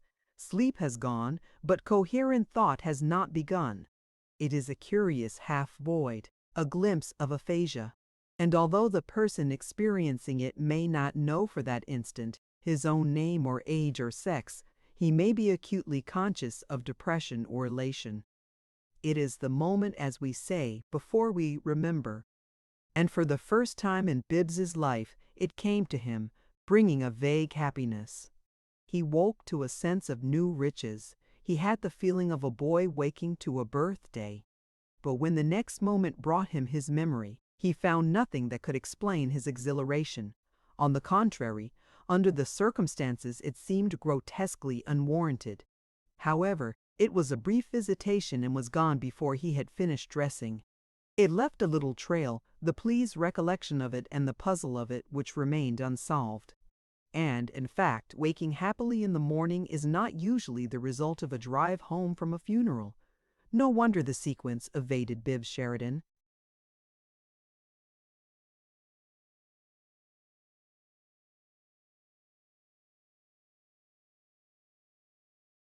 His father had gone when he came downstairs. Went on down to office just the same, Jackson informed him. Came sat breakfast table, all by myself, eat nothing. George bring nice breakfast, but he didn't eat a thing. Yes'm, went on downtown, just same he used to do. Yes'm, I reckon pretty much of everything going go on same as it used to do. It struck Bibbs that Jackson was right. The day passed as other days had passed. Mrs. Beach, Sheridan and Edith were in black, and Mrs. Sheridan cried a little now and then, but no other external difference was to be seen. Edith was quiet, but not noticeably depressed, and at lunch proved herself able to argue with her mother upon the propriety of receiving calls in the earliest stages of mourning. Lunch was as usual, for Jem and his father had always lunched downtown, and the afternoon was as usual. Bibbs went for his drive, and his mother went with him, as she sometimes did when the weather was pleasant. Altogether, the usualness of things was rather startling to Bibbs.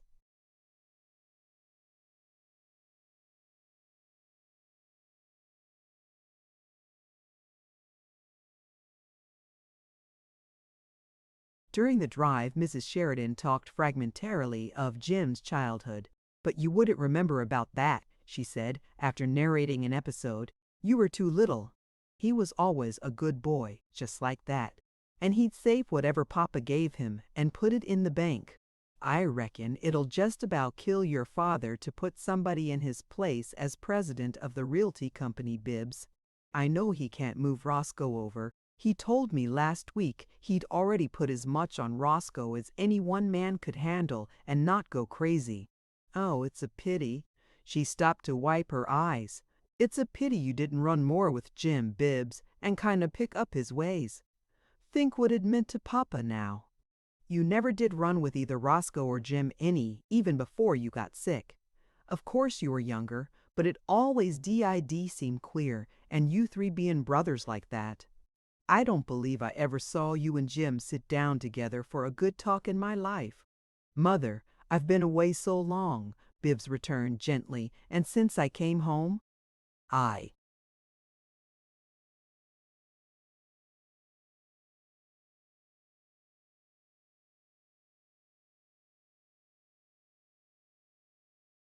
"Oh, I ain't reproaching you, Bibbs," she said. "Jim ain't been home much of an evening since you got back, what with his work and calling and going to the theater and places, and often not even at the house for dinner. Right, the evening before he got hurt, he had his dinner at some miserable restaurant down by the pump works. He was so set on overseeing the night work and getting everything finished up right to the minute he told Papa he would.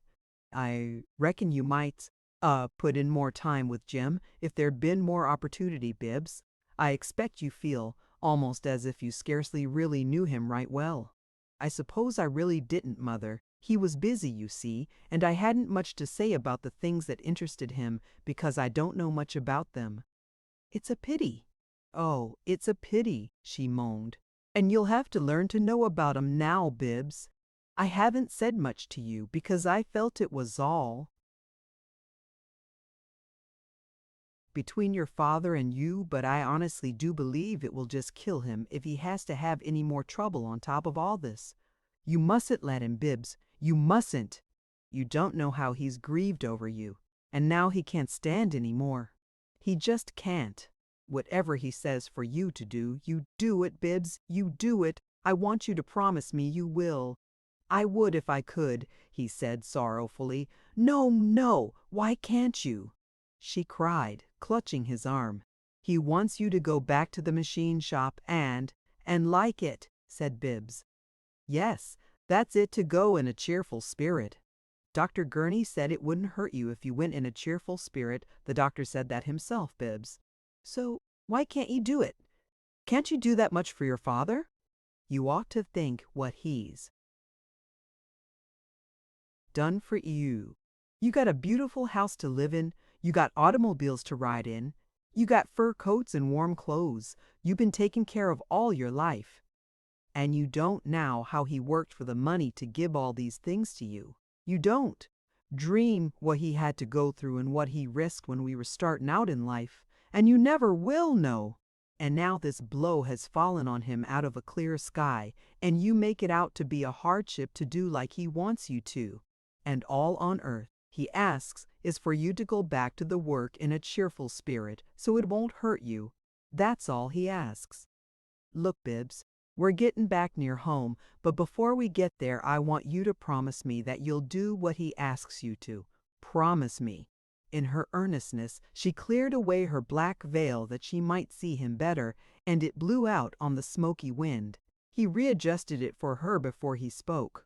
I'll go back in as cheerful a spirit as I can, Mother, he said.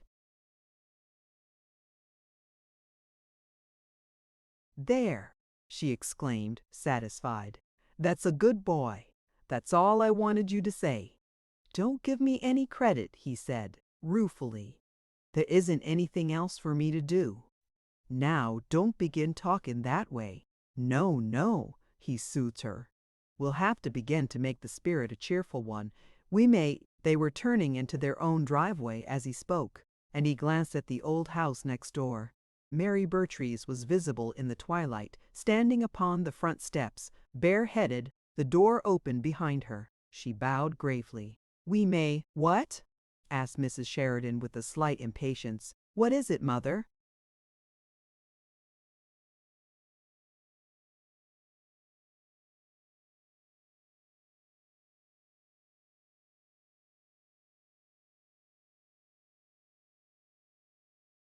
You said, we may, and didn't finish what you were saying. Did I? Said Bibbs, blankly. Well, what were we saying? Of all the queer boys, she cried, you always were. Always. You haven't forgot what you just promised me, have you? No, he answered, as the car stopped. No, the spirit will be as cheerful as the flesh will let it, Mother. It won't do to behave like. His voice was low, and in her movement to descend from the car she failed to hear his final words. Behave like who, Bibbs? Nothing. But she was fretful in her grief. You said it wouldn't do to behave like.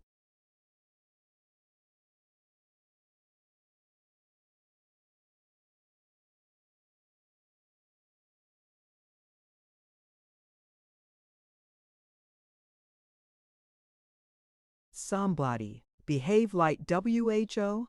It was just nonsense, he explained, turning to go in. An obscure person I don't think much of lately. Behave like WHO? She repeated, and upon his yielding to her petulant insistence, she made up her mind that the only thing to do was to tell Dr. Gurney about it, like Bildad the Shuhite, was what Bid said.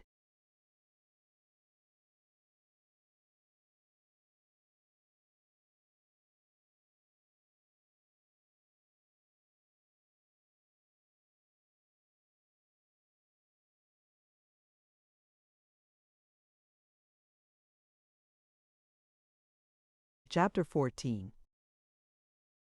The outward usualness of things continued after dinner.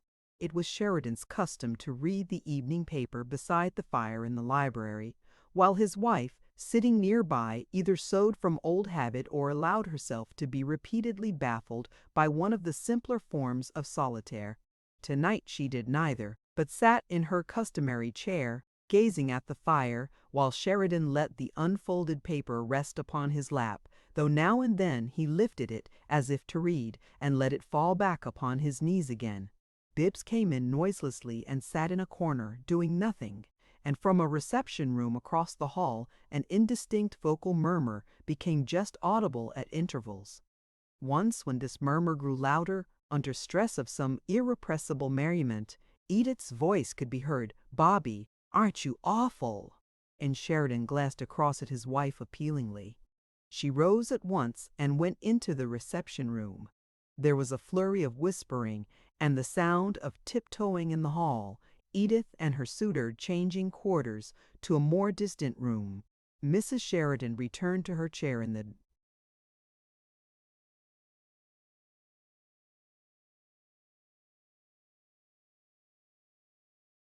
library. "They won't bother you any more, Papa," she said in a comforting voice. "She told me at lunch he'd phoned he wanted to come up this evening, and I said I thought he'd better wait a few days, but she said she'd already told him he could." She paused, then added rather guiltily, "I got kind of a notion maybe Roscoe don't like him as much as he used to. Maybe you better ask Roscoe, Papa." And as Sheridan nodded solemnly, she concluded in haste, "Don't say I said to. I might be wrong about it anyway." He nodded again, and they sat for some time in a silence which Mrs. Sheridan broke with a little sniff, having fallen into a reverie that brought tears. "That Miss Vertrees was a good girl," she said, "as H.E. was all right." Her husband evidently had no difficulty in following her train of thought, for he nodded once more, affirmatively.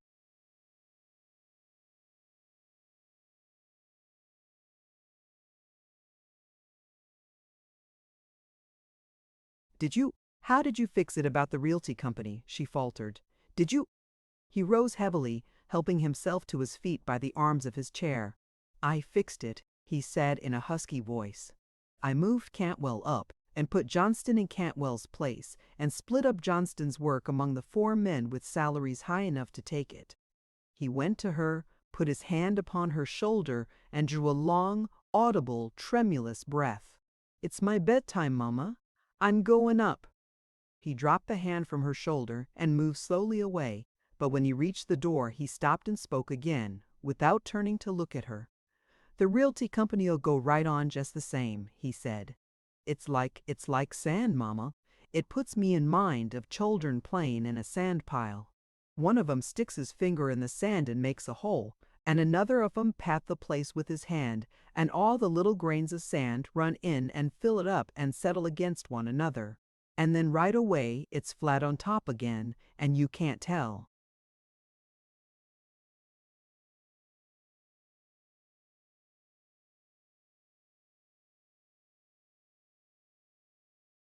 "There ever was a hole there. The realty company'll go on all right, Mama. There ain't anything anywhere, I reckon, that wouldn't go right on just the same." And he passed out slowly into the hall. Then they heard his heavy tread upon the stairs. Mrs. Sheridan, rising to follow him, turned a piteous face to her son. "It's so forlorn," she said jokingly. "That's the first time he spoke since he came in the house this evening. I know it must hurt him to hear Edith laughing with that Lamhorn. She'd oughtn't to let him come, right the very first evening this way. She'd oughtn't to done it. She just seems to lose her head over him, and it scares me. You heard what Sybil said the other day, and then you heard what Edith said to Sybil." Bibbs finished the sentence for her.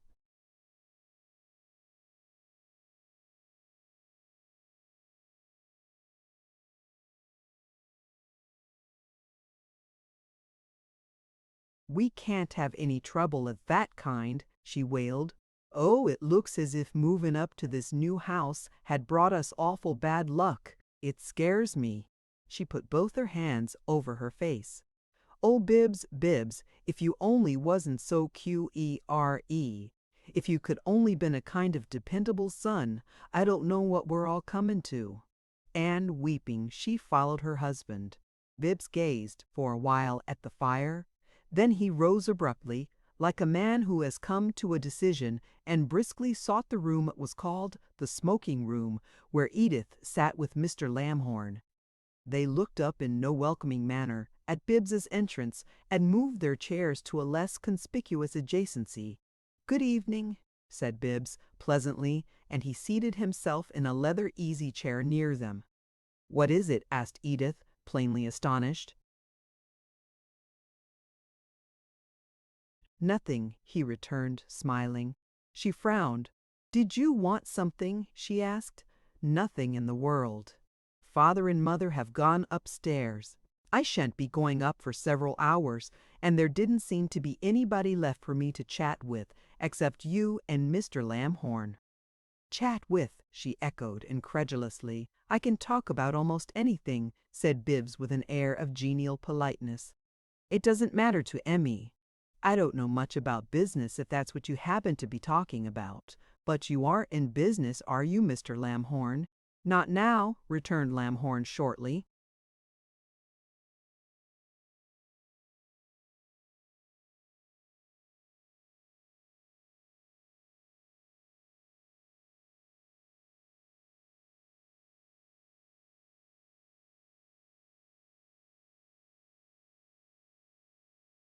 "I'm not either," said Bibbs.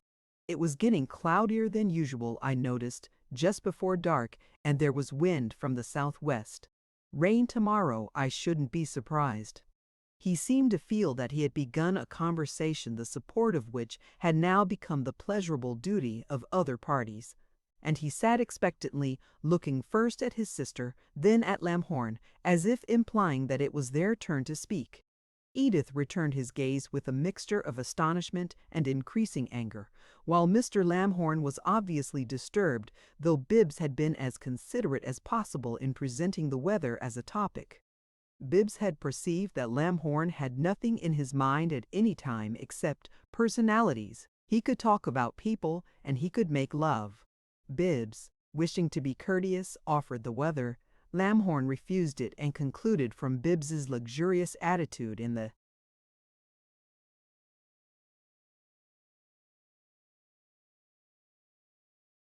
leather chair that this half-crazy brother was a permanent fixture for the rest of the evening.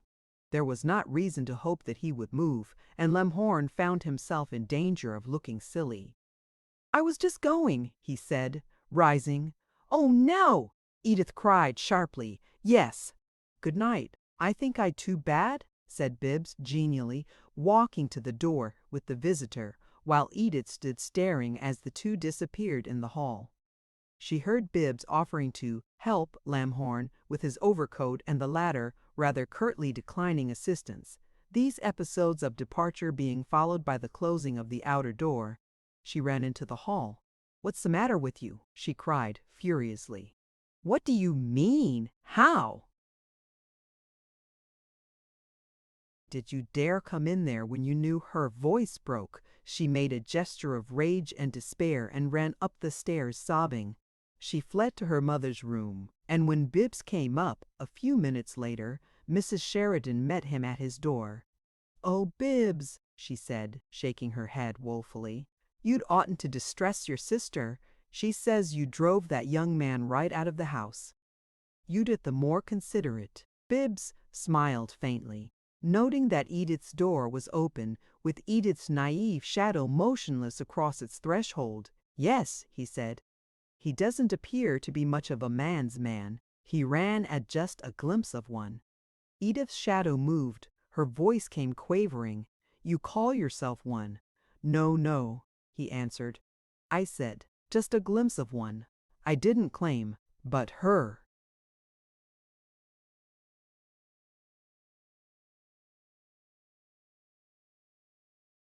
Door slammed angrily, and he turned to his mother. "There," he said, sighing. "That's almost the first time in my life I ever tried to be a man of action, Mother, and I succeeded perfectly in what I tried to do. As a consequence, I feel like a horse thief." "You hurt her feelin's," she groaned. "You must 'a' gone at it too rough, Bibbs." He looked upon her wanly. "That's my trouble, Mother," he murmured. "I'm a plain, blunt fellow. I have rough ways, and I'm a rough man." For once she perceived some meaning in his queerness. "Hush your nonsense," she said good-naturedly, the astral of a troubled smile appearing. "You go to bed." He kissed her and obeyed.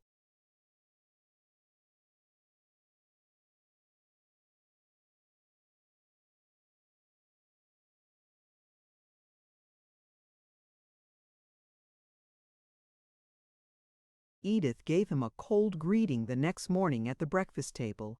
"You mustn't do that under a misapprehension," he warned her when they were alone in the dining room. "Do what under a what?" she asked. "Speak to me." "I came into the smoking room last night on purpose," he told her gravely. "I have a prejudice against that young man." She laughed. "I guess you think it means a great deal who you have prejudices against." In mockery she adopted the manner of one who implores. "Bibbs, for pity's sake, promise me don't use your influence with Papa against him." And she laughed louder. "Listen," he said with peculiar earnestness. "I'll tell you now, because I've decided I'm one of the family." And then, as if the earnestness were too heavy,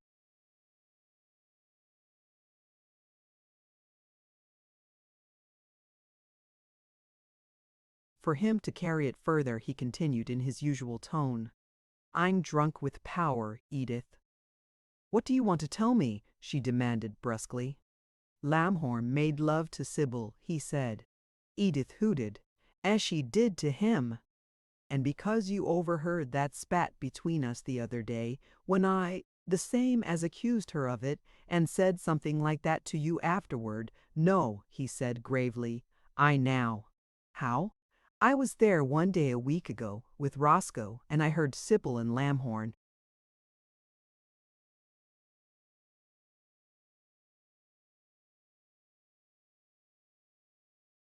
Edith screamed with laughter.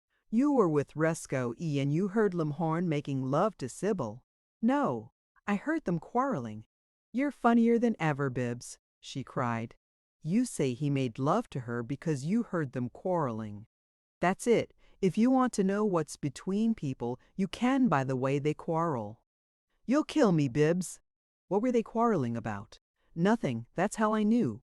People who quarrel over nothing, it's always certain." Edith stopped laughing abruptly, but continued her mockery. "You ought to." "No. You've had so much experience, yourself." "I haven't any, Edith," he said. "My life has been about as exciting as an incubator chicken's. But I look out through the glass at things."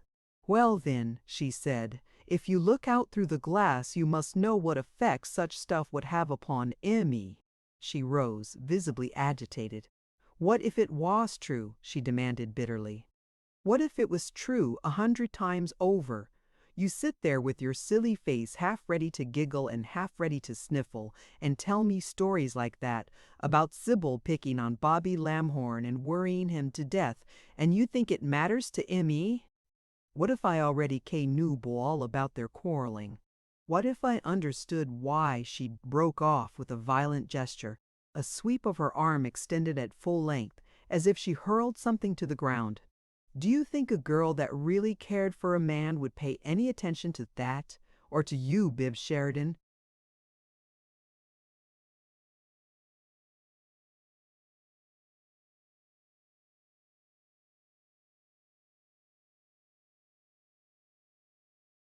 He looked at her steadily, and his gaze was as keen as it was steady. She met it with unwavering pride.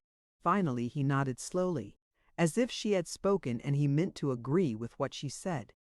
"Ah, yes," he said, "I won't come into the smoking room again." "I'm sorry, Edith. Nobody can make you see anything now. You'll never see until you see for yourself. The rest of us will do better to keep out of it, especially me." "That's sensible," she responded curtly. "You're most surprising of all when you're sensible, Bibbs." "Yes," he sighed. "I'm a dull dog. Shake hands and forgive me, Edith." Thawing so far as to smile, she underwent this brief ceremony, and George appeared, summoning Bibbs to the library. Dr. Gurney was waiting there, he announced, and Bibbs gave his sister a shy but friendly touch upon the shoulder.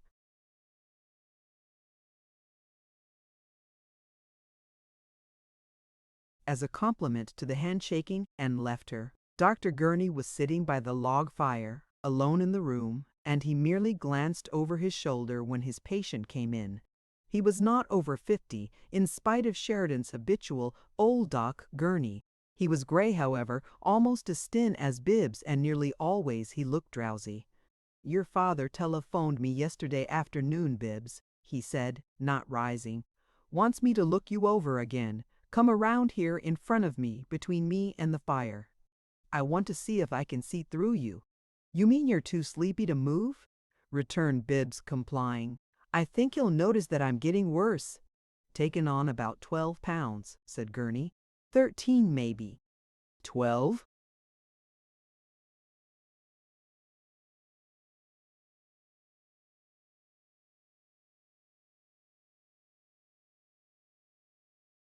"Well, it won't do." The doctor rubbed his eyelids.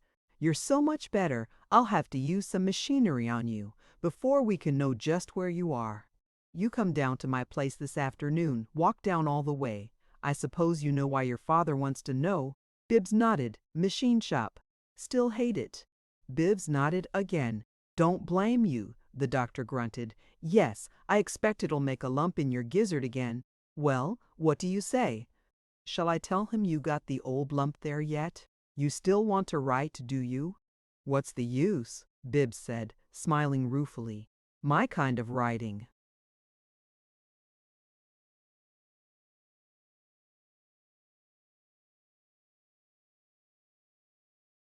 "Yes," the doctor agreed.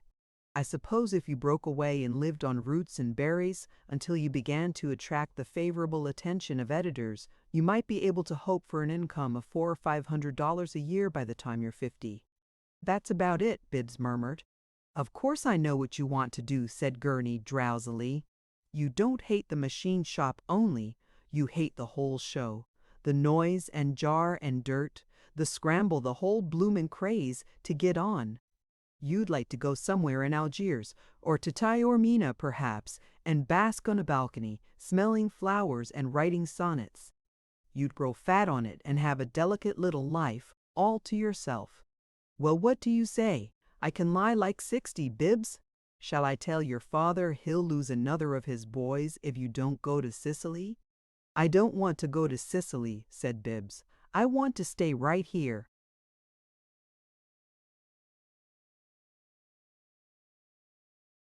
The doctor's drowsiness disappeared for a moment, and he gave his patient a sharp glance. "It's a risk," he said. "I think we'll find you're so much better he'll send you back to the shop pretty quick. Something's got hold of you lately. You're not quite so lackadaisical as you used to be. But I warn you, I think the shop will knock you just as it did before, and perhaps even harder, Bibbs." He rose, shook himself, and rubbed his eyelids. "Well, when we go over you this afternoon, what are we going to say about it?" "Tell him I'm ready," said Bibbs, looking at the floor. "Oh, no," Gurney laughed. "Not quite yet, but you may be almost. We'll see. Don't forget I said to walk down." And when the examination was concluded that afternoon, the doctor informed Bibbs that the result was much too satisfactory to be pleasing. Here's a new.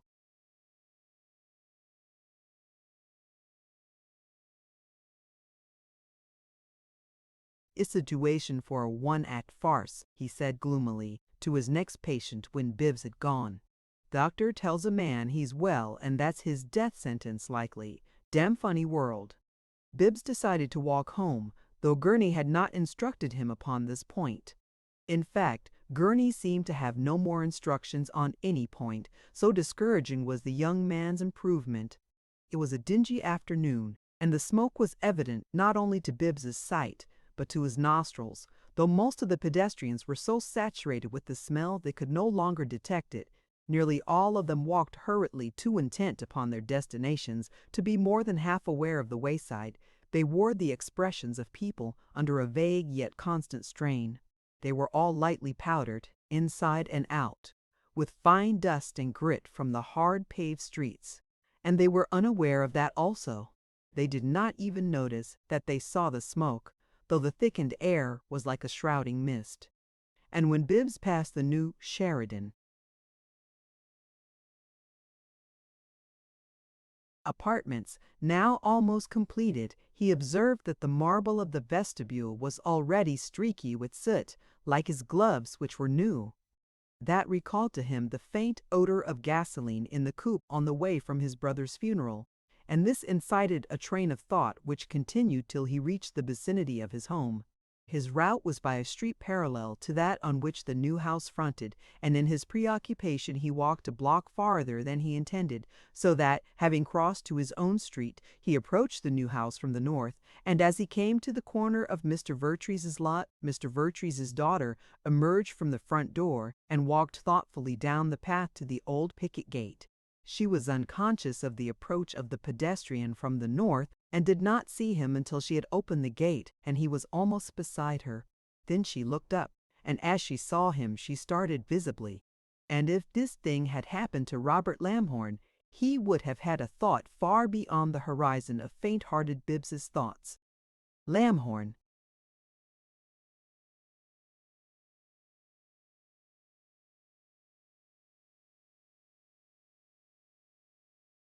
indeed, would have spoken his thought. He would have said, "You jumped because you were thinking of me." Chapter 15. Mary was the picture of a lady flustered. She stood with one hand closing the gate behind her, and she had turned to go in the direction Bibbs was walking. There appeared to be nothing for it but that they should walk together, at least as far as the new house. But Bibbs had paused in his slow stride, and there elapsed an instant before either spoke or moved. It was no longer than that, and yet it sufficed for each to seem to say, by look and attitude, "Why, it's you." Then they both spoke at once, each hurriedly pronouncing the other's name as if about to deliver a message of importance. Then both came to a stop simultaneously, but Bibbs made a heroic effort, and as they began to walk on together, he contrived to find his voice. I hate a frozen fish myself," he said. "I think 3 miles was too long for you to put up with one. Good gracious!" she cried, turning to him a glowing face from which restraint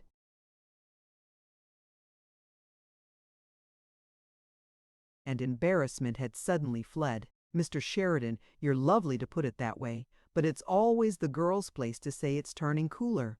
I ought to have been the one to show that we didn't know each other well enough, not to say something. It was an imposition for me to have made you bring me home, and after I went into the house, I decided I should have walked. Besides, it was at 3 miles to the car line. I never thought of it." "No," said Bibbs earnestly. "I didn't either. I might have said something if I'd thought of anything. I'm talking now, though. I must remember that and not worry about it later. I think I'm talking, though it doesn't sound intelligent even to me.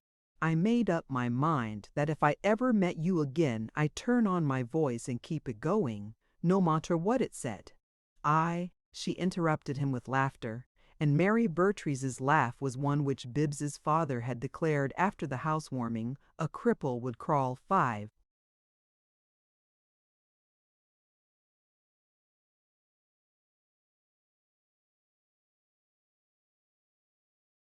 miles to hear, and at the merry lilting of it, Bibbs's father's son took heart to forget some of his trepidation. "I'll be any kind of idiot," he said, "if you'll laugh at me some more. It won't be difficult for me." She did, and Bibbs's cheeks showed a little actual color, which Mary perceived. It recalled to her by contrast her careless and irritated description of him to her mother just after she had seen him for the first time, rather tragic and altogether impossible. It seemed to her now that she must have been blind. They had passed the new house without either of them showing or possessing any consciousness that it had been the destination of one of them. "I'll keep on talking," Bibbs continued cheerfully, "and you keep on laughing. I'm amounting to something in the world this afternoon. I'm making a noise, and that makes you make music.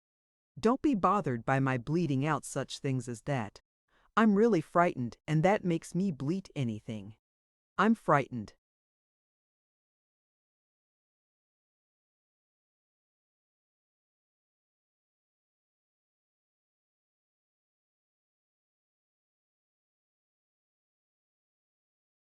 About two things.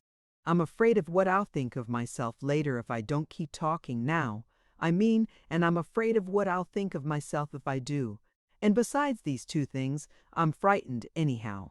I don't remember talking as much as this more than once or twice in my life. I suppose it was always in me to do it, though, the first time I met anyone who didn't know me well enough not to listen. But you're not really talking to me, said Mary. You're just thinking aloud. No, he returned gravely. I'm not thinking at all. I'm only making vocal sounds because I believe it's more mannerly. I seem to be the subject of what little meaning they possess, and I'd like to change it, but I don't know how. I haven't any experience in talking, and I don't know how to manage it. You needn't change the subject on my account, Mr. Sheridan, she said. Not even if you really talked about yourself. She turned her face toward him as she spoke, and Bibbs caught his breath. He was pathetically amazed by the look she gave him. It was a glowing look, warmly friendly and understanding, and what almost shocked him, it was an eagerly interested look. Bibbs was not accustomed to anything like that. I, he stammered, and the faint color in his cheeks grew almost vivid. She was still looking at him, and she saw the strange radiance that came into his face. There was something about him, too, that explained how queer many people might think him. But he did not seem queer to Mary Vertrees. He seemed the most quaintly natural person she had ever met. He waited and became coherent.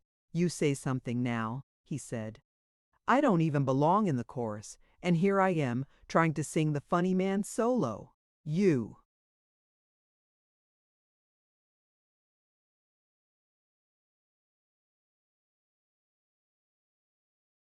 No, she interrupted. I'd rather play your accompaniment. I'll stop and listen to it then.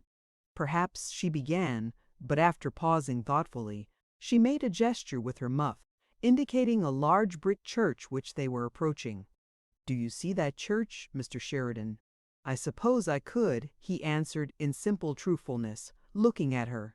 But I don't want to. Once, when I was ill, the nurse told me I'd better say anything that was on my mind, and I got the habit. The other reason I don't want to see the church is that I have a feeling it's where you're going, and where I'll be sent back. She shook her head in cheery negation. Not unless you want to be. Would you like to come with me?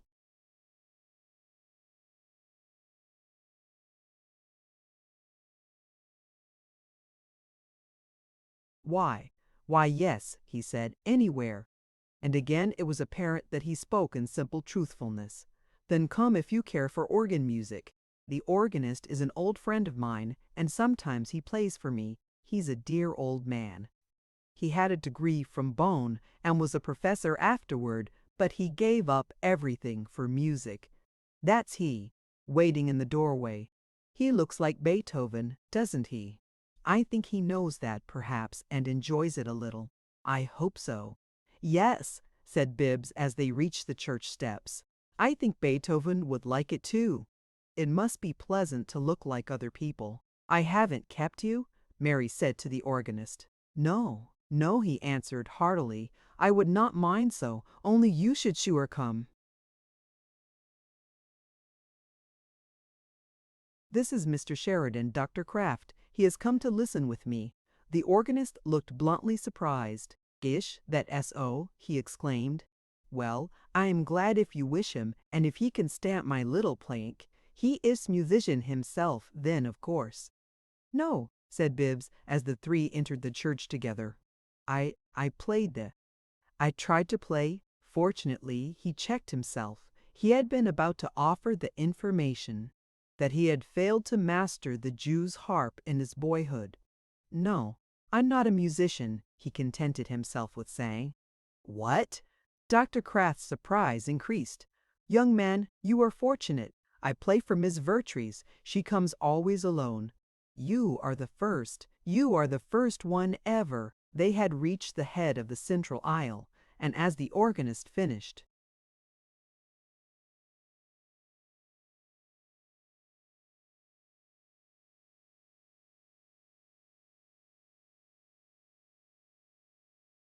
speaking. Bibbs stopped short, turning to look at Mary Vertrees in a dazed way that was not of her perceiving.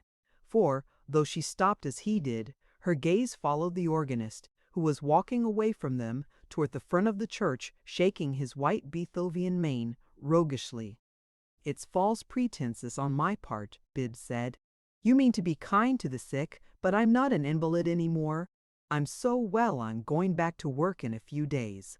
I'd better leave before he begins to play, hadn't I?" "No," said Mary, beginning to walk forward. "Not unless you don't like great music." He followed her to a seat about halfway up the aisle while Dr. Kraft ascended to the organ. It was an enormous one, the procession of pipes ranging from long, starveling whistles to thundering fat guns. They covered all the rear wall of the church, and the organist's figure, reaching its high perch, looked like that of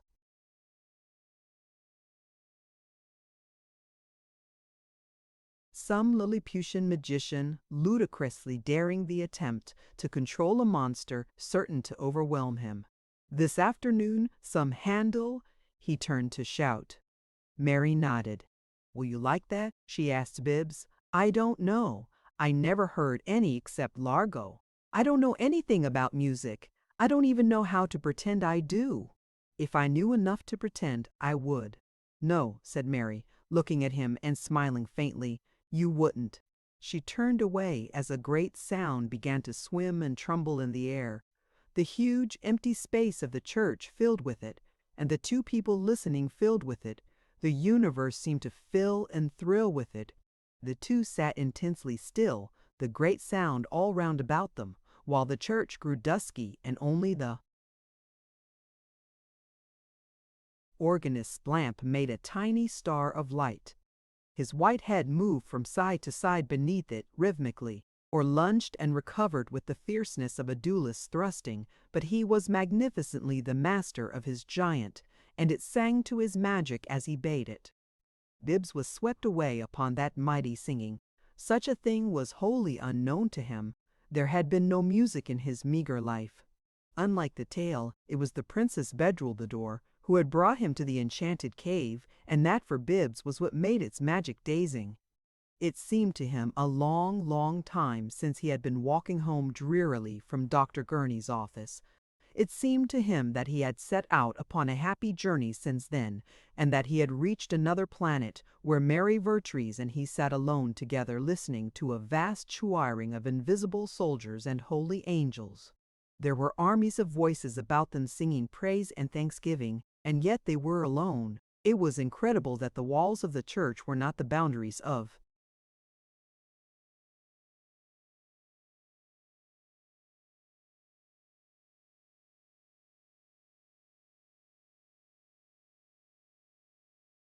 universe, to remain so forever.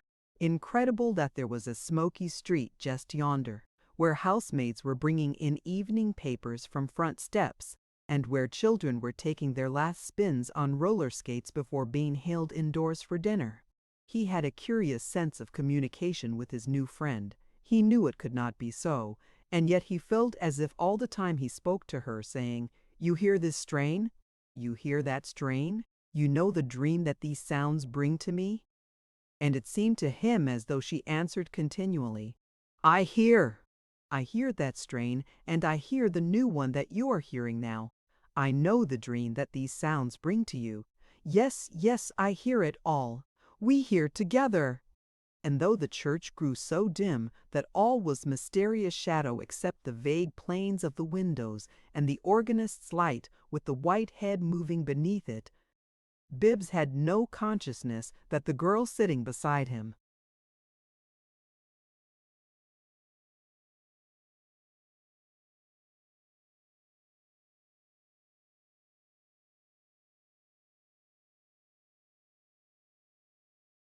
had grown shadowy. He seemed to see her as plainly as ever in the darkness, though he did not look at her.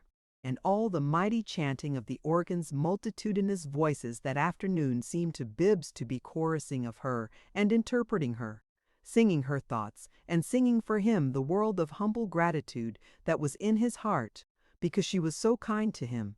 It all meant Mary.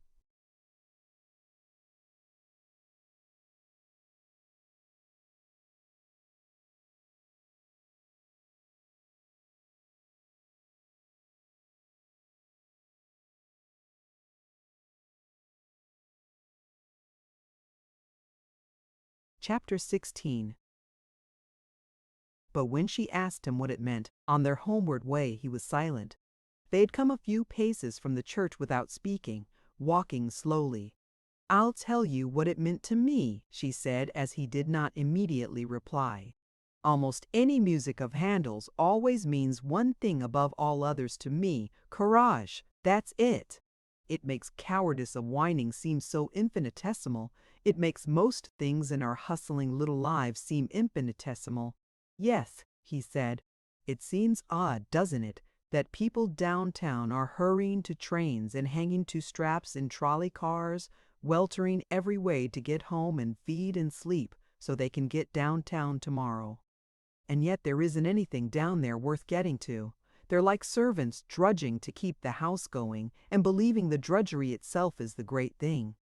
They make so much noise and fuss and dirt they forget that the house was meant to live in. The housework has to be done, but the people who do it have been so overpaid.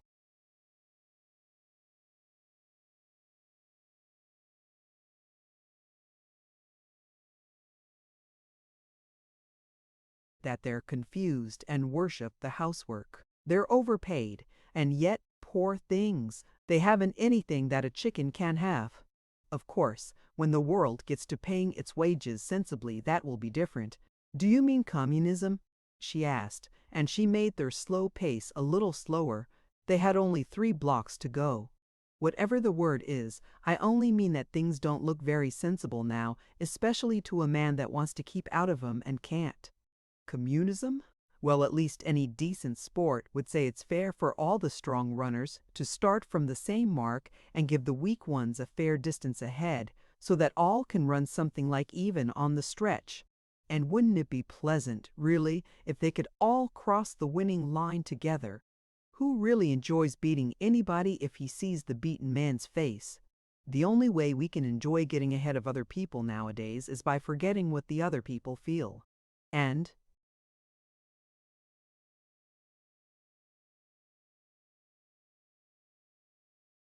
that," he added, "is nothing of what the music meant to me. You see, if I keep talking about what it didn't mean, I can keep from telling you what it did mean." "Didn't it mean courage to you too, a little?" she asked. "Triumph and praise were in it, and somehow those things mean courage to me." "Yes, they were all there," Bibbs said. "I don't know the name of what he played, but I shouldn't think it would matter much. The man that makes the music must leave it to you what it can mean to you, and the name he puts to it can't make much difference except to himself, and people very much like him, I suppose."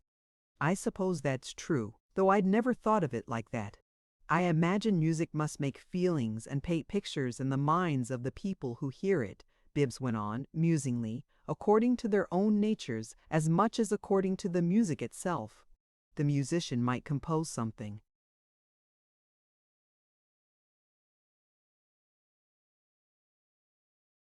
and play it, wanting you to think of the Holy Grail, and some people who heard it would think of a prayer meeting, and some would think of how good they were themselves, and a boy might think of himself at the head of a solemn procession, carrying a banner, and riding a white horse.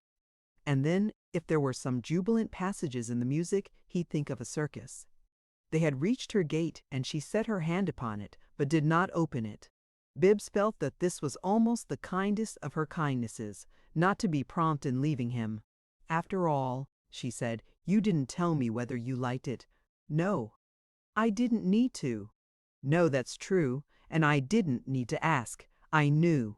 But you said you were trying to keep from telling me what it did mean."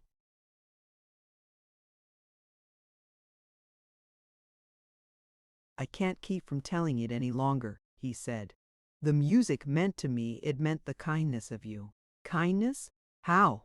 "You thought I was a sort of lonely tramp and sick."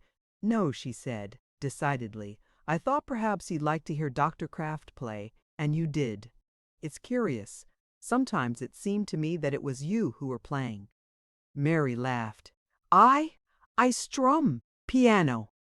A little Chopino, a little Chopin Griegcheminade. You wouldn't listen." Bibbs drew a deep breath.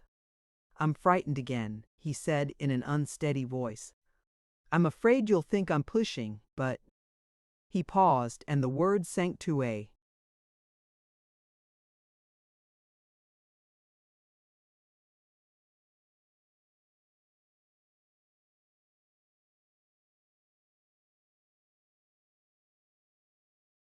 murmur. "Oh, if you want Me to play for you," she said. "Yes, gladly. It will be merely absurd after what you heard this afternoon. I play like 100,000 other girls, and I like it. I'm glad when anyone's willing to listen, and if you—" She stopped, checked by a sudden recollection, and laughed ruefully. "But my piano won't be here after tonight. I'm sending it away tomorrow. I'm afraid that if you'd like me to play to you, you'd have to come this evening." "You'll let me," he cried. "Certainly, if you care to." "If I could play," he said, wistfully, "if I could play like that old man in the church, I could thank you. Ah, but you haven't heard me play. I know you light this afternoon, but—"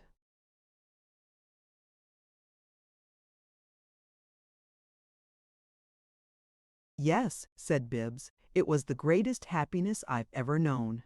It was too dark to see his face, but his voice held such plain honesty, and he spoke with such complete unconsciousness of saying anything especially significant, that she knew it was the truth. For a moment she was nonplussed. Then she opened the gate and went in. "You'll come after dinner, then?" "Yes," he said, not moving. "Would you mind if I stood here until time to come in?" She had reached the steps, and at that she turned, offering him the response of laughter and a gay gesture of her muff toward the lighted windows of the new house, as though bidding him to run home to his dinner. That night Bibbs sat writing in his notebook. Music can come into a blank life and fill it. Everything that is beautiful is.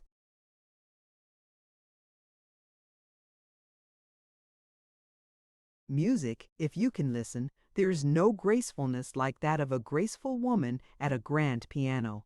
There is a swimming loveliness of line that seems to merge with the running of the sound, and you seem, as you watch her, to see what you are hearing and to hear what you are seeing. There are women who make you think of pine woods coming down to a sparkling sea. The air about such a woman is bracing, and when she is near you, you feel strong and ambitious. You forget that the world doesn't like you. You think that perhaps you are a great fellow after all.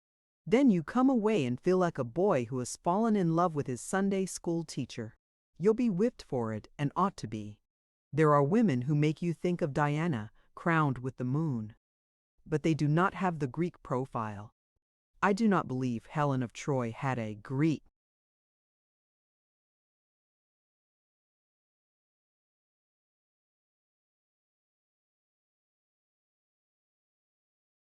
profile. So, they would not have fought about her if her nose had been quite that long. The Greek nose is not the adorable nose. The adorable nose is about 1/8 of an inch shorter. Much of the music of Wagner, it appears, is not suitable to the piano. Wagner was a composer who could interpret into music such things as the primitive impulses of humanity. He could have made a machine shop into music, but not if he had to work in it. Wagner was always dealing in immensities. A machine shop would have put a majestic lump in so grand a gizzard as that. There is a mystery about pianos, it seems. Sometimes they have to be sent away. That is how some people speak of the penitentiary. Sent away is a euphuism for sent to prison. But pianos are not sent to prison, and they are not sent to the tuner is sent to them. Why are pianos sent away, and where?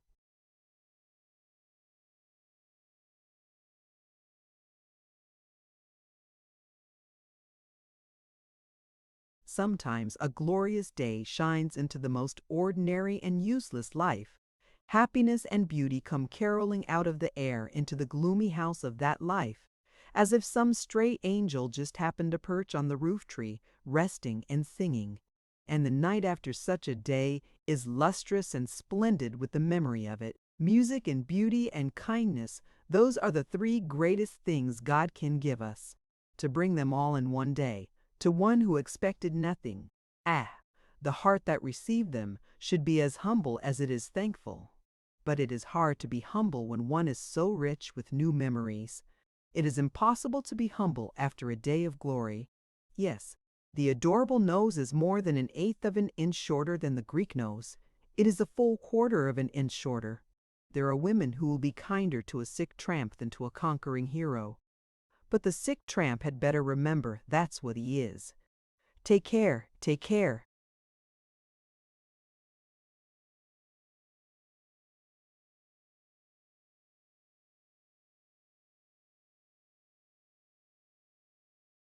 Humble's the word. Chapter 17. That mystery about pianos which troubled Bibbs had been a mystery to Mr. Vertrees, and it was being explained to him at about the time Bibbs scribbled a reference to it in his notes. Mary had gone upstairs upon Bibbs's departure at 10 o'clock, and Mr. and Mrs. Vertrees sat until after midnight in the library, talking.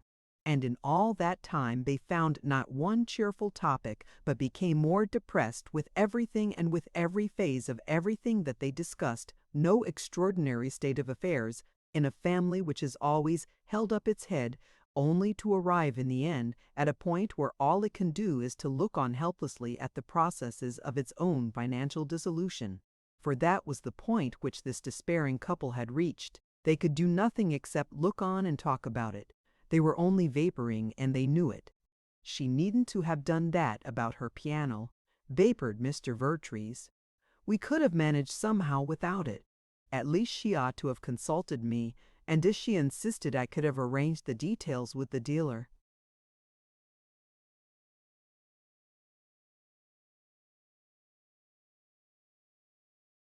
She thought that it might be annoying for you, Mrs. Vertrees explained. Really, she planned for you not to know about it until they had removed, until after tomorrow, that is, but I decided to mention it. You see, she didn't even tell me about it until this morning. She has another idea too, I'm afraid. Well, he urged, as she found it difficult to go on. Her other idea it was, I think it can be avoided. Of course it was about her furs. No, he exclaimed quickly. I won't have it. You must see to that. I'd rather not talk to her about it, but you mustn't let her. I'll try not, his wife promised. Of course they're very handsome. All the more reason for her to keep them. He returned irritably. We're not.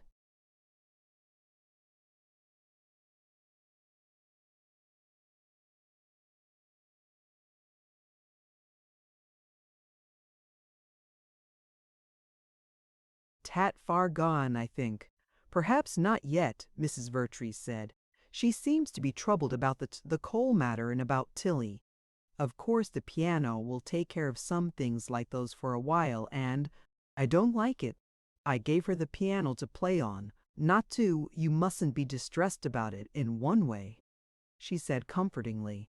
She arranged with the purchaser that the men will come for it about 5:30 in the afternoon. The days are so short now it's really quite winter. Oh yes, he agreed, moodily.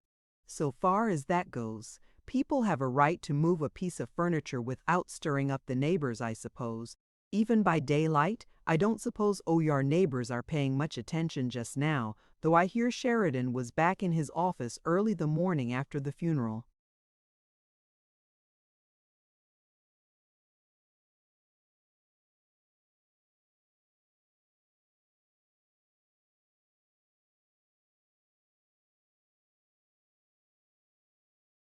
Mrs. Vertrees made a little sound of commiseration. I don't believe that was because he wasn't suffering, though. I'm sure it was only because he felt his business was so important. Mary told me he seemed wrapped up in his son's succeeding, and that was what he bragged about most. He isn't vulgar in his boasting, I understand. He doesn't talk a great deal about his actual money, though there was something about blades of grass that I didn't comprehend. I think he meant something about his energy, but perhaps not. No, his bragging usually seemed to be not so much a personal vainglory as about his family and the greatness of this city. Greatness of this city, Mr. Vertrees echoed with dull bitterness. It's nothing but a coal hole. I suppose it looks great to the man who has the luck to make it work for him. I suppose it looks great to any Ewing man, too, starting out to make his fortune out of it. The fellows that get what they want out of it say it's great, and everybody else gets the habit. But you have a different point of view.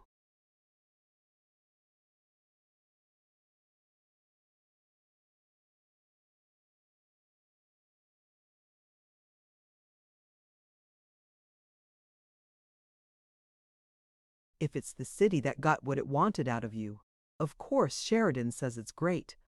Mrs. Vertrees seemed unaware of this unusual outburst. I believe, she began timidly, he doesn't boast of that is. I understand he has never seemed so interested in the other one. Her husband's face was dark, but at that a heavier shadow fell upon it. He looked more haggard than before.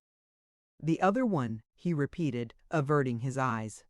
You mean the third son, the one that was here this evening? Yes, the youngest, she returned, her voice so feeble it was almost a whisper. And then neither of them spoke for several long minutes, nor did either look at the other during that silence.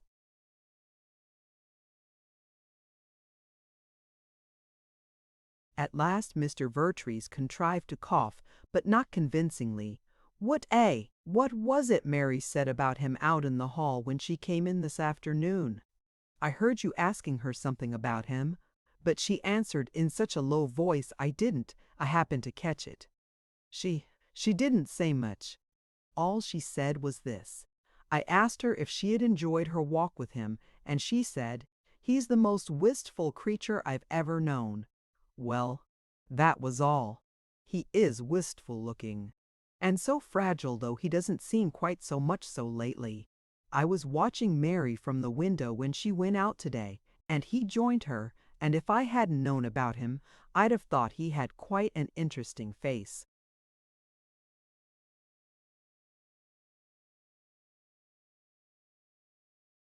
If you hadn't known about him? Known what?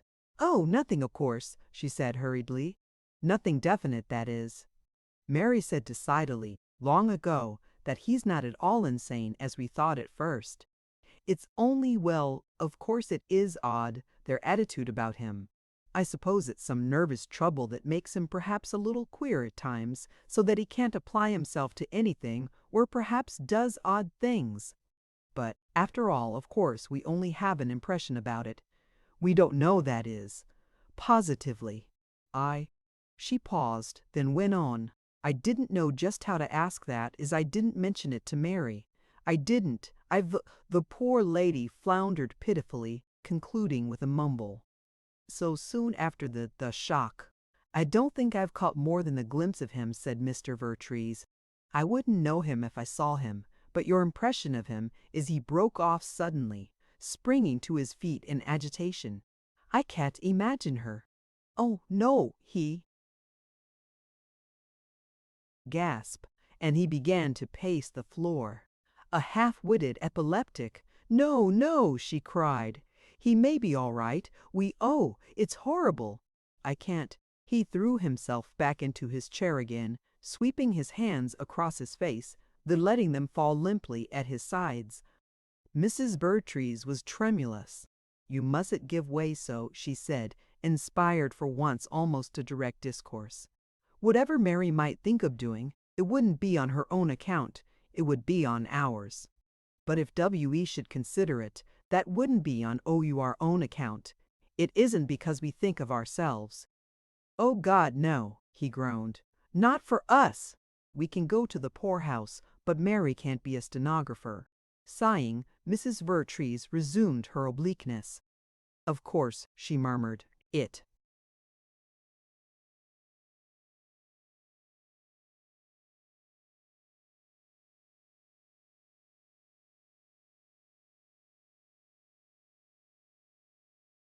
All seems very premature, speculating about such things, but I had a queer sort of feeling that she seemed quite interested in this. She had almost said in this one, but checked herself.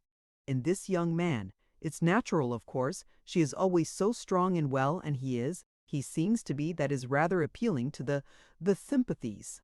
Yes, he agreed, bitterly. Precisely, the sympathies. Perhaps, she faltered, perhaps you might feel easier if I could have a little talk with someone. With whom? I had thought of not going about it too brusquely, of course, but perhaps just waiting for his name to be mentioned, if I happened to be talking with somebody that knew the family, and then I might find a chance to say that I was sorry to.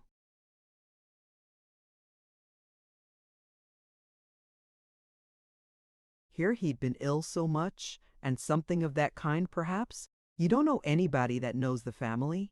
Yes, that is, well, in a way. Of course, one of the family. That Mrs. Roscoe Sheridan is not that is, she's rather a pleasant-faced little woman, I think, and of course rather ordinary. I think she is interested about that is, of course, she'd be anxious to be more intimate with Mary naturally. She's always looking over here from her house.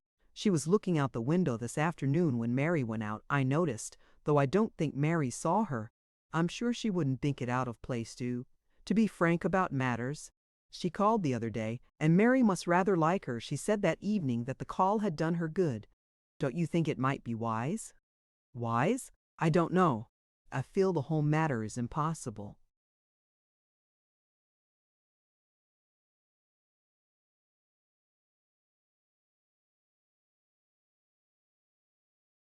Yes, so do I, she returned promptly. It isn't really a thing we should be considering seriously, of course. Still, I should say not. But possibly. Thus they skirmished up and down the field, but before they turned the lights out and went upstairs, it was thoroughly understood between them that Mrs. Vertrees should seek the earliest opportunity to obtain definite information from Sybil Sheridan concerning the mental and physical status of Bibbs. And if he were subject to attacks of lunacy, the unhappy pair decided to prevent the sacrifice they supposed their daughter intended to make of herself. Altogether, if there were spiteful ghosts in the old house that night, eavesdropping upon the woeful comedy, they must have died anew of laughter. Mrs. Vertrees' opportunity occurred the very next afternoon. Darkness had fallen and the piano movers had come. They were carrying the piano down the tonneau mover. Front steps, and Mrs. Vertrees was standing in the open doorway behind them, preparing to withdraw, when she heard a sharp exclamation, and Mrs. Roscoe Sheridan, bareheaded, emerged from the shadow into the light of the doorway. "Good gracious," she cried. "It did give me a fright. It's Mrs. Sheridan, isn't it?" Mrs. Vertrees was perplexed by this informal appearance, but she reflected that it might be providential. "Won't you come in?" "No. Oh, no, thank you," Sybil panted, pressing her hand to her side. "You don't know what a fright you've given me, and it was nothing but your piano." She laughed shrilly. "You know, since our tragedy coming so suddenly the other day, you have no idea how upset I've been, almost hysterical. And I just glanced out of the window a minute or so ago, and saw your door wide open and black figures of men against the light, carrying something heavy, and I almost fainted. You see, it was just the way it looked when I saw them bringing my poor brother."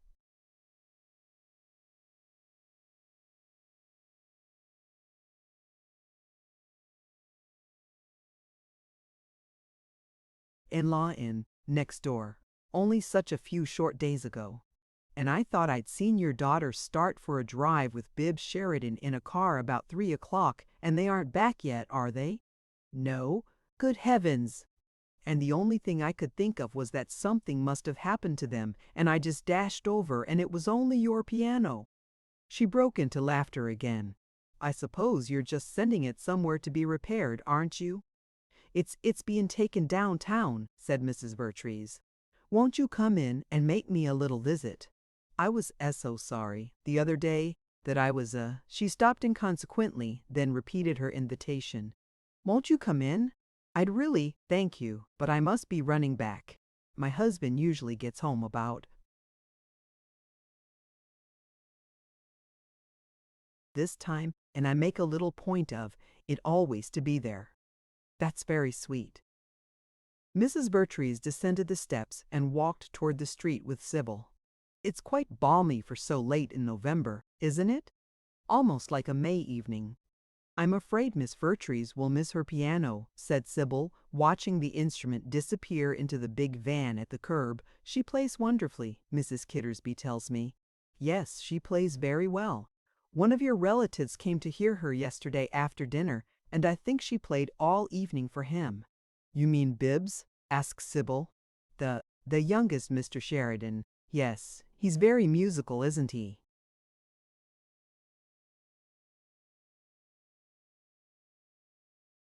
I never heard of it, but I shouldn't think it would matter much whether he was or not if he could get Miss Vertrees to play to him. Does your daughter expect the piano back soon? I believe not immediately. Mr. Sheridan came last evening to hear her play because she had arranged with that is, it was to be removed this afternoon. He seems almost well again. Yes? Sybil nodded. His father's going to try to start him to work. He seems very delicate, said Mrs. Vertrees. I shouldn't think he would be able to stand a great deal, either physically or— She paused and then added, glowing with the sense of her own adroitness, or mentally. Oh, mentally Bibbs is all right, said Sybil in an odd voice. Entirely? Mrs. Vertrees asked breathlessly.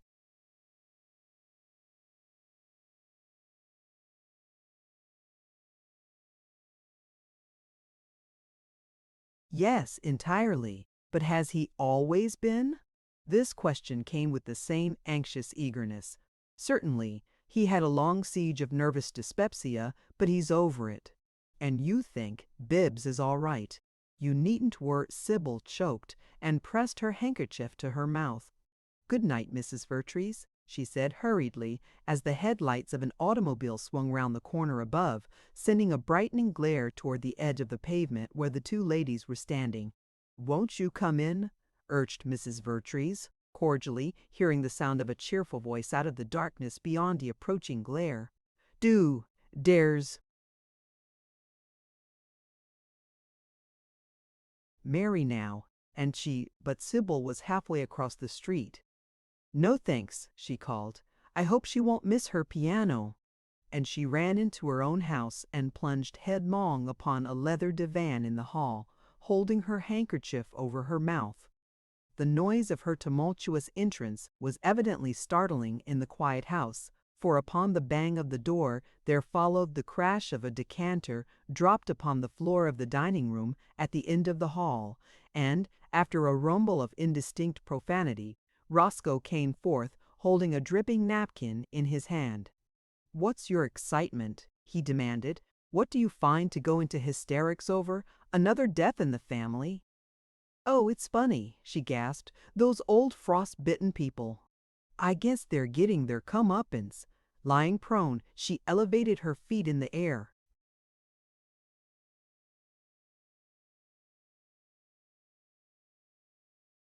Clapped her heels together repeatedly in an ecstasy. Come through," said her husband crossly. "What you been up to? Me?" she cried, dropping her feet and swinging around to face him. "Nothing. It's them, those Vertreeses." She wiped her eyes. "They've had to sell their piano." "Well, what of it?"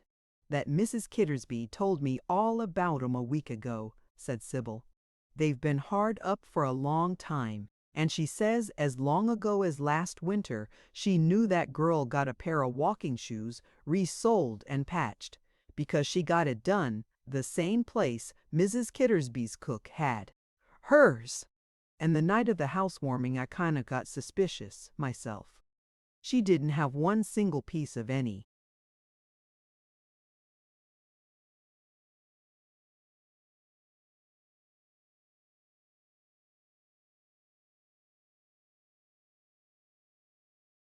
Kind of real jewelry, and you could see her dress was an old one done over. Men can't tell those things, and you all made a big fuss over her, but I thought she looked a sight, myself. Of course, Edith was crazy to have her, and well, he urged impatiently. Well, I'm telling you, Mrs. Kittersby says they haven't got a thing, just absolutely nothing, and they don't know anywhere to turn. The family's all died out but them, and all the relatives they got are very distant and live east and scarcely know 'em. She says the whole town's been wondering what would become of 'em. The girl had plenty chances to marry up to a year or so ago, but she was so indifferent she scared the men off, and the ones that had wanted to went and married other girls. Gracious, they were lucky. Marry her? The man that found himself tied up to that girl? Terrible funny, said Roscoe with sarcasm. It's so funny I broke a cut glass decanter and spilled a quart of. Wait, she begged. You'll see. I was sitting by the window a little while ago, and I saw a big wagon drive up across the street and some men go into the house. It was too dark to make out much, and for a minute I got the idea they were moving out the house. Has been foreclosed on, Mrs. Kittersby says. It seemed funny, too, because I knew that girl was out riding with Bibbs. Well, I thought I'd see, so I slipped over and it was their piano. They'd sold it and were trying to sneak it out after dark, so nobody'd catch on.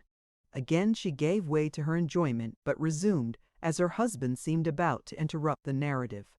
Wait a minute, can't you? The old lady was superintending, and she gave it all away. I sized her up for one of those old churchy people that tell all kinds of lies, except when it comes to so many words, and then they can't. She might just as well told me outright. Yes, they'd sold it, and I hope they'll pay some of their debts. They owe everybody, and last week a coal dealer made an awful fuss at the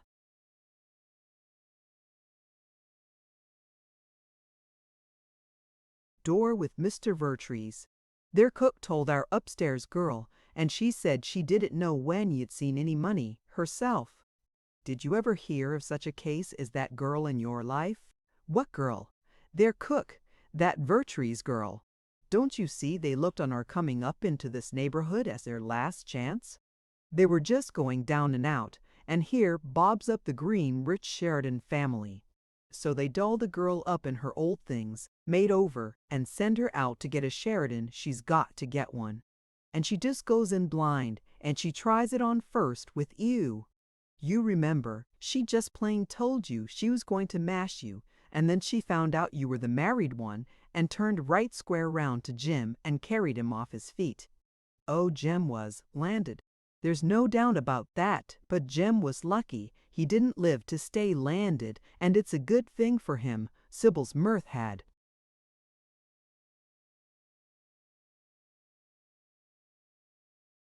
vanished, and she spoke with virulent rapidity. Well, she couldn't get you because you were married, and she couldn't get Jim because Jim died. And there they were, dead broke. Do you know what she did? Do you know what she's doing? No, I don't, said Roscoe gruffly. Sybil's voice rose and culminated in a scream of renewed hilarity. BIBBS! She waited in the graveyard and drove home with him from Jim's funny arrow. Never spoke to him before. Jim wasn't cold. She rocked herself back and forth upon the divan. Bibbs, she shrieked. Bibbs, Roscoe, think of it. Bibbs, he stared unsympathetically, but her mirth was unabated for all that. And yesterday, she continued, between paroxysms, yesterday she came out of the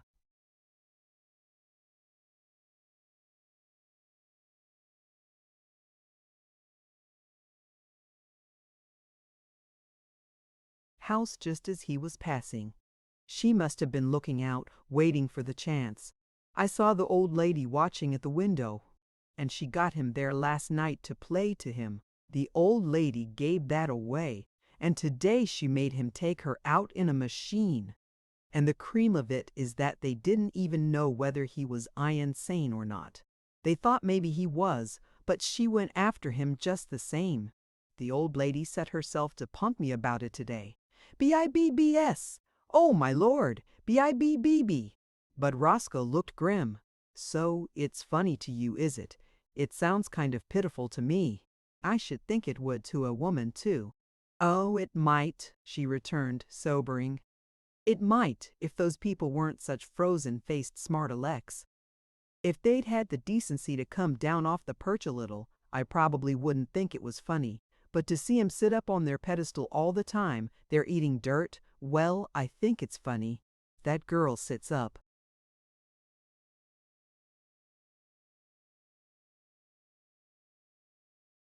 as if she was Queen Elizabeth and expects people to wallow on the ground before her until they get near enough for her to give 'em a good kick with her old patched shoes. Oh, she'd do that, all right. And then she powders up and goes out to mash BBS, sure Dan. Look here, said Roscoe heavily, I don't care about that one way or another. If you're through, I got something I want to talk to you about. I was going to. That day just before we heard about Jim. At this, Sybil stiffened quickly.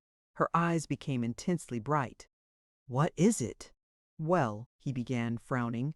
What I was going to say then, he broke off, and, becoming conscious that he was still holding the wet napkin in his hand, threw it pettishly into a corner. I never expected I'd have to say anything like this to anybody I married. But I was going to ask you what was the matter between you and Limhorn.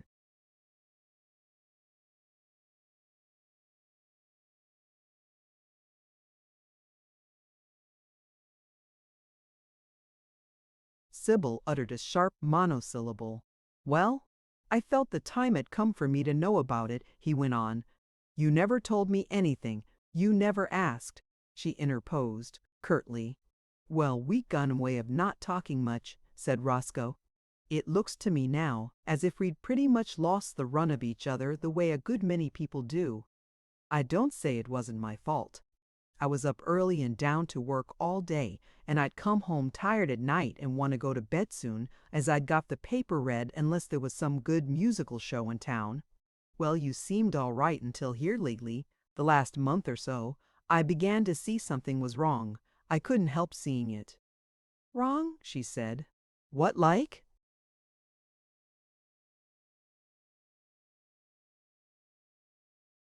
You changed. You didn't look the same. You were all strung up and excited and fidgety. You got to looking peaked and run down. Now then, Lemhorn had been going with us a good while. But I noticed that not long ago, you got to picking on him about every little thing he did. You got to quarreling with him when I was there, and when I wasn't. I could see you'd been quarreling whenever I came in and he was here. Do you object to that? Asked Sybil, breathing quickly. Yes, when it injures my wife's health. He returned with a quick lift of his eyes to hers. You began to run down just about the time you began falling out with him. He stepped close to her. See here, Sybil, I'm going to know what it means. Oh, you are, she snapped. You're trembling, he said gravely. Yes, I'm angry enough to do more than tremble, you'll find. Go on, that was all I was going to say the other day, he said. I was going to ask you, yes, that was all you were going to say the other day. Yes, what else have you to say tonight? Tonight, he replied with grim swiftness. I want to know why you keep telephoning him. You want to see him since he stopped coming here. She made a long, low sound of comprehension before she said, and what else did Edith want you to ask me? I want to know what you say over the telephone to Lamhorn, he said fiercely. Is that all Edith told you to ask me? You saw her when you stopped in there on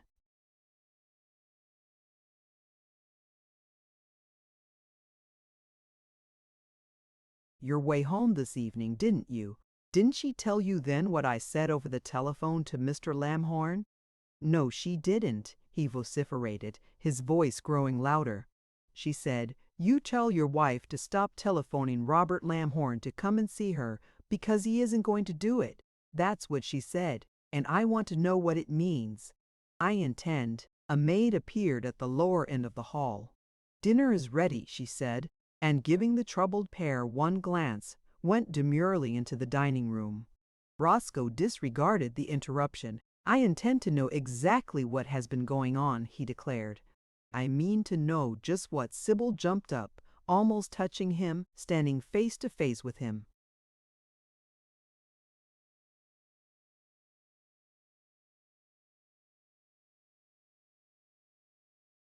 Oh, you do, she cried shrilly. You mean to know just what's what, do you? You listen to your sister insinuating ugly things about your wife, and then you come home making a scene before the servants and humiliating me in their presence. Do you suppose that Irish girl didn't hear every word you said? You go in there and eat your dinner alone. Go on, eat your dinner alone because I won't eat with you." And she broke away from the detaining grasp he sought to fasten upon her and dashed up the stairway, panting. He heard the door of her room slam overhead and the sharp click of the key in the lock.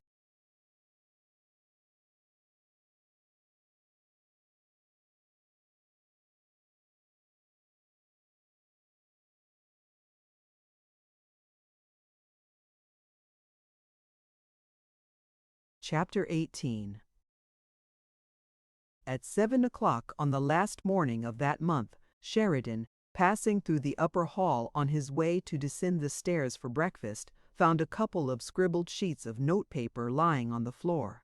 A window had been open in Bibbs's room the evening before. He had left his notebook on the sill and the sheets were loose. The door was open, and when Bibbs came in and closed it, he did not notice that the two sheets had blown out into the hall. Sheridan recognized the handwriting and put the sheets in his coat pocket, intending to give them to George or Jackson for return to the owner, but he forgot and carried them downtown with him. At noon he found himself alone in his office and, having a little leisure, remembered the bits of manuscript, took them out, and glanced at them. A glance was enough to reveal that they were not epistolary. Sheridan would not have read a private letter that came into his possession in that way, though in a matter of business he might have felt it his duty to take advantage of an opportunity afforded in any manner whatsoever. Having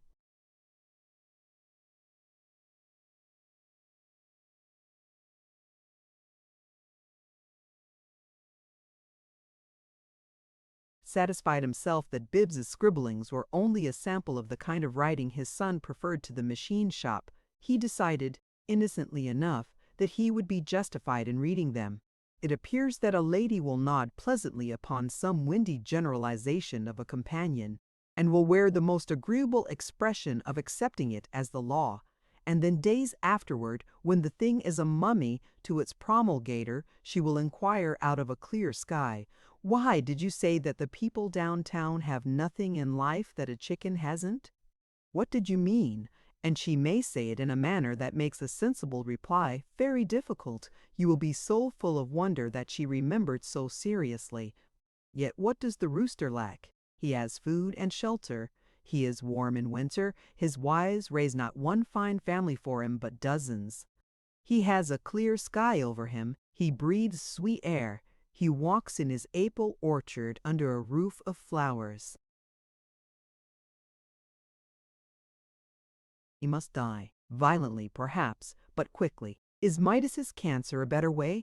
The rooster's wives and children must die. Are those of Midas immortal? His life is shorter than the life of Midas, but Midas's life is only a sixth as long as that of the Galapagos tortoise. The worthy money worker takes his vacation so that he may refresh himself anew for the hard work of getting nothing that the rooster doesn't get. The office building has an elevator. The rooster flies up to the bow. Midas has a machine to take him to his work. The rooster finds his worm underfoot. The businessman feels a pressure sometimes, without knowing why, and sits late at wine after the day's labor. Next morning, he curses his head because it interferes with the work he swears never to relieve that pressure again. The rooster has no pressure and no wine. This difference is in his favor. The rooster is a dependent. He depends upon the farmer and the weather. Midas is a dependent. He depends upon the farmer and the weather. The rooster thinks only of the moment. Midas provides for tomorrow. What does he provide for tomorrow? Nothing that the rooster will not have without providing. The rooster and the prosperous worker, they are born, they grub, they love, they grub and love grubbing, they grub and they die. Neither knows beauty, neither knows knowledge. And after all, when Midas dies and the rooster dies, there is one thing Midas has had, and rooster has not. Midas has had the excitement of accumulating what he has grubbed, and that has been his life and his love and his God. He cannot take that God with him when he dies. I wonder if the worthy gods are those we can take with us. Midas must teach all to be as Midas. The young must be raised in his religion. The manuscript ended there, and Sheridan was not anxious for more. He crumpled the sheets into a ball, depositing it with vigor in a wastebasket beside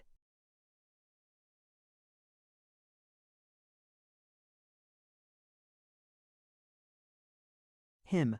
Then rising, he consulted a cyclopedia of names, which a book agent had somehow sold to him years before, a volume now first put to use for the location of Midas. Having read the legend, Sheridan walked up and down the spacious office, exhaling the breath of contempt. "Damn fool," he mumbled. But this was no new thought, nor was the contrariness of Bibbs's notes a surprise to him. And presently he dismissed the matter from his mind. He felt very lonely, and this was, daily, his hardest hour. For a long time he and Jim had lunched together habitually. Roscoe preferred a club luncheon, but Jim and his father almost always went to a small restaurant near the Sheridan Building, where they spent 20 minutes in the consumption of food and 20 in talk with cigars. Jim came for his father every day at 5 minutes after 12. And Sheridan was again in his office at 5 minutes before 1. But now that Jim no longer came, Sheridan remained alone in his office. He had not gone out to lunch since Jim's death, nor did he have anything sent to him. He fasted until evening. It was the time he missed Jim personally the most. The voice and eyes and handshake, all brisk and alert, all business-like. But these things were not the keenest in Sheridan's grief. His sense of loss went far deeper. Roscoe was dependable, a steady old wheel horse, and that was a great comfort. But it was in Jim that Sheridan had most happily perceived his own likeness. Jim was the one who would have been surest to keep the great property growing greater year by year. Sheridan had fallen asleep night after night, picturing what the growth would be under Jim. He had believed that Jim was absolutely certain to be one of the biggest men in the country. Well, it was all up to Roscoe now. That reminded him of a question he had in mind to ask Roscoe. It was a question Sheridan considered of no present importance, but his wife had suggested it though vaguely, and he had meant to speak to Roscoe about it.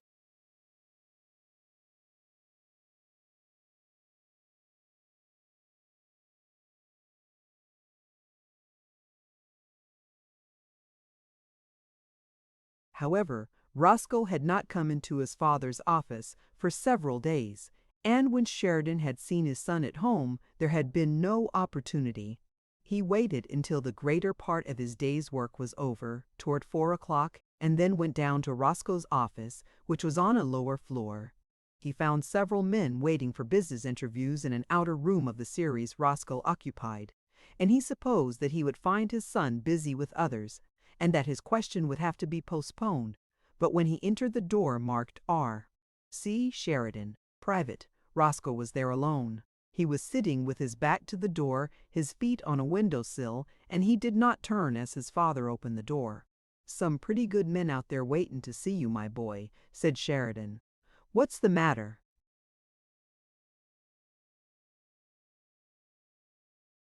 "Nothing," Roscoe answered indistinctly, not moving.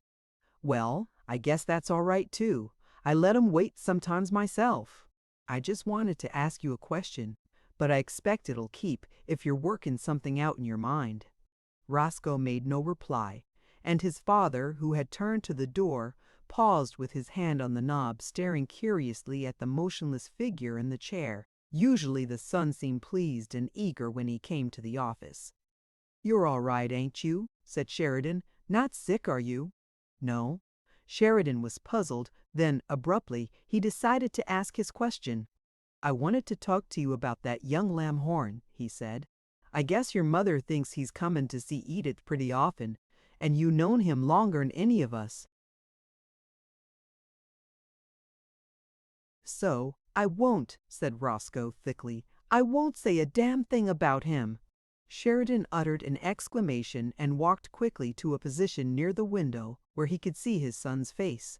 Roscoe's eyes were bloodshot and vacuous. His hair was disordered, his mouth was distorted, and he was deathly pale. The father stood aghast. "By George," he muttered. "Roscoe!" "My name," said Roscoe. "Can't help that. Roscoe." Blank astonishment was Sheridan's first sensation. Probably nothing in the world could have more amazed his than to find Roscoe the steady old wheel horse in this condition. "How'd you get this way?" he demanded. "You caught cold and took too much for it?"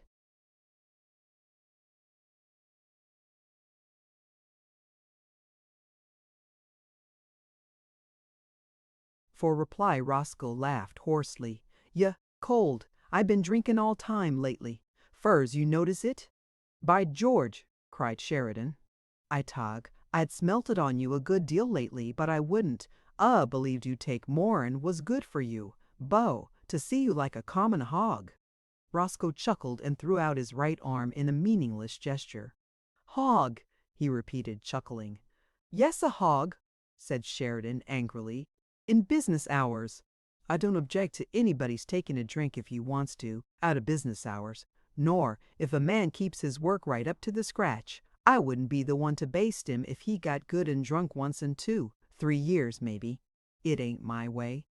I let it alone, but I never believed in forcing my way on a grown-up son in moral matters. I guess I was wrong. You think the men out there are waiting to talk business."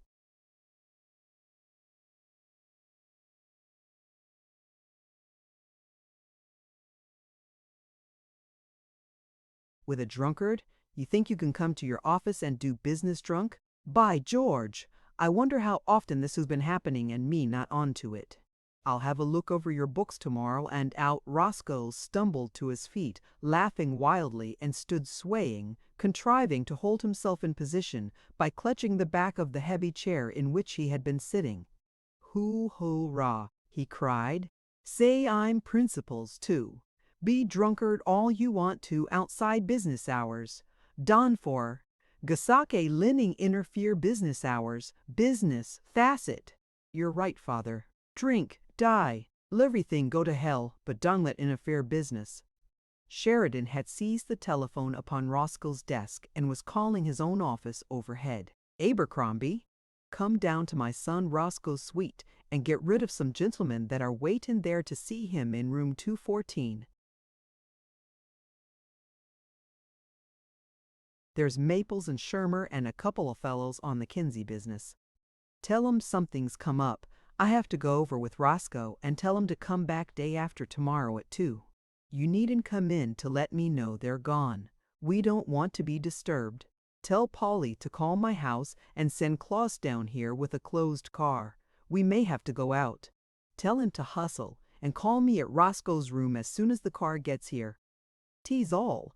Roscoe had laughed bitterly throughout this monologue. "Drunken business hours. Tha's all.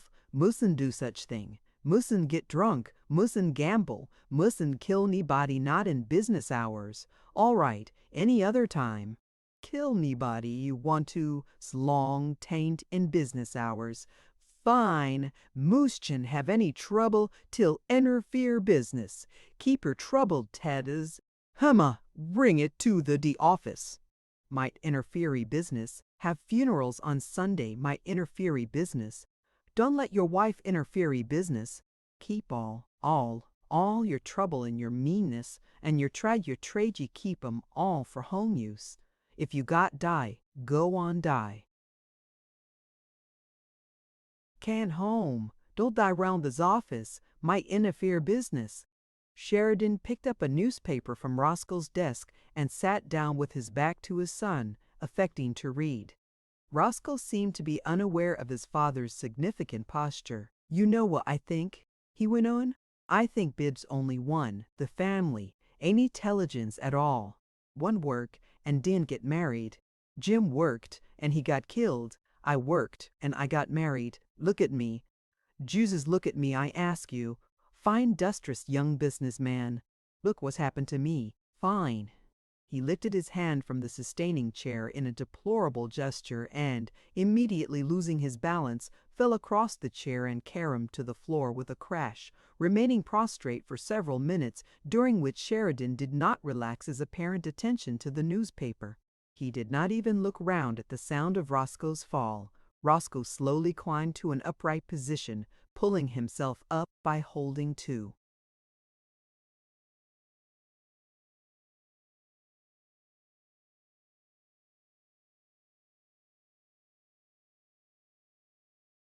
The chair. He was slightly sobered outwardly, having progressed in the prostrate interval to a state of befuddlement less volatile. He rubbed his dazed eyes with the back of his left hand. What you asked me while ago," he said. "Nothin'." "Yes, you did." What's it?" "Nothin'. You better sit down." "You asked me what I thought about Lamhorn." "You did ask me that."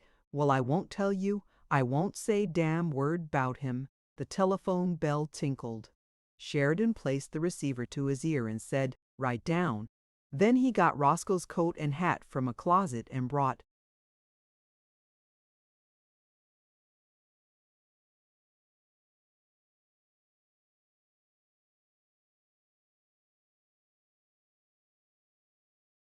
them to his son. "Get into this coat," he said. "You're going home." "All right," Roscoe murmured, obediently. They went out into the main hall by a side door, not passing through the outer office, and Sheridan waited for an empty elevator, stopped it, and told the operator to take on no more passengers until they reached the ground floor. Roscoe walked out of the building and got into the automobile without lurching, and 20 minutes later walked into his own house in the same manner, neither he nor his father having spoken a word in the interval. Sheridan did not go in with him. He went home and to his own room without meeting any of his family. But as he passed Bibbs's door, he heard from within the sound of a cheerful young voice humming jubilant fragments of song. WHO looks a mustang in the eye, with a leap from the ground to the saddle.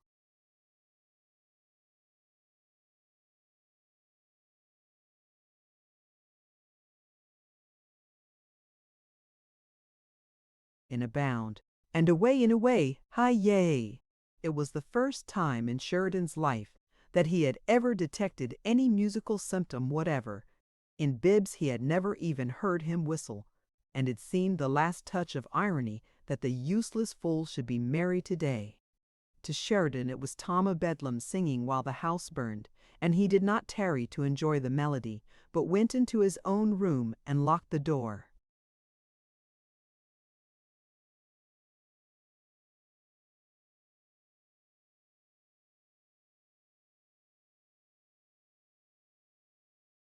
Chapter 19. He emerged only upon a second summons to dinner, 2 hours later, and came to the table so white and silent that his wife made her anxiety manifest and was but partially reassured by his explanation that his lunch had disagreed with him a little. Presently, however, he spoke effectively. Bibbs, whose appetite had become hearty, was helping himself to a second breast of capon from White Jacket Salver. "Here's another difference between Midas and chicken," Sheridan remarked grimly. "Midas can eat Rooster, but Rooster can't eat Midas. I reckon you overlooked that. Midas looks to me like he had the advantage there." Bibbs retained enough presence of mind to transfer the capon breast to his plate without dropping it, and to respond, "Yes, he crows over it." Having returned his antagonist's fire in this fashion, he blushed, for he could blush distinctly now, and his mother looked upon him with pleasure, though the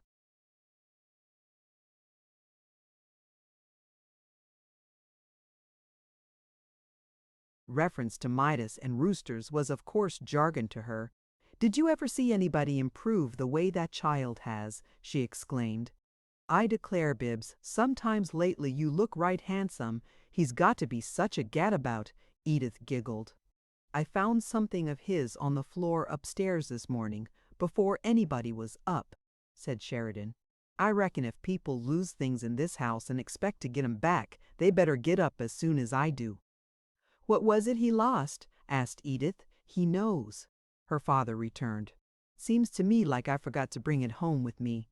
I looked it over, thought probably it was something pretty important, belonging to a busy man like him." He affected to search his pockets. "What d I do with it now? Oh, yes. Seems to me like I remember living it down at the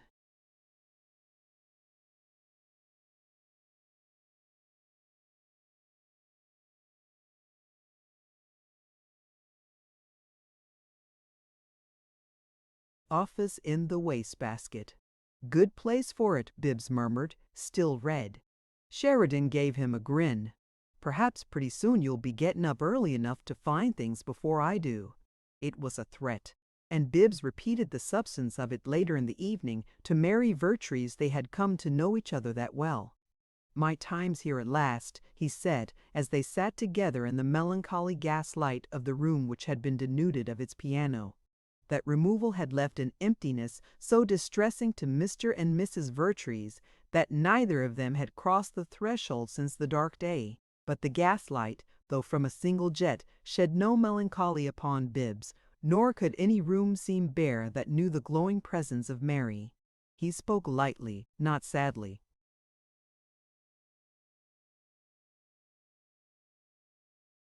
"Yes, it's come.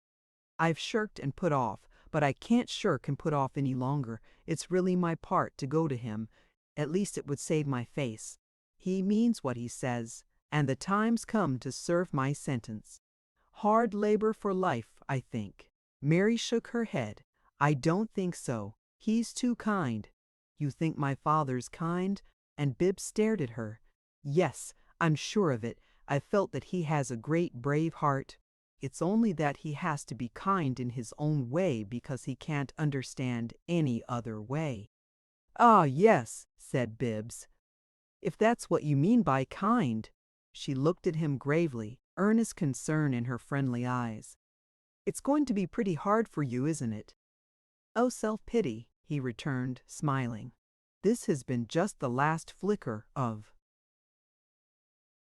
revolt. Nobody minds work if he likes the kind of work. There'd be no loafers in the world if each man found the thing that he could do best. But the only work I happen to want to do is useless, so I have to give it up. Tomorrow I'll be a day laborer." "What is it like exactly?" "I get up at 6, he said. "I have a lunch basket to carry with me, which is aristocratic and no advantage. The other workmen have tin buckets, and tin buckets are better. I leave the house at 6:30, and I'm at work in my overalls at 7. I have an hour off at noon and work again from 1 till 5, but the work itself, it wasn't muscularly exhausting, not at all. They couldn't give me a heavier job because I wasn't good enough."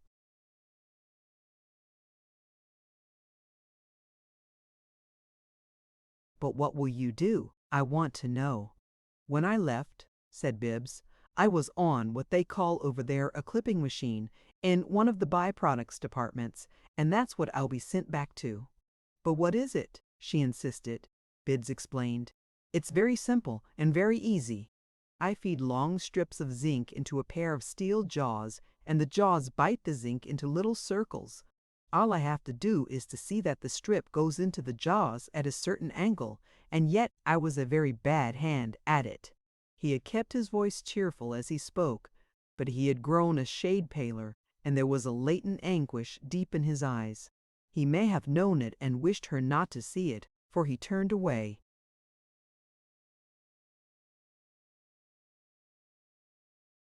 "You do that all day long?" she asked, and as he nodded, "It seems incredible," she exclaimed. "You feeding a strip of zinc into a machine 9 hours a day. No wonder—" She broke off, and then, after a keen glance at his face, she said, "I should think you would have been a bad hand at it." He laughed ruefully. "I think it's the noise, though I'm ashamed to say it. You see, it's a very powerful machine, and there's a sort of rhythmical crashing, a crash every time the jaws bite off a circle." "How often is that?" "The thing should make about 68 discs a minute, a little more than 1 a second." "And you're close to it?" "Oh, the workman has to sit in its lap," he said, turning to her more gaily. "The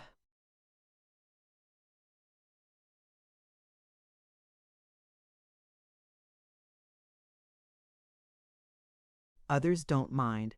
You see, it's something wrong with me. I have an idiotic way of flinching from the confounded thing. I flinch and duck a little every time the crash comes, and I couldn't get over it. I was a treat to the other workmen in that room. They'll be glad to see me back. They used to laugh at me all day long." Mary's gaze was averted from Bibbs now. She sat with her elbow resting on the arm of the chair, her lifted hand pressed against her cheek. She was staring at the wall, and her eyes had a burning brightness in them. "It doesn't seem possible anyone could do that to you," she said in a low voice. "No, he's not kind. He ought to be proud to help you to the leisure to write books. It should be his greatest privilege to have them published for you." "Can't you see him?" Bibbs interrupted, a faint ripple of hilarity in his voice. "If he could understand what you're saying, and if you can imagine his taking such a notion, he'd have had R. Tullen Bloss put up posters all over the country. Read B. Sheridan. Read the poet with a punch. No, it's just as well he never got the butt. What's the use? I've never written anything worth printing, and I never shall." "You could," she said. "That's because you've never seen the poor little things I've tried to do. You wouldn't let me, but I know you could." "Ah, it's a pity!" "It isn't," said Bibbs, honestly. "I never could. But you're the kindest lady in this world, Miss Vertrees." She gave him a flashing glance, and it was as kind as he said she was. "That sounds wrong," she said impulsively. "I mean Miss Vertrees. I've thought of you by your first name ever since I met you. Wouldn't you rather call me Mary?" Bibbs was dazzled. He drew a long, deep breath and did not speak. "Wouldn't you?" she asked, without a trace of coquetry. "If I can," he said in a low voice. "Ah, that's very pretty," she laughed. "You're such an honest person. It's pleasant to have you gallant sometimes, by way of variety." She became grave again immediately. "I hear myself laughing as if it were someone else. It sounds like laughter on the eve of a great calamity." She got up restlessly, crossed the room, and leaned against the wall, facing him. "You've got to go back to that place." He nodded. "And the other time you did it."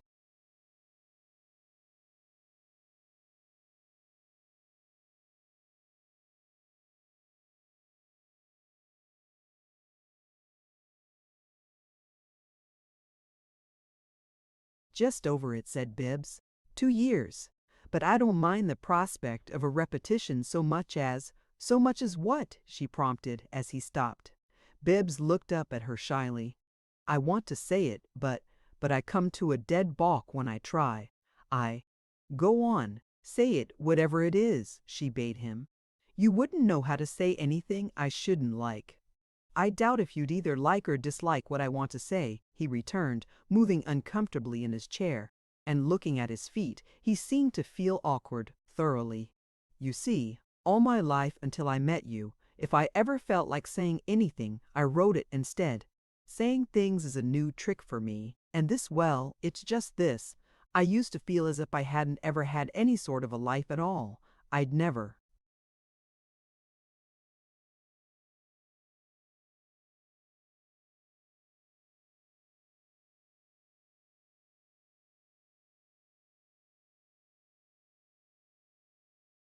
"Been of use to anything or anybody, and I'd never had anything, myself, except the kind of haphazard thinking.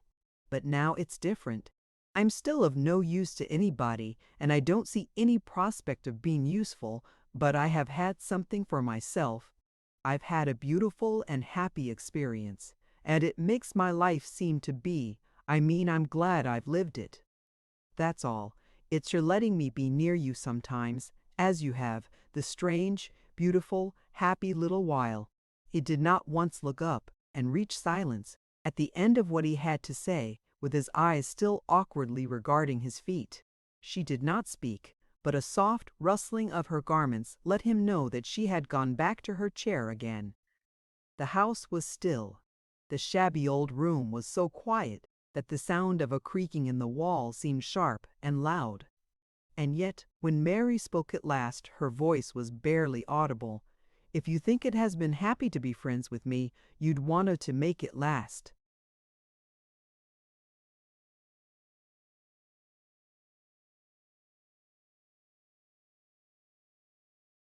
"Yes," said Bibbs, as faintly. "You'd want to go on being my friend as long as we live, wouldn't you?" "Yes," he gulped. "But you make that kind of speech to me because you think it's over." He tried to evade her. "Oh, a day laborer can't come in his overalls." "No," she interrupted, with a sudden sharpness. "You said what you did because you think the shop's going to kill you." "No, no!" "Yes, you do think that." She rose to her feet again and came and stood before him. "Or you think it's going to send you back to the sanitarium." "Don't deny it, Bibbs. There. See how easily I call you that. You see I'm a friend, or I couldn't do."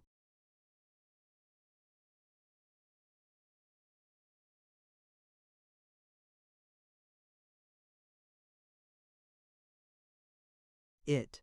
Well, if you meant what you said and you did mean it, I know it. You're not going to go back to the sanitarium. The shop shan't hurt you. It shan't. And now Bibbs looked up. She stood before him, straight and tall, splendid in generous strength, her eyes shining and wet. "If I mean that much to you," she cried, "they can't harm you. Go back to the shop, but come to me when your day's work is done. Let the machines crash their 68 times a minute, but remember each crash that deafens you is that much nearer the evening and me." He stumbled to his feet. "You say," he gasped. "Every evening, dear Bibbs." He could only stare, bewildered.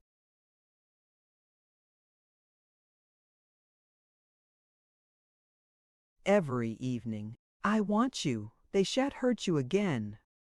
And she held out her hand to him. It was strong and warm in his tremulous clasp. "If I could, I'd go and feed the strips of zinc to the machine with you," she said. "But all day long I'll send my thoughts to you. You must keep remembering that your friend stands beside you. And when the work is done, won't the night make up for the day?" Light seemed to glow from her. He was blinded by that radiance of kindness, but all he could say was, huskily, "To think you're there with me standing beside the old zinc eater." And they laughed and looked at each other. And at last Bibbs found what it meant not to be alone in the world. He had a friend. Chapter 20. When he came into the new house, a few minutes later, he found his father sitting alone by the library fire. Bibbs went in and stood before him. "I'm cured, father," he said. "When do I go back to the shop?" "I'm ready." The desolate and grim old man did not relax. "I was sittin' up to give you a last chance to say something like that. I reckon it's about time. I just wanted to see if you'd have manhood enough not to make me take you over there by the collar. Last night I made up my mind I'd give you just one more day. Well, you got to it before I did pretty close to the 11th hour. All right, start in tomorrow. It's the 1st of the month. Think you can get up in time?" 6 o'clock, Bibbs responded briskly, "and I want to tell you I'm going in a cheerful spirit. As you said, I'll go and I'll like it. That's your lookout."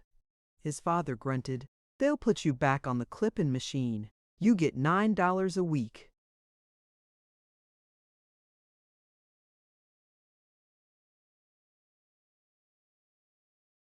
"More than I'm worth, too," said Bibbs cheerily. "That reminds me, I didn't mean you by Midas and that nonsense I'd been writing. I meant, makes a hell of a lot of difference what you meant. I just wanted you to know. Good night, father." "Jote, night." The sound of the young man's footsteps ascending the stairs became inaudible, and the house was quiet. But presently, as Sheridan sat staring angrily at the fire, the shuffling of a pair of slippers could be heard descending, and Mrs. Sheridan made her appearance, her oblique expression and the state of her toilette being those of a person who, after trying unsuccessfully to sleep on one side, has got up to look for burglars. "Papa," she exclaimed, drowsily, "why'n't you go to bed? It must be going on."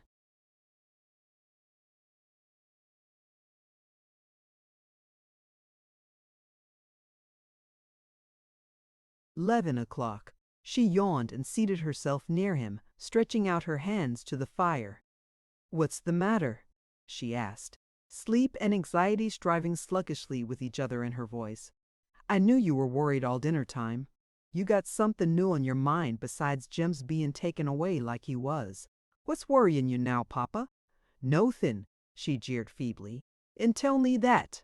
You sat up to see Bibbs, didn't you? He starts in at the shop again tomorrow morning, said Sheridan. Just the same as he did before. Just precisely.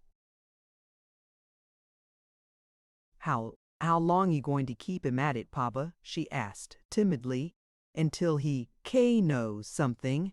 The unhappy man struck his palms together, then got to his feet and began to pace the room, as was his wont when he talked.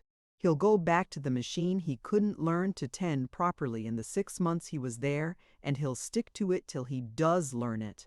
Do you suppose that Lummox ever asked himself why I want him to learn it? No, and I ain't a-going to tell him, either. When he went there, I had him send him on the simplest machine we got, and he stud there. How much prospect would there be of his learning to run the whole business if he can't run the easiest machine in it? I sent him there to make him Th. Thorthuff. And what happened? He didn't like it. That boy's whole life there's been a settin' up of something mulish that's against everything I want him to do. I don't know what it is, but it's got to be worked out of him. Now, labor ain't any more a simple question than what it was when we were young. My idea is that, outside of union troubles, the man that can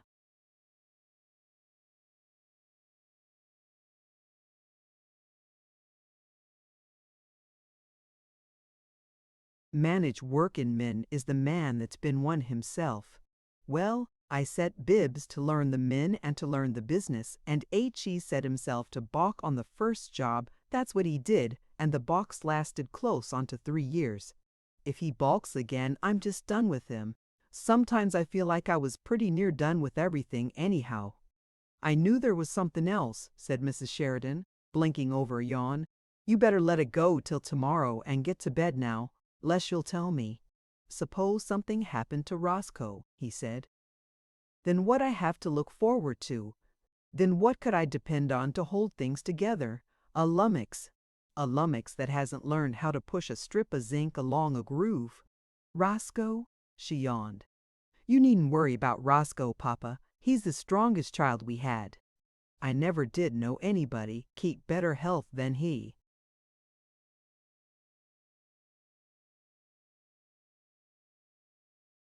Does. I don't believe he's even had a cold in 5 years. You better go up to bed, Papa. Suppose something did happen to him, though. You don't know what it means. Keeping property together these days. Just keeping it alive, let alone making it grow the way I do. I've seen too many estates hacked away in chunks, big and little. I tell you, when a man dies, the wolves come out of the woods, pack after pack, to see what they can tear off for themselves. And if that dead man's children ain't on the job, night and day, everything he built'll get carried off. Carried off. I've seen a big fortune behave like an ash barrel in a cyclone. There wasn't even a dust heap left to tell where it stood. I've seen it, time and again. My lord, when I think of such things comin' to M.E., it don't seem like I deserved it. No man ever tried harder to raise his boys right than I have. I planned and planned and planned how to bring 'em up to be guards to drive the wolves off, and how to be builders to build and build bigger.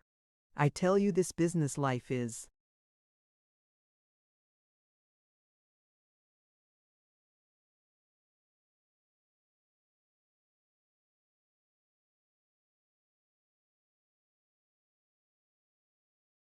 no fool's job nowadays. A man's got to have eyes in the back of his head. You hear talk, sometimes, Dad, make you think the millennium had come, but right the next breath you'll hear somebody hollerin' about the great unrest. U-B-E-T. There's a great unrest. There ain't any man alive smart enough to see what it's going to do to us in the end, nor what day it's got set to bust loose, but it's frothin' and bubblin' in the boiler. This country's been fillin' up with it from all over the world for a good many years, and the old camp meetin' days are dead and done with. Church ain't what it used to be. Nothin's what it used to be. Everything's turned up from the bottom, and the growth is so big the roots stick out in the air. There's an awful ruction goin' on, and you gotta keep hoppin' if you're goin' to keep your balance on the top of it. And the schemers, They run like bugs on the bottom of a board after any piece of money they hear is loose. Fool schemes and crooked schemes. The fool ones are the most and the worst. You got to fight to keep your money after you've made it, and the woods are full o' pia. Mighty industrious men that's got only one motto: get the other fellow's money before he gets yours.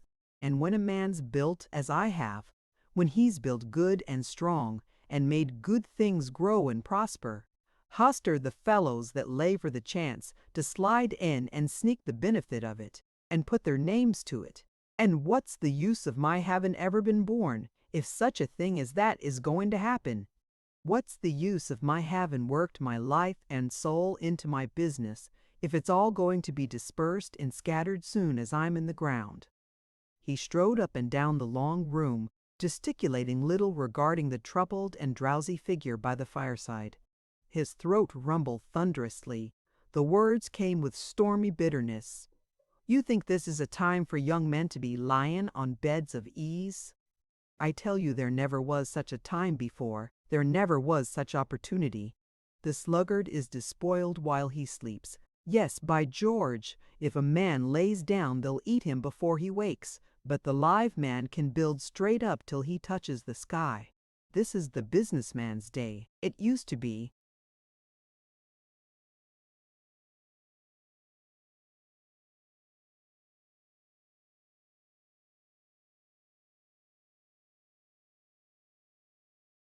The soldier's day and the statesman's day, but this is OURS, and it ain't a Sunday to go fishing. It's turmoil, turmoil, and you got to go out and live it and breathe it and make it yourself, or you'll only be a dead man, walking around dreaming you're alive. And that's what my son Bibbs has been doing all his life, and what he'd rather do now than go out and do his part by me. And if anything happens to Roscoe— "Oh, do stop worrying over such nonsense," Mrs. Sheridan interrupted, irritated into sharp wakefulness for the moment. "There isn't anything going to happen to Roscoe, and you're just tormenting yourself about nothing. Aren't you ever going to bed?" Sheridan halted. "All right, Mama," he said with a vast sigh. "Let's go up." And he snapped off the electric light, leaving only the rosy glow of the fire. "Did you speak to Roscoe?" She yawned, rising lopsidedly in her drowsiness. "Did you mention about what I told you the other evening?" "No, I will tomorrow." But Roscoe did not come downtown the next day, nor the next, nor did Sheridan see fit to enter his son's house. He waited. Then, on the 4th day of the month, Roscoe walked into his father's office at 9 in the morning, when Sheridan happened to be alone.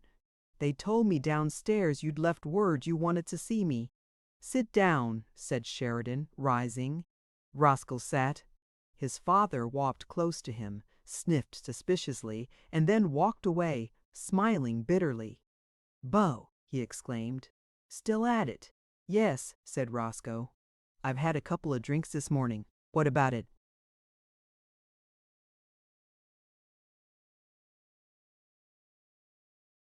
"I reckon I better adopt some decent young man," his father returned. "I'd bring Bibbs up here and put him in your place if he was fit." "I would." "Better do it," Roscoe assented sullenly. "When'd you begin this thing?" "I always did drink a little." "Ever since I grew up, that is." "Leave that talk out. You know what I mean." "Well, I don't know as I ever had too much in office hours until the other day." Sheridan began cutting. "It's a lie. I've had Ray Wills up from your office. He didn't want to give you away, but I put the hooks into him, and he came through. You were drunk twice before and couldn't work. You've been living your office for drinks every few hours for the last 3 weeks. I've been over your books.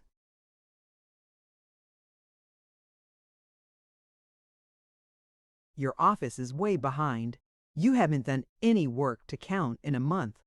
"All right," said Roscoe, trooping under the torture. "It's all true. What you going to do about it?" Roscoe's head was sunk between his shoulders. "I can't stand very much talk about it, Father," he said pleadingly. "No," Sheridan cried. Neither can I. What do you think it means to M.E.? He dropped into the chair at his big desk, groaning. I can't stand to talk about it any more'n you can. To listen, but I'm going to find out what's the matter with you, and I'm going to straighten you out. Roscoe shook his head helplessly. You can't straighten me out.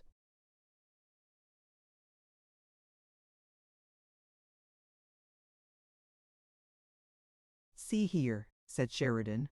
Can you go back to your office and stay sober today while I get my work done, or will I have to hire a couple of huskies to follow you around and knock the whiskey out of your hand if they see you trying to take it?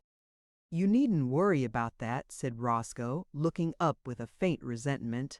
I'm not drinking because I've got a thirst. Well, what have you got? Nothing. Nothing you can do anything about. Nothing, I tell you. We'll see about that, said Sheridan harshly. Now I can't fool with you today, and you get up out of that chair and get out of my office. You bring your wife to dinner tomorrow. You didn't come last Sunday, but you come tomorrow. I'll talk this out with you when the women folks are working the phonograph after dinner. Can you keep sober till then? You better be sure.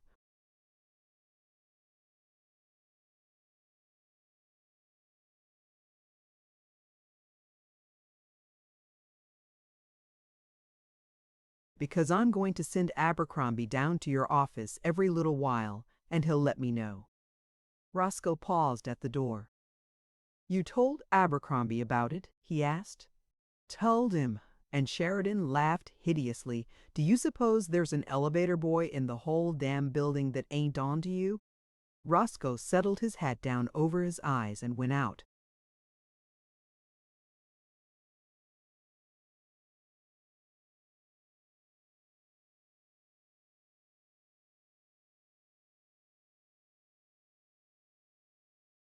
Chapter 21.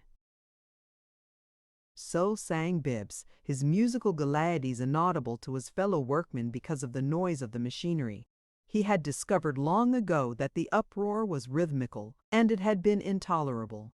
But now, on the afternoon of the fourth day of his return, he was accompanying the swing and clash of the metals with jubilant vaquero fragments, mingling improvisations of his own among them, and mocking the zinc eater's crash with vocal imitations, fearless and bold, chang, bash, behold, with a leap from the ground to the saddle in a bound, and away, hi, yay way, which our looks a chain, change, bash, crash, bang, who cares a dash, how you bash and you crash.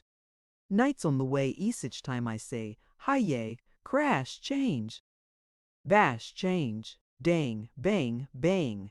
The long room was ceaselessly thundering with metallic sound. The air was thick with the smell of oil. The floor trembled perpetually. Everything was implacably.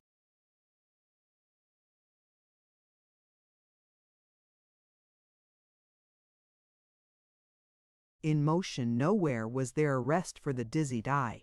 The first time he had entered the place, Bibbs had become dizzy instantly, and 6 months of it had only added increasing nausea to faintness. But he felt neither now. All day long, I'll send my thoughts to you. You must keep remembering that your friend stands beside you. He saw her there beside him, and the greasy, roaring place became suffused with radiance. The poet was happy in his machine shop. He was still a poet there. And he fed his old zinc eater and sang, away and away. Hi, yay, way! Crash, bash, chang! Wild are his eyes, fiercely he dies. Hi, yay, grash, bash, bang! Bash, chang! Bash, shang! Ready to fling our gloves in the ring, he was unaware of a sensation that passed along the lines of workmen. Their great master had come among them, and they grinned to see him standing with.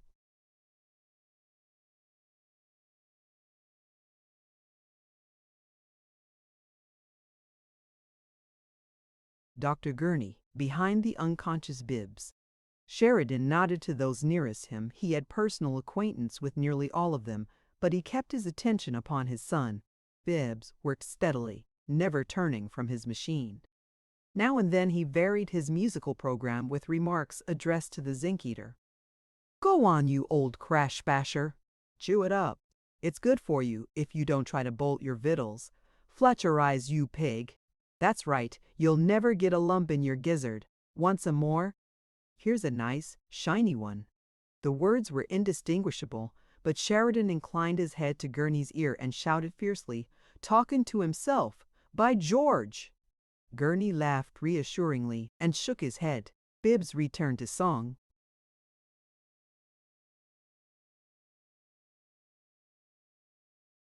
Chang, chang, bash, chang.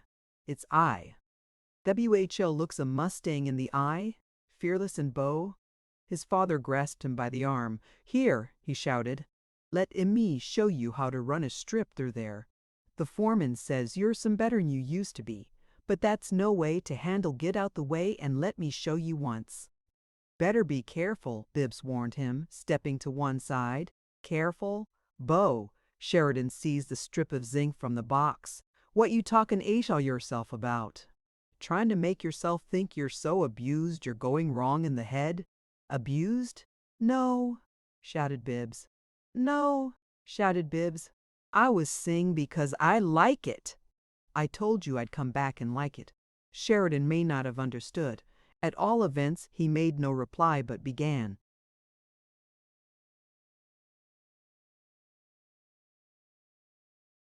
To run the strip of zinc through the machine. He did it awkwardly and with bad results. "Here," he shouted. "This is the way. Watch how I do it. There's nothing to it if you put your mind on it." By his own showing then his mind was not upon it. He continued to talk. "All you got to look out for is to keep it pressed over to, don't run your hand up with it," Bibbs vociferated, leaning toward him. "Run nothin', you got to look out," shouted Bibbs and Gurney together, and they both sprang forward. But Sheridan's right hand had followed the strip too far, and the zinc eater had bitten off the tips of the first and second fingers. He swore vehemently and wrung his hand, sending a shower of red drops over himself and Bibbs, but Gurney grasped his wrist and said sharply,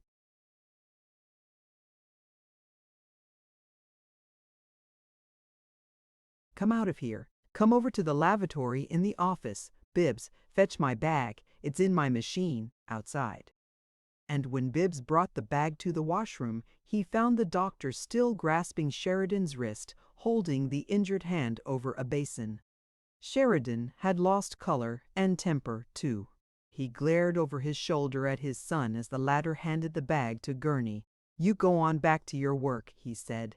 "I've had worse snips than that from a pencil sharpener." "Oh, no, you haven't," said Gurney. "I have too," Sheridan retorted angrily. "Bibbs, you go on back to your work. There's no reason to stand around here watching old Doc Gurney trying to keep himself awake working on a scratch that only needs a little court plaster. I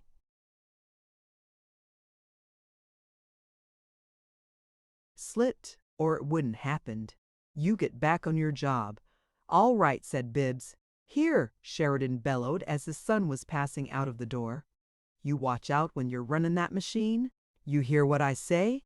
I slipped, or I wouldn't, got scratched, but you're liable to get your whole hand cut off. You keep your eyes open." "Yes, sir."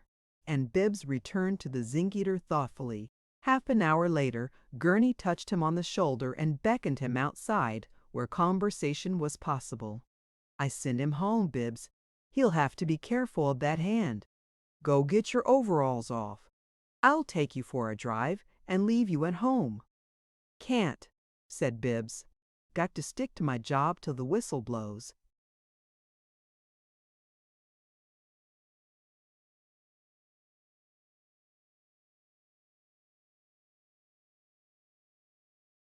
"No, you don't," the doctor returned, smothering a yawn.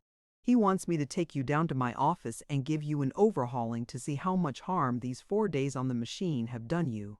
I guess you folks have got that old man pretty thoroughly upset, between you, up at your house. But I don't need to go over you. I can see with my eyes half shut." "Yes," Bibbs interrupted, "that's what they are."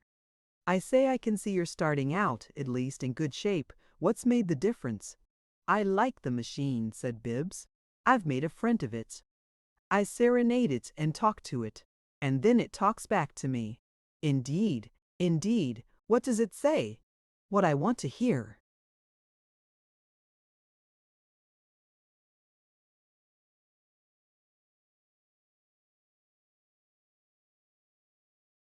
Well, well. The doctor stretched himself and stamped his foot repeatedly. Better come along and take a drive with me. You can take the time off that he allowed for the examination, and not at all, said Bibbs. I'm going to stand by my old zinc eater till 5 o'clock. I tell you I like it. Then I suppose that's the end of your wanting to write. I don't know about that, Bibbs said, thoughtfully, but the zinc eater doesn't interfere with my thinking, at least. It's better than being in business, I'm sure of that. I don't want anything to change. I'd be content to lead just the life I'm leading now to the end of my days. You do beat the devil, exclaimed Gurney. Your father's right when he tells me you're a mystery. Perhaps the Almighty knew what he was doing when he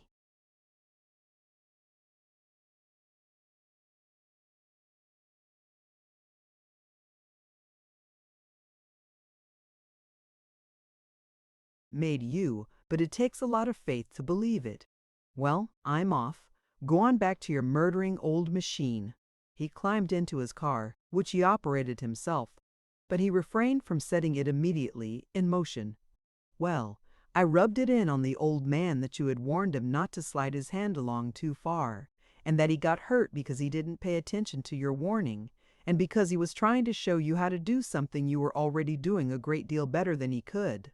You tell him I'll be around to look at it and change the dressing tomorrow morning. Goodbye. But when he paid the promised visit, the next morning he did more than change the dressing upon the damaged hand. The injury was severe of its kind, and Gurney spent a long time over it, though Sheridan was rebellious and scornful, being brought to a degree of tractability only by means of horrible threats and talk of amputation. However, he appeared at the dinner table with his hand supported in a sling which he seemed to regard as an indignity, while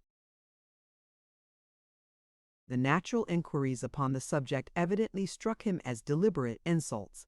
Mrs. Alpoin, Sheridan, having been unable to contain her solicitude several times during the day, and having been checked each time in a manner that blanched her cheek, hastened to warn Roscoe and Sybil upon their arrival at 5 to omit any reference to the injury and to avoid even looking at the sling if they possibly could.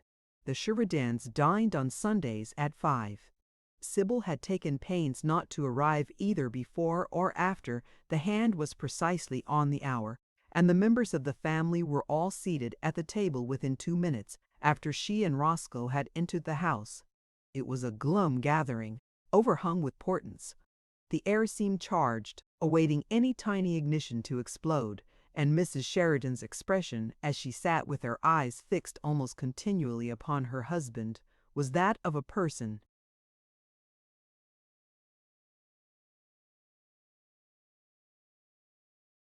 engaged in prayer. Edith was pale and intent, Roscoe looked ill, Sybil looked ill, and Sheridan looked both ill and explosive. Bibbs had more color than any of these, and there was a strange brightness, like a light, upon his face.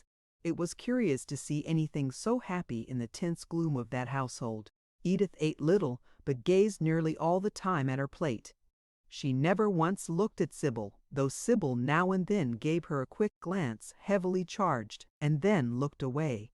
Roscoe ate nothing and, like Edith, kept his eyes upon his plate and made believe to occupy himself with the viands thereon, loading his fork frequently, but not lifting it to his mouth.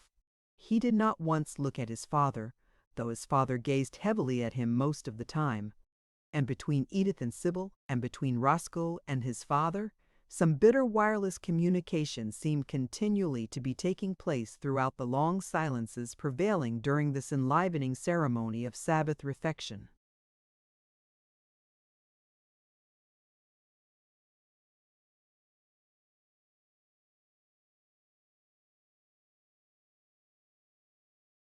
"Didn't you go to church this morning, Bibbs?" his mother asked, in the effort to break up one of those ghastly intervals. "What did you say, Mother?" "Didn't you go to church this morning?" "I think so," he answered, as from a roseate trance. "You think so, don't you know?" "Oh, yes, yes, I went to church." "Which one?" "Just down the street. It's brick." "What was the sermon about?"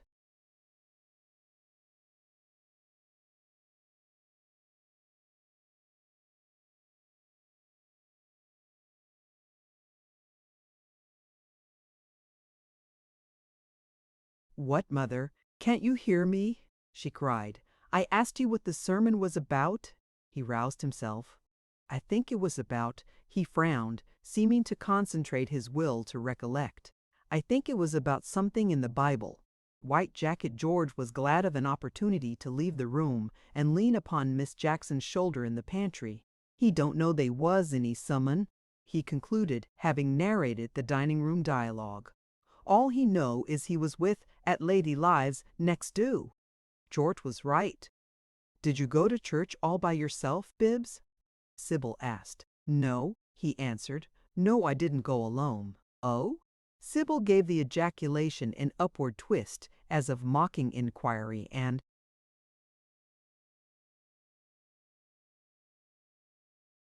followed it by another expressive of hilarious comprehension. "O.H." Bibbs looked at her studiously, but she spoke no further. And that completed the conversation at the lugubrious feast. Coffee came finally, was disposed of quickly, and the party dispersed to other parts of the house. Bibbs followed his father and Roscoe into the library, but was not well received. "You go and listen to the phonograph with the women folks," Sheridan commanded. Bibbs retreated. "Sometimes you do seem to be a hard sort of man," he said. However, he went obediently to the gilt and brocade room in which his mother and his sister-in-law had helplessly withdrawn, according to their sabbatical custom. Edith sat in the corner, tapping her feet together and looking at them. Sybil sat in the center of the room, examining a brooch which she had detached from her throat, and Mrs. Sheridan was looking over a collection of records consisting exclusively of Caruso and ragtime. She selected one of the latter, remarking that she thought it right pretty, and followed it with one of the former and the same remark. As the second reached its conclusion, George appeared in the broad doorway, seeming to have an errand there, but he did not speak. Instead, he favored Edith with a benevolent smile, and she immediately left the room, George stepping aside for her to precede him, and then disappearing after her in the hall with an air of successful diplomacy. He made it perfectly clear that Edith had given him secret instructions, and that it had been his pride and pleasure to fulfill them to the letter. Sybil stiffened in her chair, her lips parted, and she watched with curious eyes.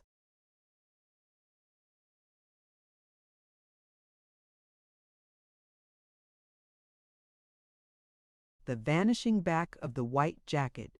"What's that?" she asked in a low voice but sharply. "Here's another right pretty record," said Mrs. Sheridan, affecting with patent nervousness not to hear, and she unloosed the music. Sybil bit her lip and began to tap her chin with the brooch. After a little while she turned to Bibbs, who reposed at half length in a gold chair with his eyes closed. "Where did Edith go?" she asked curiously.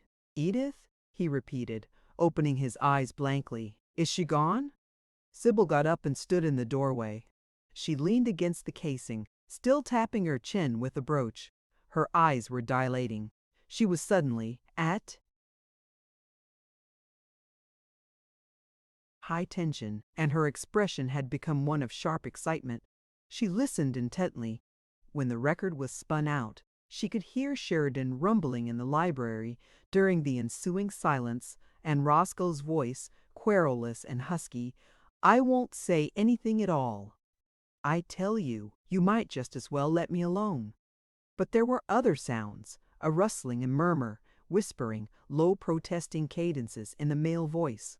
And as Mrs. Sheridan started another record, a sudden, vital resolve leaped like fire in the eyes of Sybil. She walked down the hall and straight into the smoking room. Lamhorn and Edith both sprang to their feet, separating. Edith became instantly deathly white with a rage that set her shaking from head to foot, and Lamorne stuttered as he tried to speak.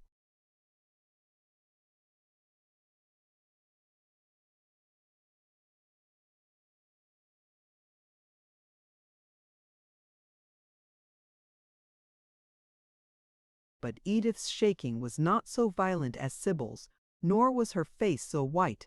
At sight of them and of their embrace, all possible consequences became nothing to Sybil.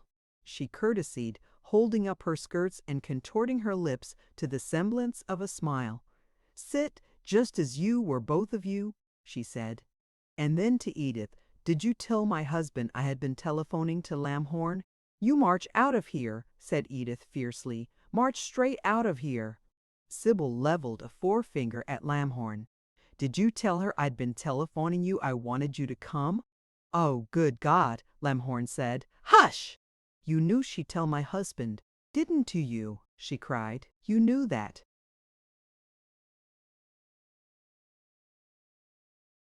"Hush," he begged, panic-stricken.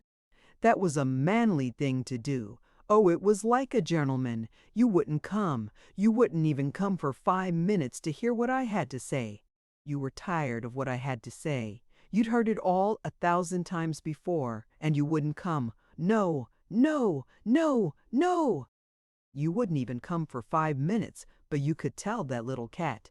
And she told my husband, 'You're a man!'" Edith saw in a flash that the consequences of battle would be ruinous to Sybil, and the furious girl needed no further temptation to give way to her feelings. "Get out of this house," she shrieked. "This is my father's house. Don't you dare speak to Robert like that." "No, no, I mustn't speak."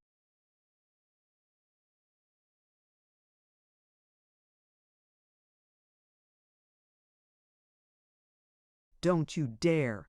Edith and Sybil began to scream insults at each other simultaneously, fronting each other, their furious faces close. Their voices shrilled and rose and cracked. They screeched. They could be heard over the noise of the phonograph, which was playing a brass band selection. They could be heard all over the house. They were heard in the kitchen. They could have been heard in the cellar. Neither of them cared for that. "You told my husband," screamed Sybil, bringing her face still closer to Edith's. "You told my husband. This man put that in your hands to strike me with. He did. I'll tell your husband again. I'll tell him everything I know. It's time your husband—"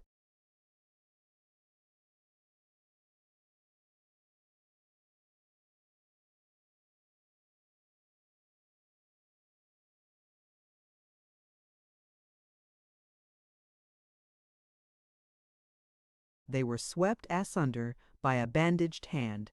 "Do you want the neighbors in?" Sheridan thundered. There fell a shocking silence. Frenzied Sybil saw her husband and his mother in the doorway, and she understood what she had done. She moved slowly toward the door. Then suddenly she began to run. She ran into the hall and through it, and out of the house. Roscoe followed her heavily, his eyes on the ground. "Now then," said Sheridan to Lamhorn. The words were indefinite, but the voice was not. Neither was the vicious gesture of the bandaged hand, which concluded its orbit in the direction of the door in a manner sufficient for the swift dispersal of George and Jackson and several female servants who hovered behind Mrs. Sheridan. They fled lightly. "Papa, Papa," wailed Mrs. Sheridan, "look at your hand. You'd oughtn't to."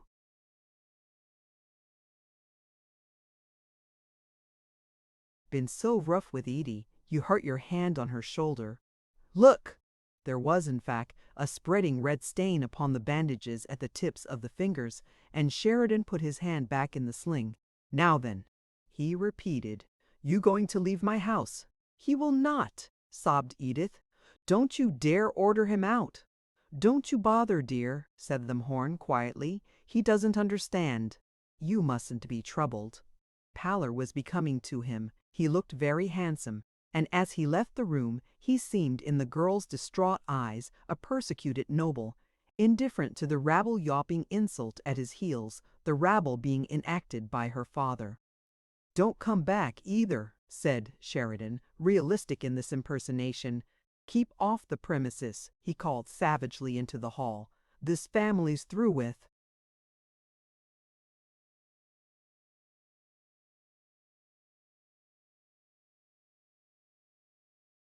"You! It is not!" Edith cried, breaking from her mother. "You'll see about that. You'll find out. You'll find out what'll happen. What's H.E. done?" "I guess if I can stand it, it's none of your business, is it? What's H.E. done, I'd like to know? You don't know anything about it. Don't you suppose he told Emmy? She was crazy about him soon as he began going there, and he flirted with her a little. That's everything he did, and it was before he met Emmy. After that he wouldn't. And it wasn't anything, anyway. He never was serious a minute about it. She wanted it to be serious, and she was bound. She wouldn't give him up. He told her long ago he cared about me. But she kept persecuting him, and, yes, said Sheridan sternly, that's his side of it. That'll do. He doesn't come in this house again. You look out, Edith cried.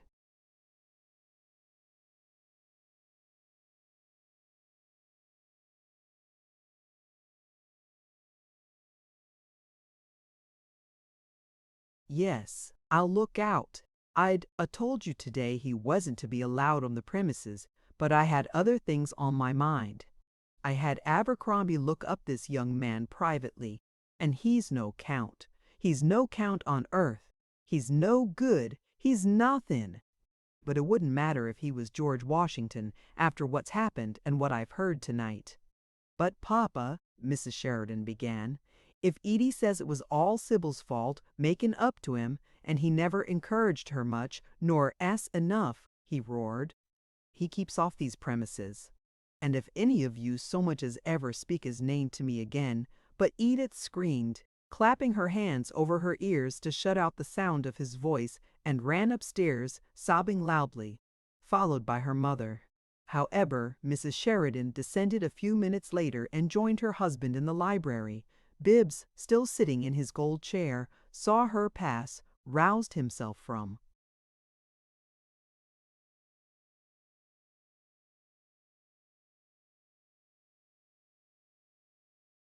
reverie, and strolled in after her.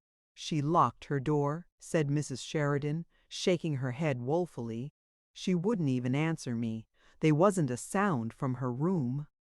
"Well," said her husband, "she can settle her mind to it. She never speaks to that fellow again. And if he tries to telephone her tomorrow, here, you tell the help if he calls up to ring off and say it's my orders. No, you needn't. I'll tell him myself." "Better not," said Bibbs gently. His father glared at him. "It's no good," said Bibbs. "Mother, when you were in love with father—" "My goodness," she cried, "you ain't a-going to compare your father to that."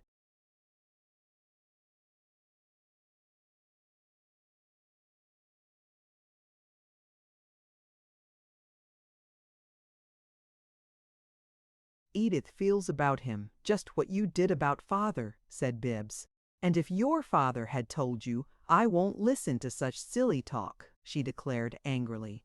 "So you're handing out your advice, are you, Bibbs?" said Sheridan. "What is it?" "Let her see him all she wants." "You're a—" Sheridan gave it up. "I don't know what to call you."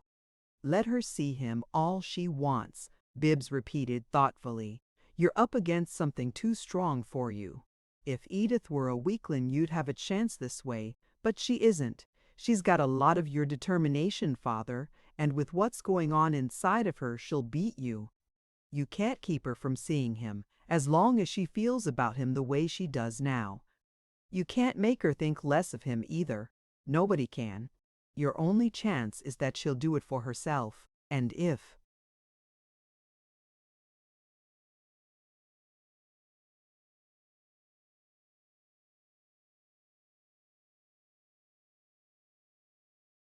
"you give her time and go easy, she probably will.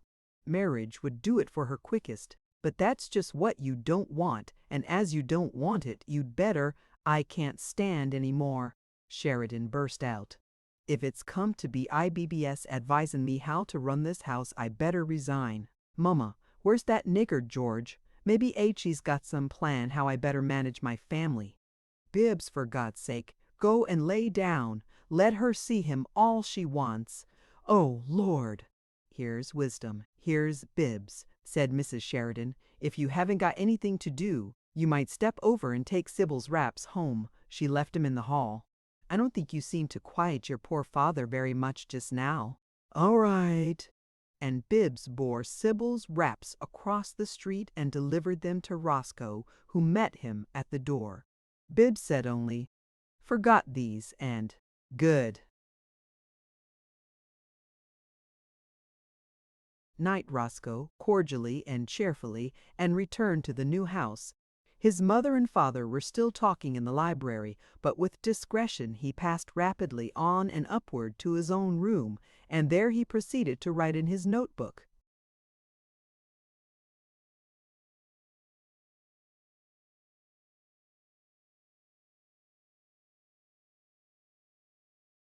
Chapter 22. There seems to be another curious thing about love, Bibbs wrote. Love is blind while it lives, and only opens its eyes and becomes very wide awake when it dies. Let it alone until then. You cannot reason with love or with any other passion. The wise will not wish for love nor for ambition. These are passions, and bring others in their train hatreds and jealousies all blind. Friendship and a quiet heart for the wise. What a turbulence is love! It is dangerous for a blind thing to be turbulent. There are precipices in life. One would not cross a mountain pass with a thick cloth over his eyes. Lovers do. Friendship walks gently and with open eyes. To walk to church with a friend, to sit beside her there, to rise when she rises, and to touch with one's thumb and fingers the other half of the hymn book that she holds. What lover with his fierce ways could know this transcendent happiness?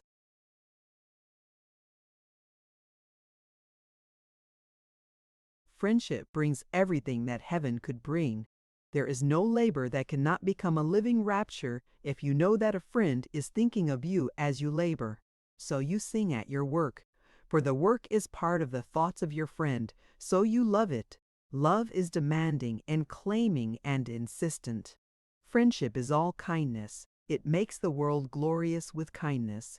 What color you see when you walk with a friend. You see that the gray sky is brilliant and shimmering. You see that the smoke has warm browns and is marvelously sculptured. The air becomes iridescent. You see the golden brown hair. Light floods everything. When you walk to church with a friend, you know that life can give you nothing richer. You pray that there will be no change in anything forever. What an adorable thing it is to discover a little foible in your friend, a bit of vanity that gives you one thing more about her to adore. On a cold morning she will perhaps walk to church with you without her furs, and she will blush and return an evasive answer when you ask her why she does not wear them. You will say no more, because you understand. She looks beautiful in her furs. You love their darkness against her cheek, but you comprehend that they conceal the loveliness of her throat and the fine line of her chin, and that she also has comprehended this, and, wishing to look still more bewitching, discards her furs at the risk of taking cold. So you hold your peace and try to look as if you had not thought it out. This theory is satisfactory, except that it does not account for the absence of the muff. Ah, well, there must always be a mystery somewhere. Mystery is a part of enchantment. Manual labor is best. Your heart can sing, and your mind can dream while your hands are working. You could not have a singing heart and a dreaming mind all.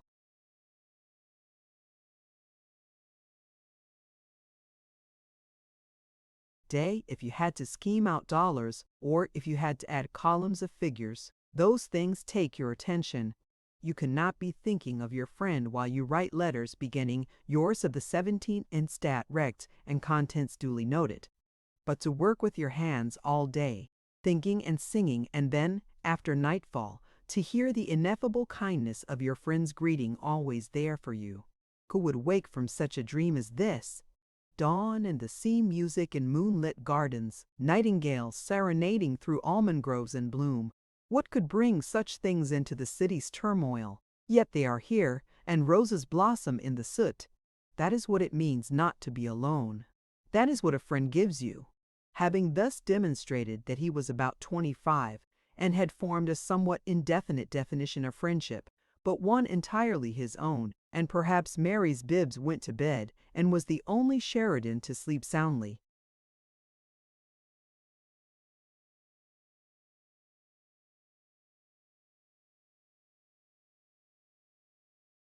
Through the night and to wake at dawn with a light heart. His cheerfulness was vaguely diminished by the troublous state of affairs of his family. He had recognized his condition when he wrote, "Who would wake from such a dream as this?" Bibbs was a sympathetic person, easily touched, but he was indeed living in a dream, and all things outside of it were veiled and remote, for that is the way of youth in the dream. And Bibbs, who had never before been of any age, either old or young, had come to his youth at last.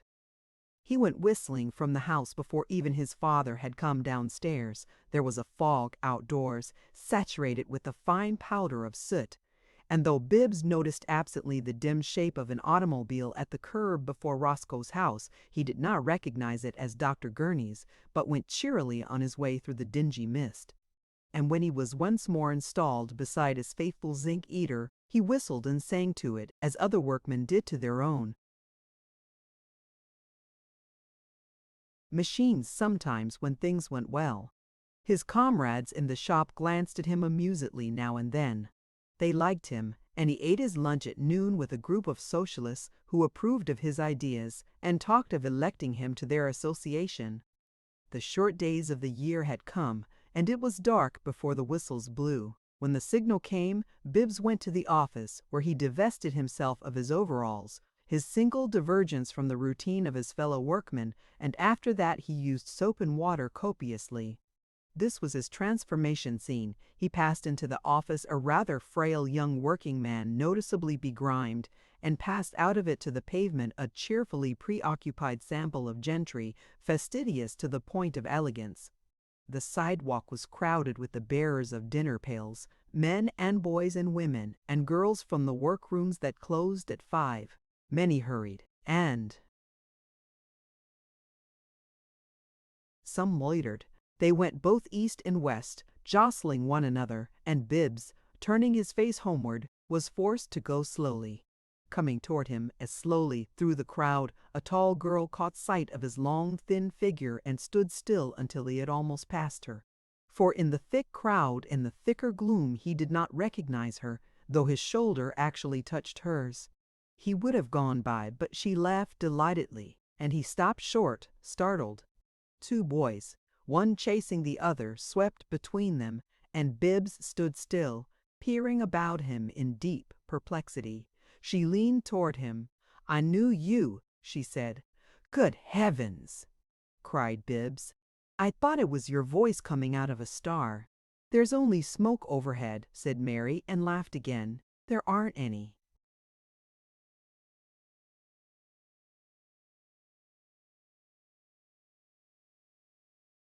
Stars. Oh, yes, there were when you laughed. She took his arm and they went on. "I've come to walk home with you, Bibbs. I wanted to. But were you here in the dark?" "Yes." "Waiting?" "Yes." Bibbs was radiant. He felt suffocated with happiness. He began to scold her. "But it's not safe, and I'm not worth it. You shouldn't have. You ought to know better. What did I only waited about 12 seconds," she laughed. "I just got here."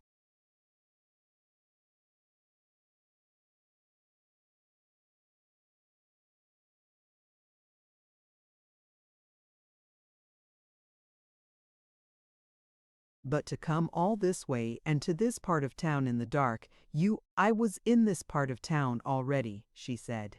"At least, I was only 7 or 8 blocks away, and it was dark when I came out, and I'd have had to go home alone, and I preferred going home with you." "It's pretty beautiful for me," said Bibbs, with a deep breath. "You'll never know what it was to hear your laugh in the darkness, and then to see you standing there. Oh, it was like, how can I tell you what it was like?" They had passed beyond the crowd now, and a crossing lamp shone upon them, which revealed the fact that again she was without her furs. Here was a puzzle. Why did that adorable little vanity of hers bring her out without them in the deck? But of course she had gone out long before dark. For undefinable reasons, this explanation was not quite satisfactory. However, allowing it to stand, his solicitude for her took another turn. "I think you ought to have a car," he said.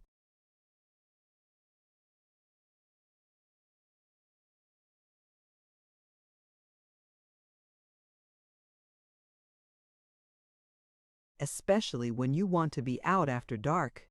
You need one in winter, anyhow. Have you ever asked your father for one?" "No," said Mary. "I don't think I'd care for one particularly." "I wish you would." Bibbs's tone was earnest and troubled. "I think in winter you—" "No, no," she interrupted lightly. "I don't need, but my mother tried to insist on sending one over here every afternoon for me. I wouldn't let her because I like the walk, but a girl likes to walk too," said Mary. "Let me tell you where I've been this afternoon and how I happened to be near enough to make you take me home. I've been to see a little old man who makes pictures of the smoke. He has a sort of warehouse for a studio, and he lives there with his mother and his wife, and there."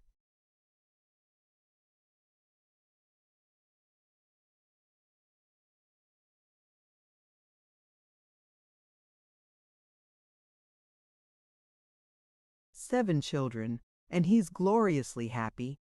I'd seen one of his pictures at an exhibition, and I wanted to see more of them, so he showed them to me. He has almost everything he ever painted. I don't suppose he's sold more than 4 or 5 pictures in his life. He gives drawing lessons to keep alive." "How do you mean he paints the smoke?" Bibbs asked. "Literally, he paints from his studio window and from the street anywhere. He just paints what's around him, and it's beautiful." "The smoke? Wonderful. He sees the sky through it somehow. He does the ugly roofs of cheap houses through a haze of smoke, and he does smoky sunsets and smoky sunsets, and he has other things with the heavy, solid, slow columns of smoke going far out and growing more ethereal and mixing with the hazy light in the—"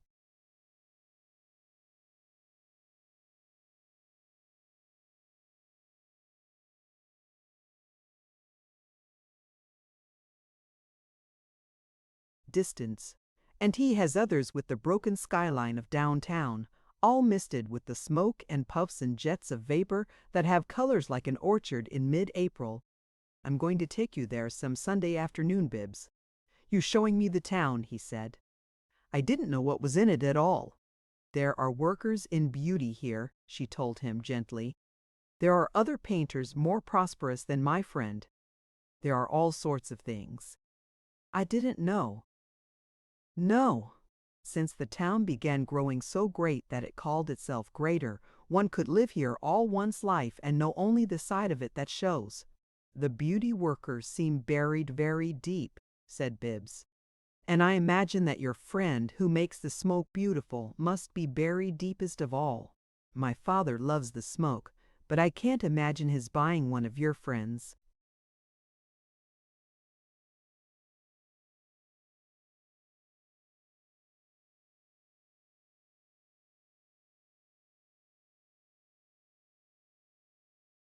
"Pictures. He'd buy the Bay of Naples, but he wouldn't get one of those. He'd think smoke in a picture was horrible unless he could use it for an advertisement." "Yes," she said thoughtfully, "and really he's the town. They are buried pretty deep, it seems sometimes, Bibbs. And yet it's all wonderful," he said. "It's wonderful to me." "You mean the town is wonderful to you?" "Yes, because everything is, since you called me your friend. The city is only a rumble on the horizon for me." "It can't come any closer than the horizon so long as you let me see you standing by my old zinc eater all day long helping me."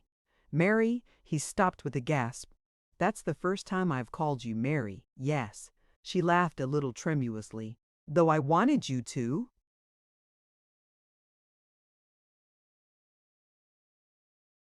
"I said it without thinking. It must be because you came there to walk home with me. That must be it." "Women like to have things said," Mary informed him, her tremulous laughter continuing. "Were you glad I came for you?" "No, not glad." I felt as if I were being carried straight up and up over the clouds. I feel like that still. I think I'm that way most of the time. I wonder what I was like before I knew you. The person I was then seems to have been somebody else, not Bibbs Sheridan at all. It seems long, long ago. I was gloomy and sickly, somebody else, somebody I don't understand now, a coward afraid of shadows, afraid of things that didn't exist, afraid of my old zinc eater. And now I'm only afraid of what might change anything. She was silent a moment, and then, "You're happy, Bibbs?" she asked.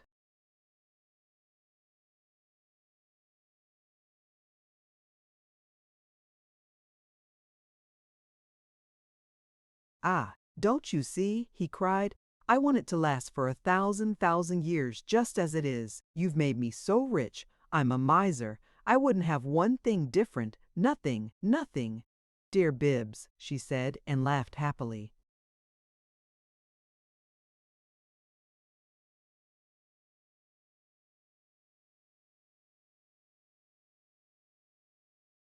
The end. Thank you for listening to this story. I hope you enjoyed the journey, the characters, and the world they carried with them. If you enjoyed this audiobook, please subscribe to the channel and leave a comment below. Your support helps keep these stories alive and allows more timeless books to be shared with listeners around the world. Until next time, thank you for listening.